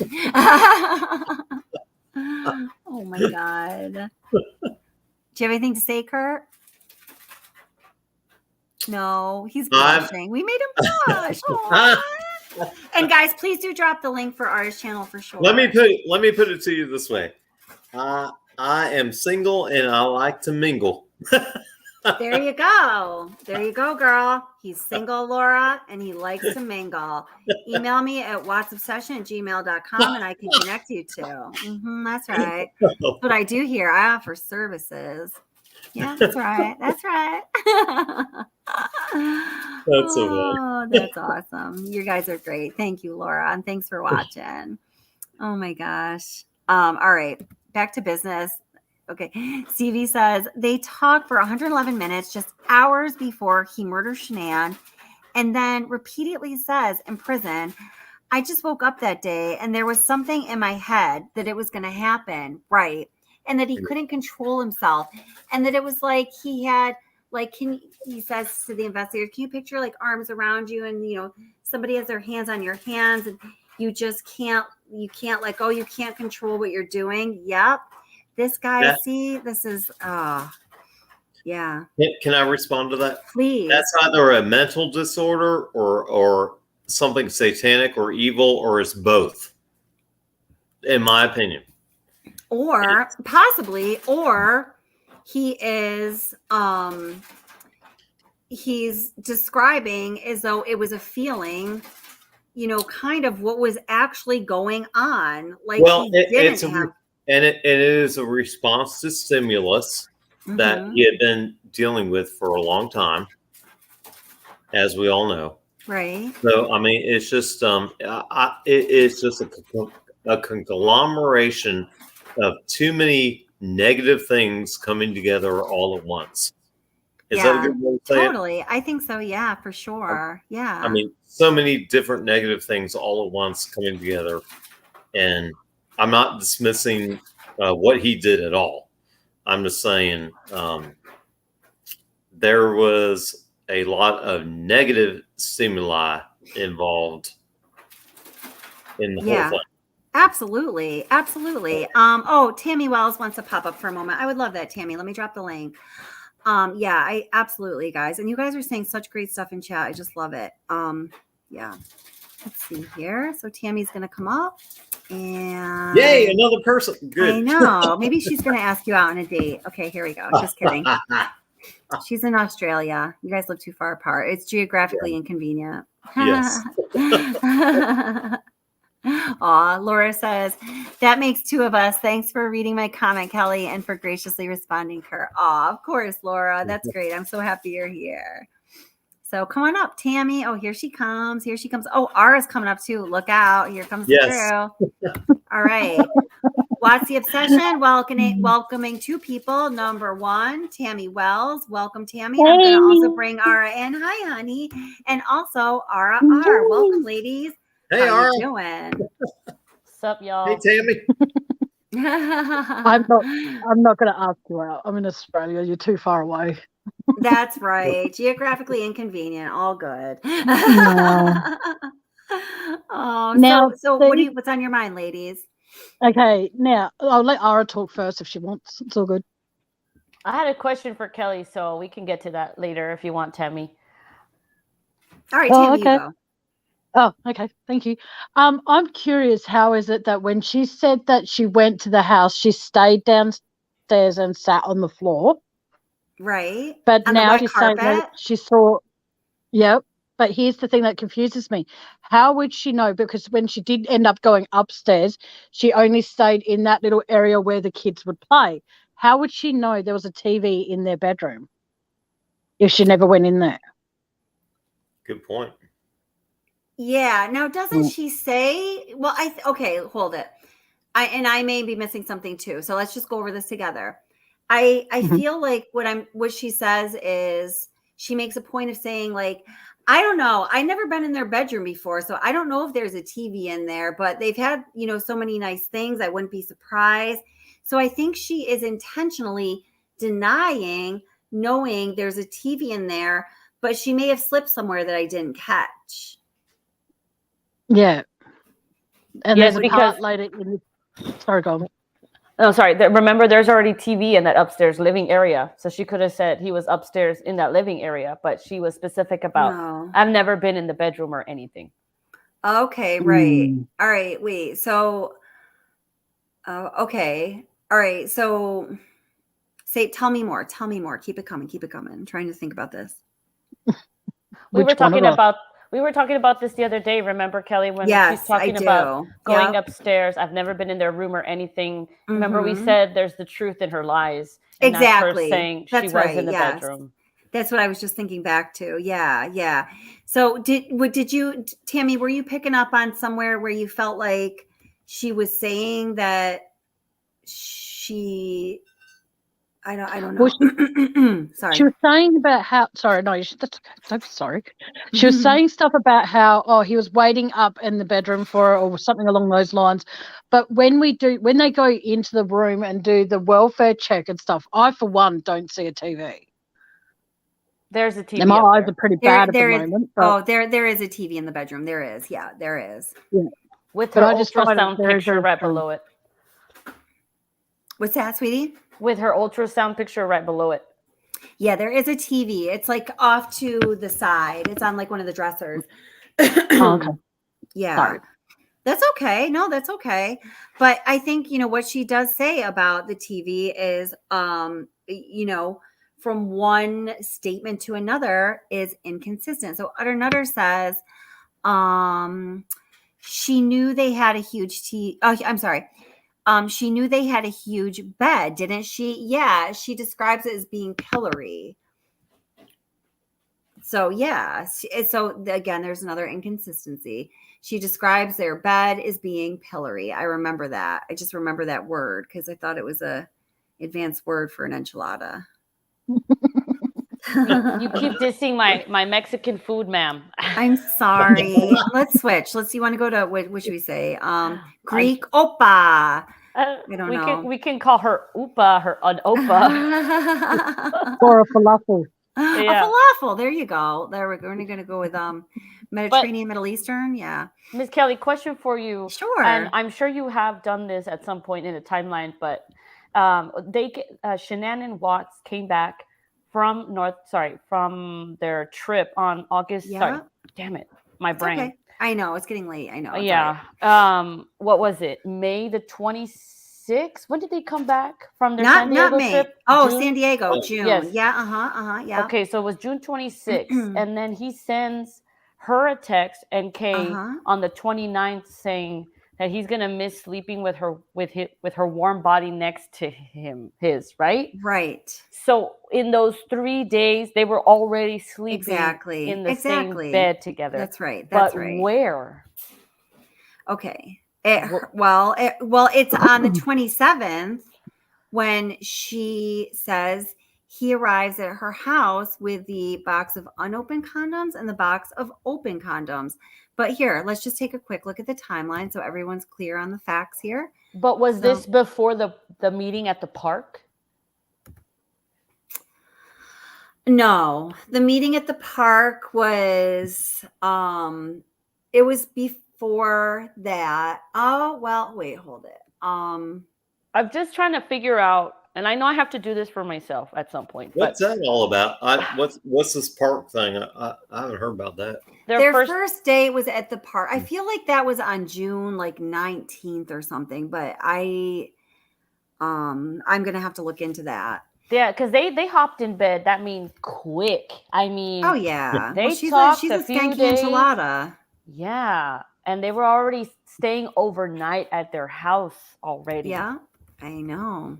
So to me, if she's a smart, intelligent woman and takes everything slow, this relationship did not start when she says it started. I think that's another thing that proves that point that you were talking. Yeah. Yeah, I think so. Now that's interesting because I always remember. Okay, here, I'm going to bring the timeline into the stream here. So, whoops, I got to change the view. Let's see. Would I be able to bring up something separate from this particular interview? Yeah, sure. Wait, could you hold it for just one moment till I go through hold on to it for a moment till I go through just this little timeline section, or do you want to bring it out now? Oh no, I'll wait. It's all good. Okay, don't forget it though. I'm just afraid I'll get distracted, sweetie. Okay, so because that happens. So all right, so here we have this. We have all right now. Okay, so there's just so freaking much. All right, on June 11th, Shanann makes her first. Hold it. Just wait. Go ahead and say it because I need to verify this. I hate saying anything that's not correct. So go ahead and what were you going to say, sweetheart? Now, the thing with the fire stick, I'm starting to think that he borrowed that off what's his face, Troy. So then that way it would cover his ass. Excuse my language. Cover his ass for when he said that he went to a match or a game. Because then he could have watched all the highlights and all the actual match itself on the fire stick. So then that way, if she goes, oh, you weren't home at such and such and such and such, he could have said, oh, I went to the game. And then he could have rewatched that game potentially on the fire stick to actually get all the highlights and to get all the, the big events that happened in that game. And then he could have gone, I went to the game on a night that, and watched it then again on, say, replay on the fire stick. Well, that's what I'm starting to think. Okay. Well, certainly that is possible. But, I'm just going to tell you what my mental response was as you're saying this. I'm thinking, well, but you can also easily just click onto an app on your phone and find out all of, the sports details and statistics your heart would desire. You know what I mean? Yeah, but if go ahead. Watch the whole match on replay. She can then say, for example, she can point out a part. Oh, did you see when that guy got tripped? And then that might not be in the highlights. So he watched the whole match from start to finish after the match actually happened. So that way, if Shanann being Shanann questioned him anything about the match, he could honestly say, well, yeah, I saw that part. That part was really whoa. Yeah. You know what I mean? That's totally possible. And I don't know. It's totally possible. I've never really thought of it before. I'll just say that my personal opinion about the fire stick, and I don't know, maybe I'm a little close-minded about it because I've just rejected so many, things people have brought up about it. Because Chris Watts had talked to Shanann about, trying to save money by using the fire stick, by having someone jailbreak the fire stick so he can get the sports. off of his Fire Stick rather than paying for sports. He said the same thing to Nichol Kessinger as she relays it to law enforcement, that he was looking to save money. He was talking about when he moves out, he can save money by not getting cable, but he's a really big football fan, so he can still watch his football through the Fire Stick, even though it was Shanann who was the Steelers fan and all that jazz. But anyhow, not saying they didn't like football, but I just really think I take the Fire Stick story for what it was. But again, I've been wrong before. I will definitely be wrong again. And I certainly could be wrong about this. I don't know. Hey, Tammy, I'm glad that you brought this up, though, because you just made me think of something I've never considered before. Could it be possible that NK was the one that suggested him get a Fire Stick because she is such a frugal person? And that's probably how she catches up on her sports entertainment. And you know why? It's interesting because she's the only one that brings that up, and Troy. Chris never brings that up, which further proves the point that he protected NK at all costs, which means that he would not say, oh, and Nichol Kessinger's the one that told me to get this Fire Stick. He literally leaves her out of the entire conversation. Yeah. So that Fire Stick could have possibly been NK's idea.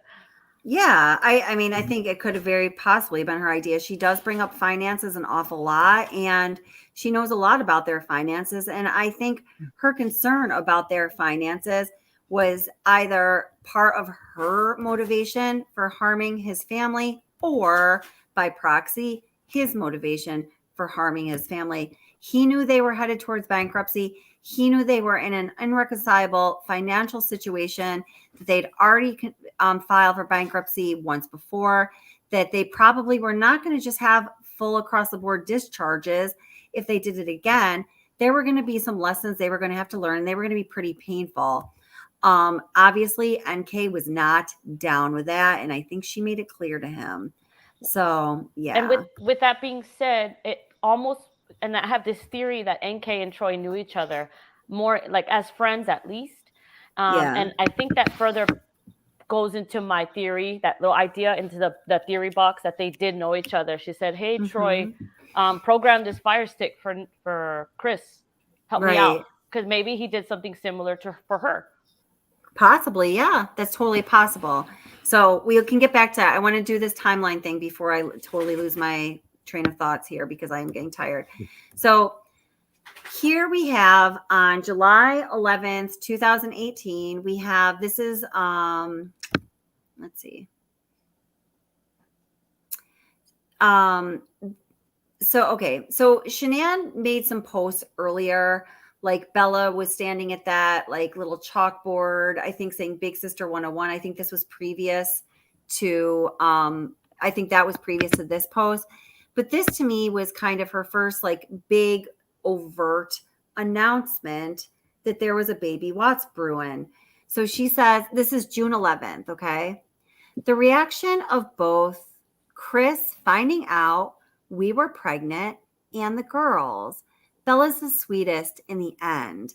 So along with this image post, she posted 2 videos. One was of the girls reacting, and the other one was of Chris reacting, right? So, and I'm not going to play the videos because it's too late. But so this again is June 11th, 2018. So the next thing we can look at is this. Let's see. Let me get it up here since some of my files are gone. Freaking Kelly, in Discovery, it says that this video was taken on Chris's phone. Like the item number, it's his phone. The video of his reaction? Yeah. Huh. Maybe. I mean, no, that's it weird. says, yeah, check it out and let me know what you think. I'll send you an email. But it says that it's on the item number under Chris Watts' personal phone. And I'm thinking, I wonder if this was staged just like everything else. And that's why he's even more awkward, because he knows he's walking into a pregnancy announcement.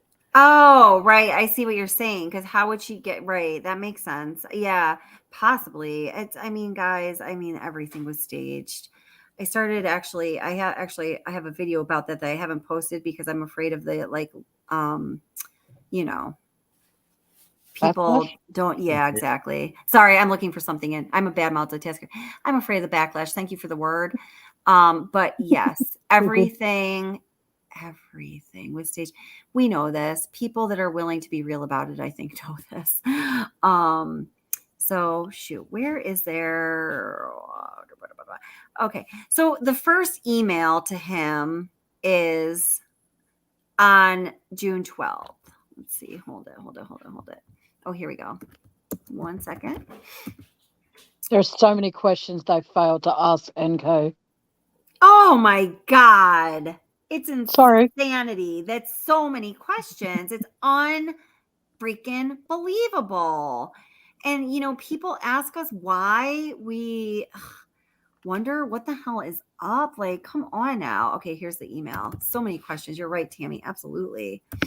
Oh, sorry, because when you said, "Oh my God," I'm like, "I'm sorry." Oh no. I'm just like emphatically agreeing. It's like it's truly unbelievable. It's hard to wrap your head around, and it's hard to believe that those were all just innocent mistakes, because there were so many of them, and they were such bad mistakes.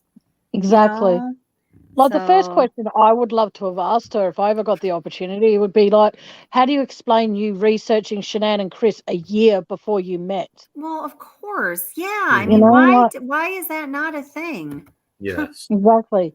And how is it you remember how you gained entry into the house, but you don't remember a 111-minute phone call? Yeah. Like, ding, what ding, the ding, F? ding. Yes, absolutely.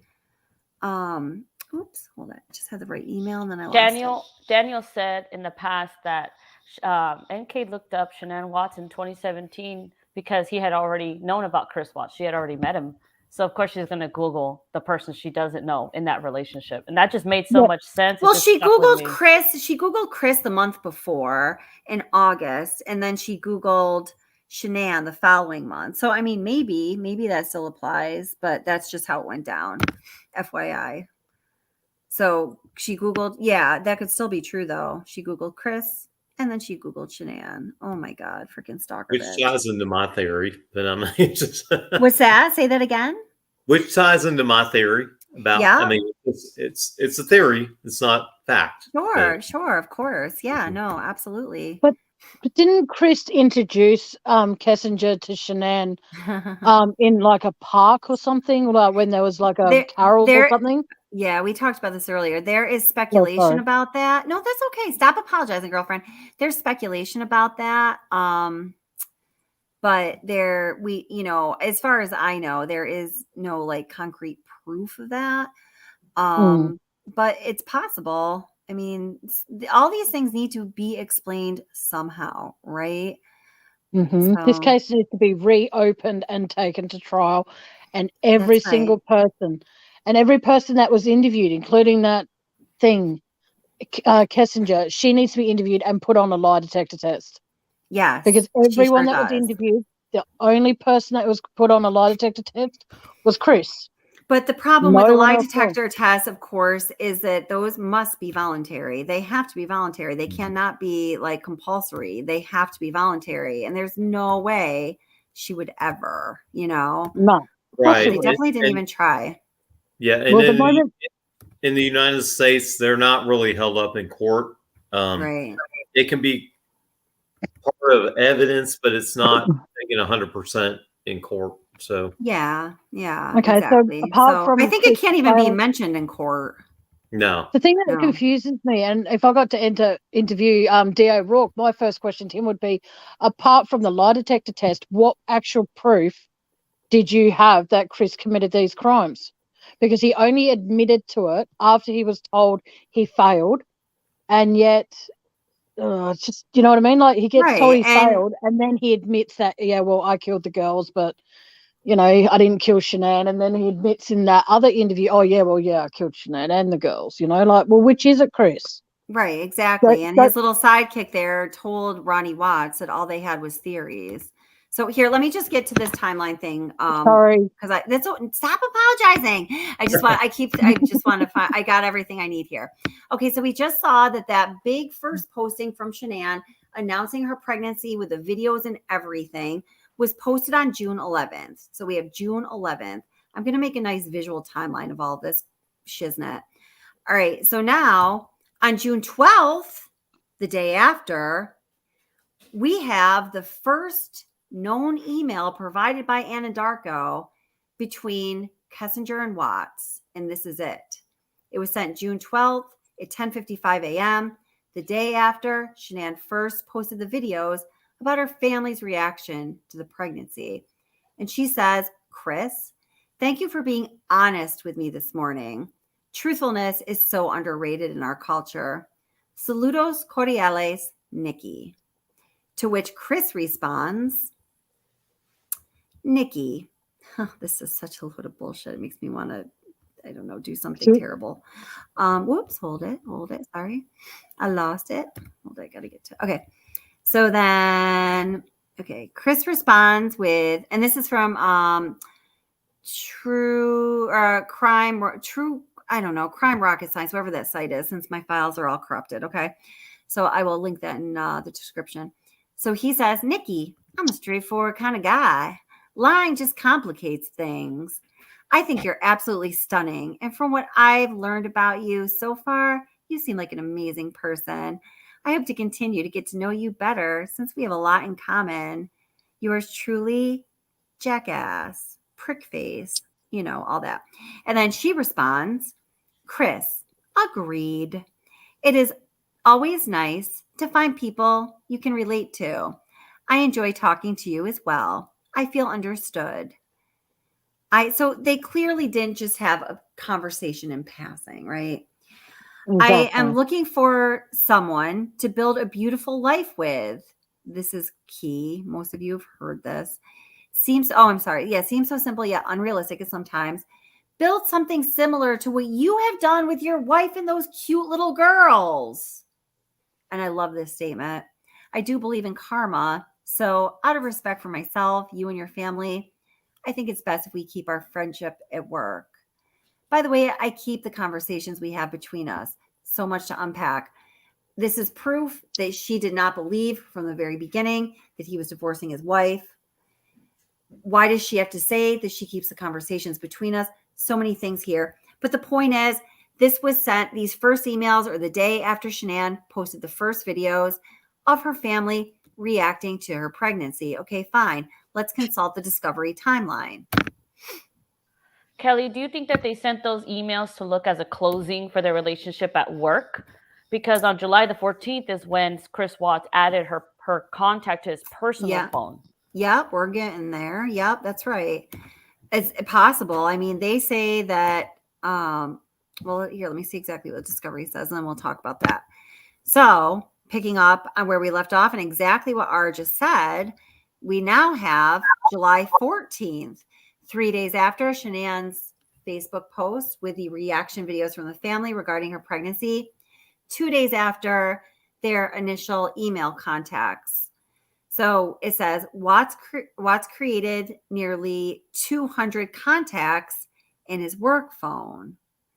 These include coworkers, Shanann, and Nichol Kessinger, the mistress. Kessinger's phone numbers included, and now he includes 2 phone numbers. She always maintains she only had 1 phone, but it's possible, of course, that one of these is a landline. I've always wondered about that. I've never looked into it. So now, let's see, the next relevant thing here is, well, okay, on June 19th, which is the day I believe Kessinger and Watts had their first date in the park, Watts told Tony Brown, I have to check out by 2 today for a doctor's appointment. If anything comes up later in the day, I will let you know. Well, I don't believe that Chris Watts had a doctor's appointment that day because Shanann posted about everything medical, and we never heard about that. And I believe that's the day that they went to the park together, their first date. I believe that's not 100%. Okay. So, and then on June 22nd, it says Watts created an entry in the contact list of his personal phone entitled APC Health Safety Environmental. The phone number entered is Kessinger's number. Let me just compare and make sure that's the same number as the one above. I think it is, but it is. Okay. All right. Now, let's see. On that same day, that is also, by the way, the day that Shanann and Watts traveled to San Diego to attend a Thrive convention. That's the same day so now he's putting in that secret contact because he's going to be communicating perhaps with his mistress while he's in San Diego with Shanann. Don't want her to see this, right? Uh-huh. So let's see. Okay. Okay, so now on June 26th, Watts told Troy McCoy, his coworker, I landed last night around 2 a.m. So he landed back in Colorado at 2 a.m. on June 26th. I'm around all day if you need to ask me something, yada, yada, yada.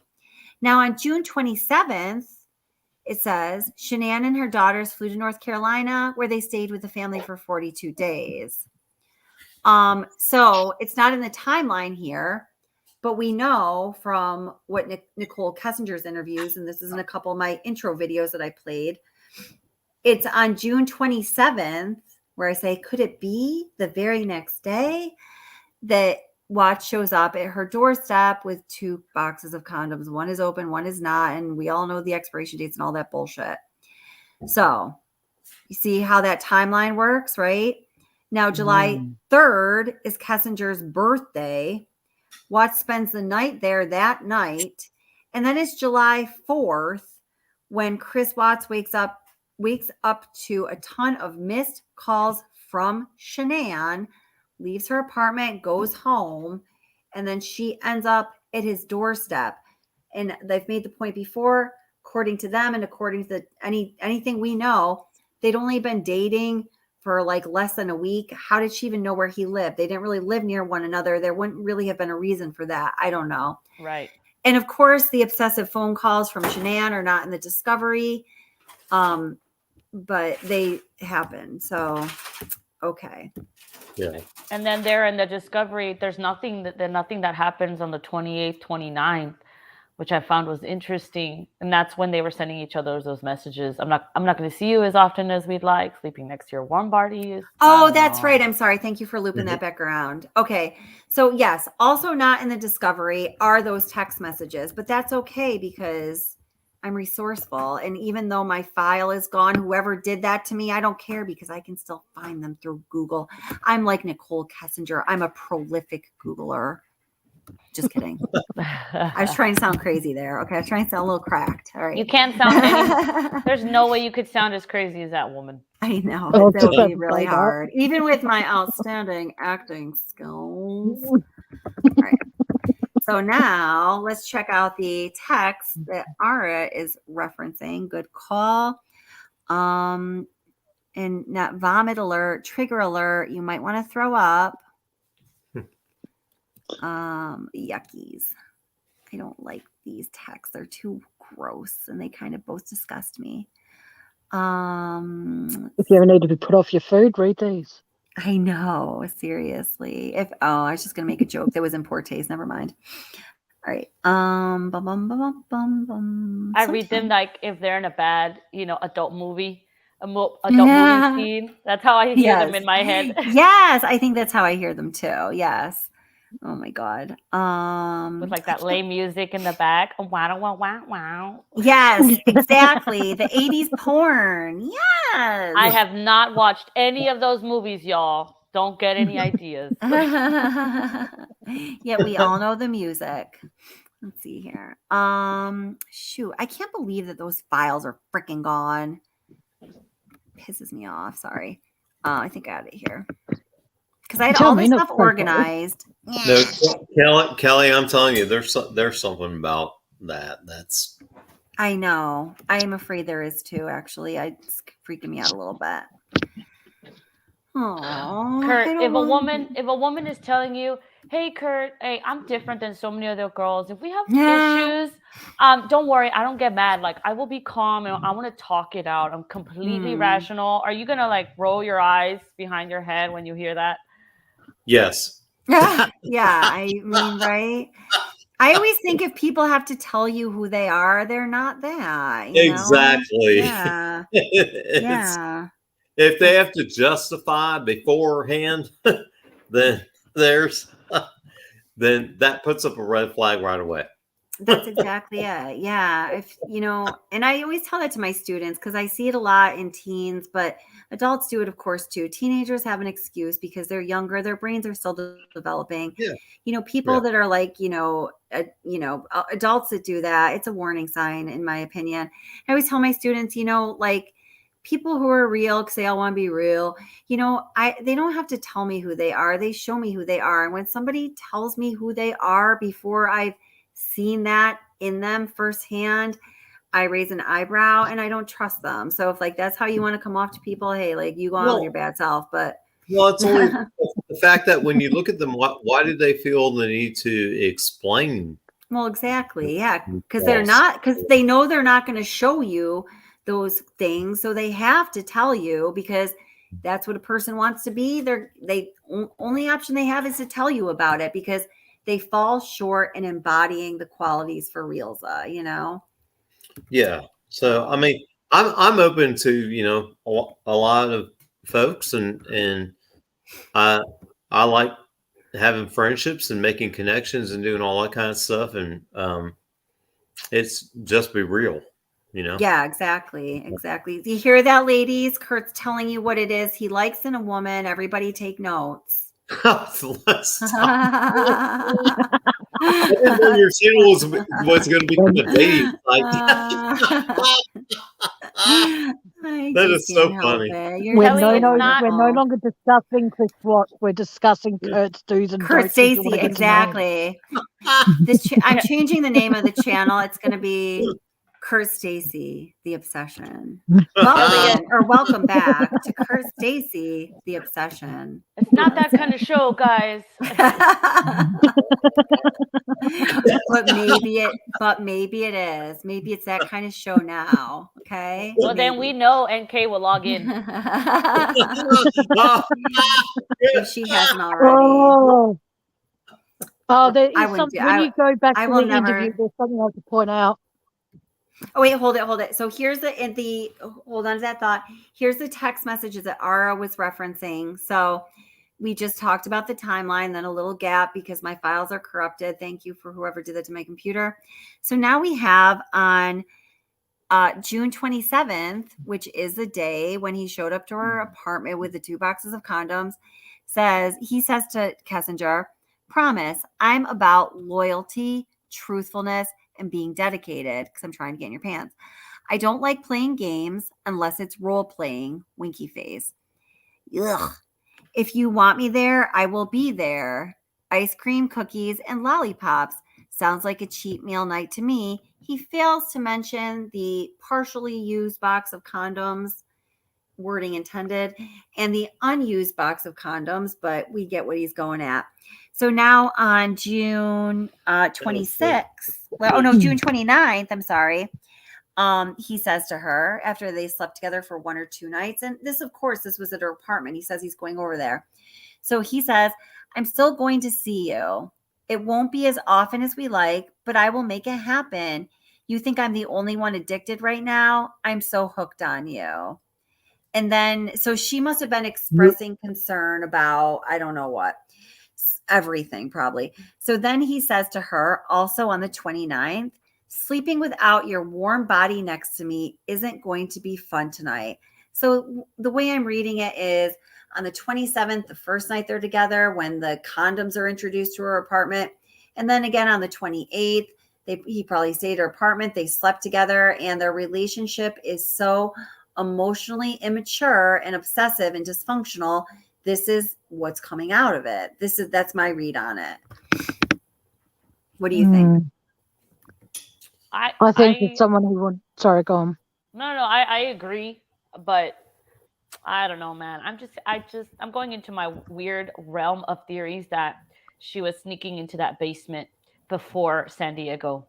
That's an opinion, y'all. That is my opinion. She may have been. But here, when the initial question, because I'm trying to close a loop rather than totally flying off on a tangent, was where, where were they sleeping together per this text on the 29th? But here he's like saying he's going over there. So to that question, that would be my answer. But perhaps that was happening. I I obviously don't know. I never went in and looked at it. But man, yeah, he went over there real quick then, right away, as soon as he got back. That's crazy. Yeah. That's crazy. Super obsessive and definitely highly dysfunctional. Well, because she said, that's your space. This is my space. Yuck. Yep, she does. You do such a good impression. Straight from the interview, always. That's right. So what were you going to say, Tammy? Oh, I was just going to say, so much for keeping the friendship at work. Oh, well, yeah. I know. Well, once again, that worked out well. Once again, that is an example. It's proof of both of these individuals being all talk and no walk. And two people like that getting together that are all bluster and no substance is generally a pretty bad thing. I mean, this was like as bad as it gets, but it was, wow, yeah. And for him to go so early to her house, she was probably sending him provocative photos while he was over there with his wife. I'm assuming that she was so excited when he came back to go to her place. Oh, yeah. Yeah, well, don't forget, though, when they were in North Carolina, she's like, go work things out with your wife, yada, yada, yada. But she's sending him prerogative pictures when he was in North Yes, absolutely. Absolutely. That was just a bunch of shit. That was total crap. I think really what she was doing was saying, like, she was being passive aggressive. Like, yeah, you know what? If that's what you want, you go ahead, you get back with your wife, knowing that they were already in this obsessive, really intertwined, messed up relationship, similar to something she had experienced before, I'm sure. And she knew that the things were not going to become disentangled that quickly or that easily. And I'm sure there was part of her that was rubbing her hands together going, yummy, more drama on the way. Okay. Kelly, can I say something real quick? Sure. There's two things. First of all, this reading this is so freaking cheesy. Yes, it is. For a guy to say that. But the second thing is, have you seen, and this is just another theory, I'm the theory guy that says all this kind of stuff, where it looks like there's this woman on the beach when they went to North Carolina that looks like her. No. We're not going down that road. Okay, I'll stop. Yes. So the footage of a tall what woman, I'm talking about, right? Yes, with long brown hair in the airport. Oh, it's on K. A woman who's wearing an ugly brown bikini on the beach. It's definitely not the same bikini. I checked out a long time ago. Listen, people, like slender, long brown hair female does not narrow down. Pull back in the ponytail. Yeah, it does. Or whatever. It's like, okay, there's probably maybe a billion people on earth that fit that description or so. Okay. Yeah. Give or take, 500,000, something like that. You know what I mean? You see those theory conspiracies. And yes, I've seen them. I've seen them. I've dismissed them. They are not my friend, but I know they're out there. And if any of you subscribe to whoever you want. If any of you believe them, I still love you, but I'm just telling you, you do the facts. We do facts. That's right. But speaking of facts, Hot Ham Radio wants to know, Kurt. Kurt, may I ask, do you have a standing desk? It seems like you're standing. Kurt, I am standing up. He's on Watch the Obsession. That's right. I'm standing up. I've got my kitchen is over here, and this is like it's on an island. It's my den is back behind me. I got my kitchen over here. It's like an open floor plan. And I noticed your aunt, who's a graduate of Vanderbilt, is not there. No, she will be here tomorrow night. Oh, cool. Fun. And Peggy. Yes. That's right. Awesome. There you go, Hot Ham Radio. You don't know this about my channel, Hot Ham, but it's a requirement for all guests on panel to stand the entire duration. No. It shows that we are superior. No, I'm just kidding. I am saying that. You want to tour my house? Funny. No, I'm just kidding. Oh my gosh. Hi, Lobo. How are you doing? Welcome. Oh, that's so funny. Hi, John McSmith, honey. How are you doing? So, all right, back to Ara and Tammy, what do you guys think? Well, I appreciate you going. Let's see, that's what's awesome. I asked a question, and then Kelly was like, "Let me show you the receipts." Yes.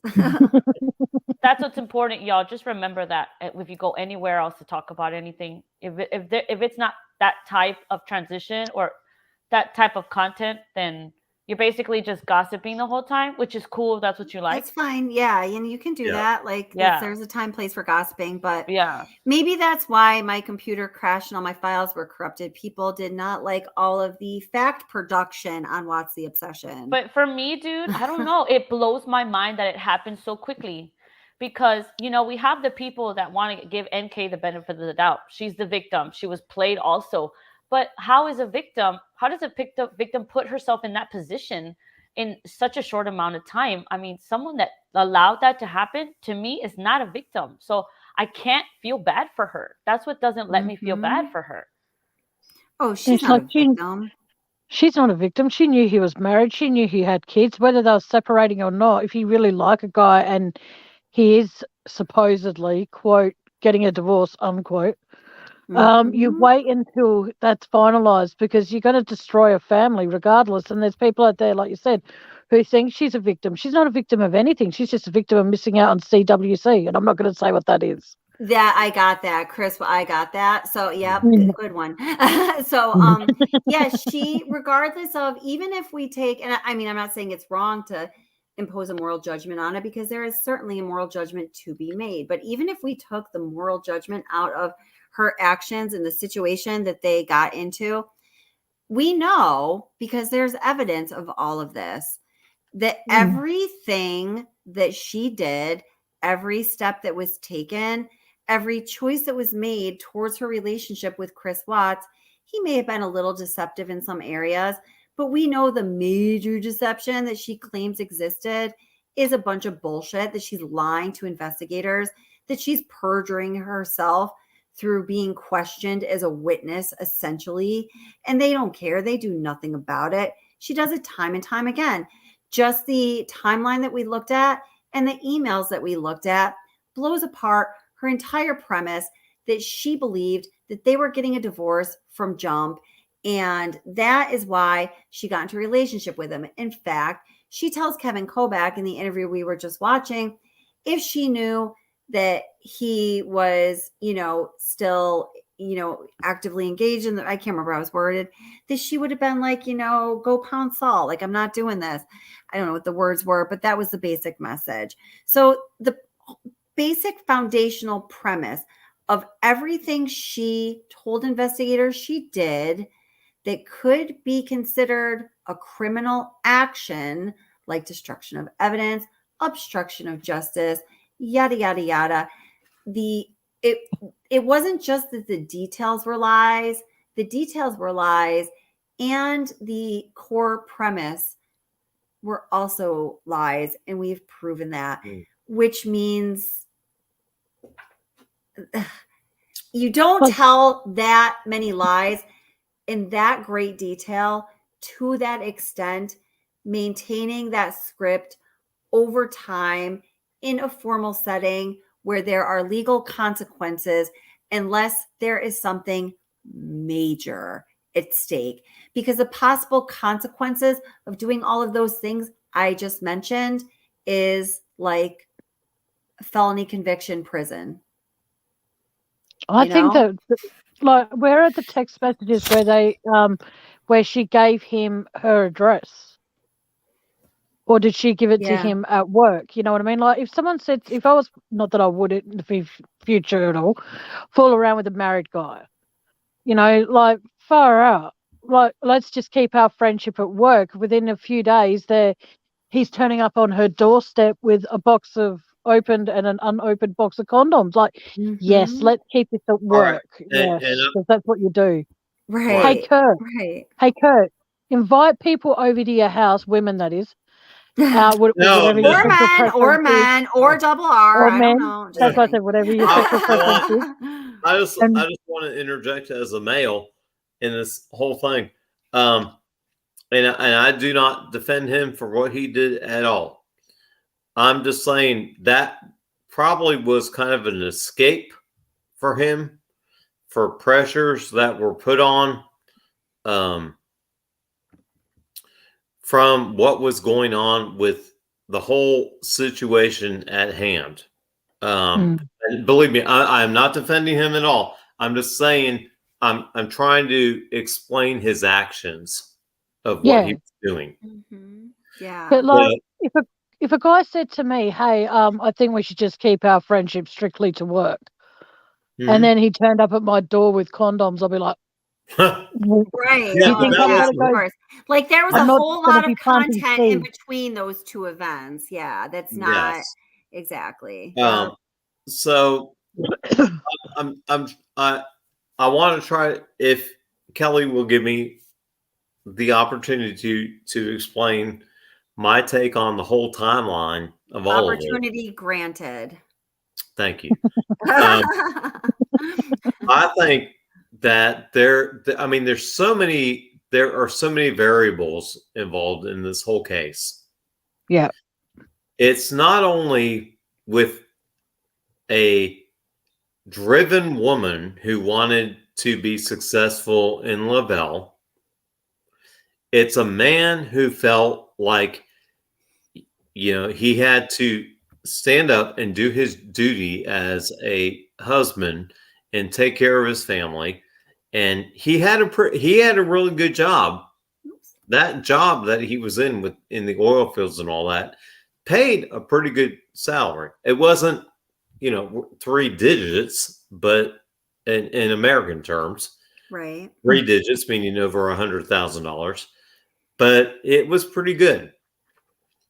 But they were always living above their means. I was going to say that, but I didn't want to be rude. I'll leave it to you to say it instead. No, it's fine. Well, I mean, so they declared bankruptcy once. They're on their way to doing it again. That's why that's a fact. Yeah. Yeah, that's why I said that. They were always living above their means. They had to declare. Shanann, before she met Chris, if you look into her background, she was always a driven individual. She, I think it might have been because of the first husband that she was married to was a lawyer and he had money. And she, after she got divorced from him, had acquired enough money to have a really nice house built in North Carolina. And it was basically a mansion. It was a huge house just by herself as a single person. Probably off of the money. I'm just saying, I don't know this for a fact, but it was probably off the money that she got out of her divorce. No. There was not money out of the divorce. No. Okay. Well, thank you for correcting me. If not, I'm just saying. Okay. So, and she had, she built this really nice house, and then she had that, and then that's around the time that she met Chris, and through friends or a relative or somebody that suggested that she meet him.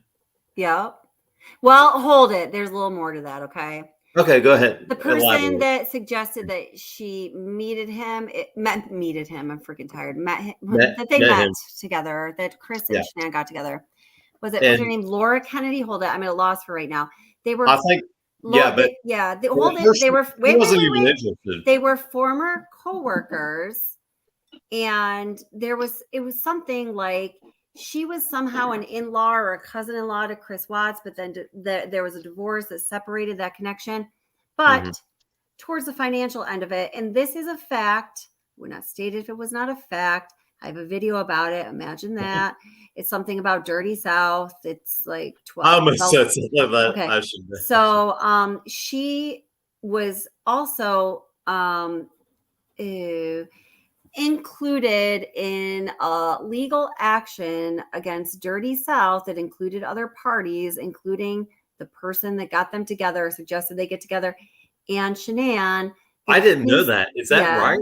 this is true. I wouldn't, So wow, I know about Dirty South. So is right. that true? Wow? Yes, it's true. Yep. Yeah. That asserted that they essentially, I don't know if it was embezzled, laundered, stole, were just dishonest, and there was a large sum of money involved.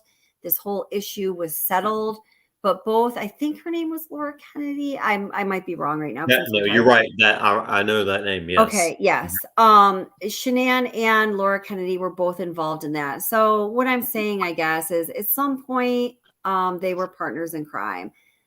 So that's how this all happened. Her introduction to Chris Watts. Now, I'm just going to be frank about it since we're discussing it. I don't like to dance around issues so much. Where the money came from to build that house that I don't know any 25-year-old other than like celebrities, and I don't know them. I just imagine this is a scenario that has been able to build a house like that. Where the money came from is really unknown.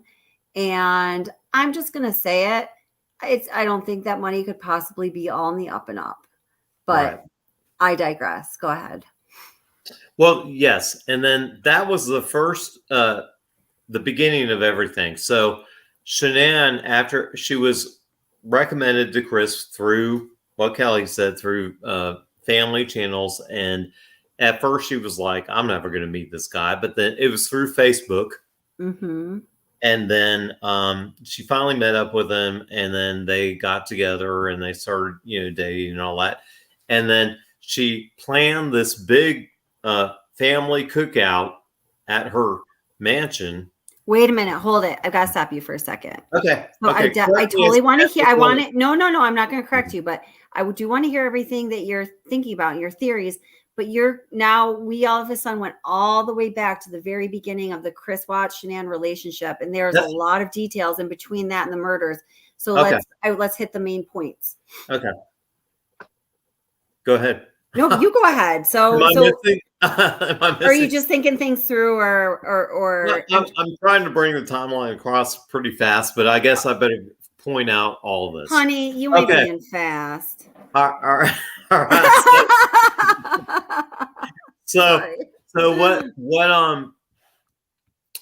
it was almost like Shanann was like, at first I didn't want to be with him, and right. He wasn't good enough for me and all this kind of stuff. Yeah. And then she finally gave in and they started dating, and his goal was to always be, he always loved racing, car racing. And his dream was to be in a pit crew with car racing and doing all that kind of stuff, because he was mechanical. He was good with his hands. He was a mechanical kind of person. And and growing up, he was always involved in sports.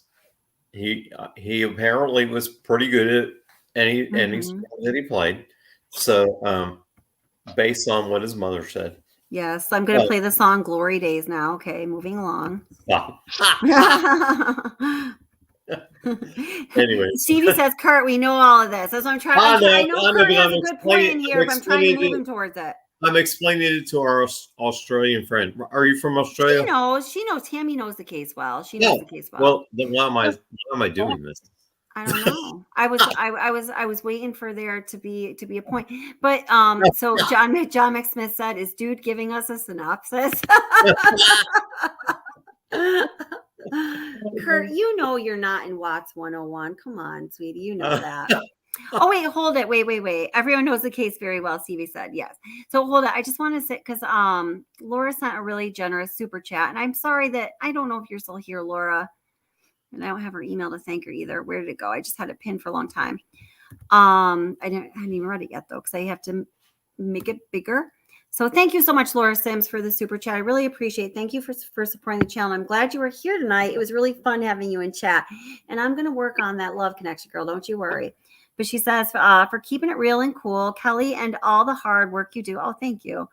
On this wonderful truth-seeking channel. And thank you again for taking the time to read my totally unrelated comment inquisition about Kurt with a C. You're welcome, Laura. And I'm sorry if you're not still here. I hope you're seeing this on replay. It was really fun having you here tonight. Thank you so much.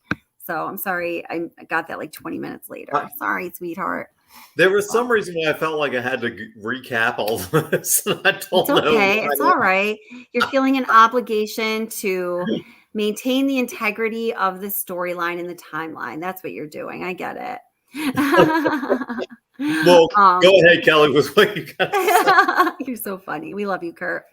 Now, Double R is calling you kickstand, Kurt. And Double R says, Double R says, kickstand Kurt needs to be cow tipped. Jeez. Oh. Stevie says, and you know we love you, Kurt. Stevie says, yeah, then Kurt can have his own channel. That would be great because then he could ramble over there instead. You're a superstar, Kurt. We all love you. Oh, Lauren's still here. Oh, good. Hey, I will tell you this. If I do ever have my own channel, it will be when I'm doing my riding program with my horseback riders. There you go. There you go. And then we'll listen to you ramble about horses. It'll be perfect. There you go. And yes. Then maybe you can teach. Tammy hopped down. I'm sorry, Tammy. I didn't mean for you to hop down. Yeah, we know. Thanks. All right. Yeah, John says we know. Thanks. Okay, good. Yeah. All right. I'll shut up. I'm enjoying the conversation here. I don't know why I felt like I had to go into this whole like ramble about the whole case, but yeah. So Ara asked me something in private chat. Do you mind if I read that out or no? Yeah, go for it. Okay. So she asked, and I understand why you'd send in private chat, but Kelly, why is Shanann's abbreviations SK on those threads with the realtor? And then she, says Shanann King. So King, of course, was the last name of her first husband. She was Shanann King for a while. Now, I don't really know the answer to this for sure. Something I do find interesting is, I snagged all of the Facebook stuff that I could when I heard rumors that her Facebook was coming down, and it did. And when she is, so I've done videos on 2014, 15, 16, 17. No, maybe I didn't do 14. I'm not sure. I did 15, 16, 17, and 18 for sure. But they go back to 2010. So she does post a lot about her meeting Chris, her courtship with Chris, a lot about going to the doctors with Chris and things like that too, of course. But she says when she's talking about their wedding, I think it says, tomorrow we're going to be Mr. and Mrs. King. That's one that I specifically remember. There's at least two more where she refers to herself and Chris as being the couple with a last name King. I certainly do not think that's a typo. Chanel was very aware of what she was putting on social media. I think what she put on social media for the most part was intentional and was soliciting a certain type of reaction or response from people. So I always wondered, just to R's question, did she, the way that she wanted, Cindy Watts claims, it's a hilarious story, I think, that, Chris came home one day or to his parents one day and said that he was going to be Christopher spelled like this or something like this. I can't remember exactly. Like yeah. Chris, I don't know. I'm kind of making this up. Like Chris with like apostrophe and Chris apostrophe like Topher.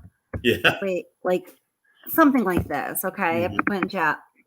So the same way she wanted to do that after she changed her name from Shannon to Shanann, she wanted Chris to be Christopher with an apostrophe or something. I wonder if she wanted him to take on her last name at the time.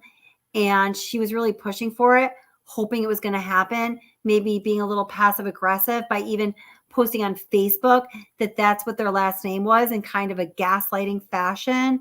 And he just, for once in his life, it would have to be that he put his foot down because their last name was Watts. And I mean, I could see how, I've wondered about that too, Ara. I don't know. That's just weird. I mean, they're already married this long. It is weird. Yeah. But I know that her name was maintained as King on certain documents. Yeah. Yeah. Yeah. Yep. It's crazy, right? It is crazy. I'm thinking, so I don't say anything stupid out loud. Thank you, Hot Ham. And you said a couple other things that were accurate too earlier. Yeah, I'm sorry, I can't remember what they were because I'm tired, but you clarified a few things in comment. I read them and you were correct about all of them as far as I know. So thank you so much for that. Oh, there goes my digging bunny. Stop digging bunny. Stop. Yes, on the typewriter, Edward. So what were you going to say, Ara? I'm sorry. No, I only noticed that the other day, and this is why that's why we, over the years, we still look at this and we look at the same stuff over and over again because we miss things.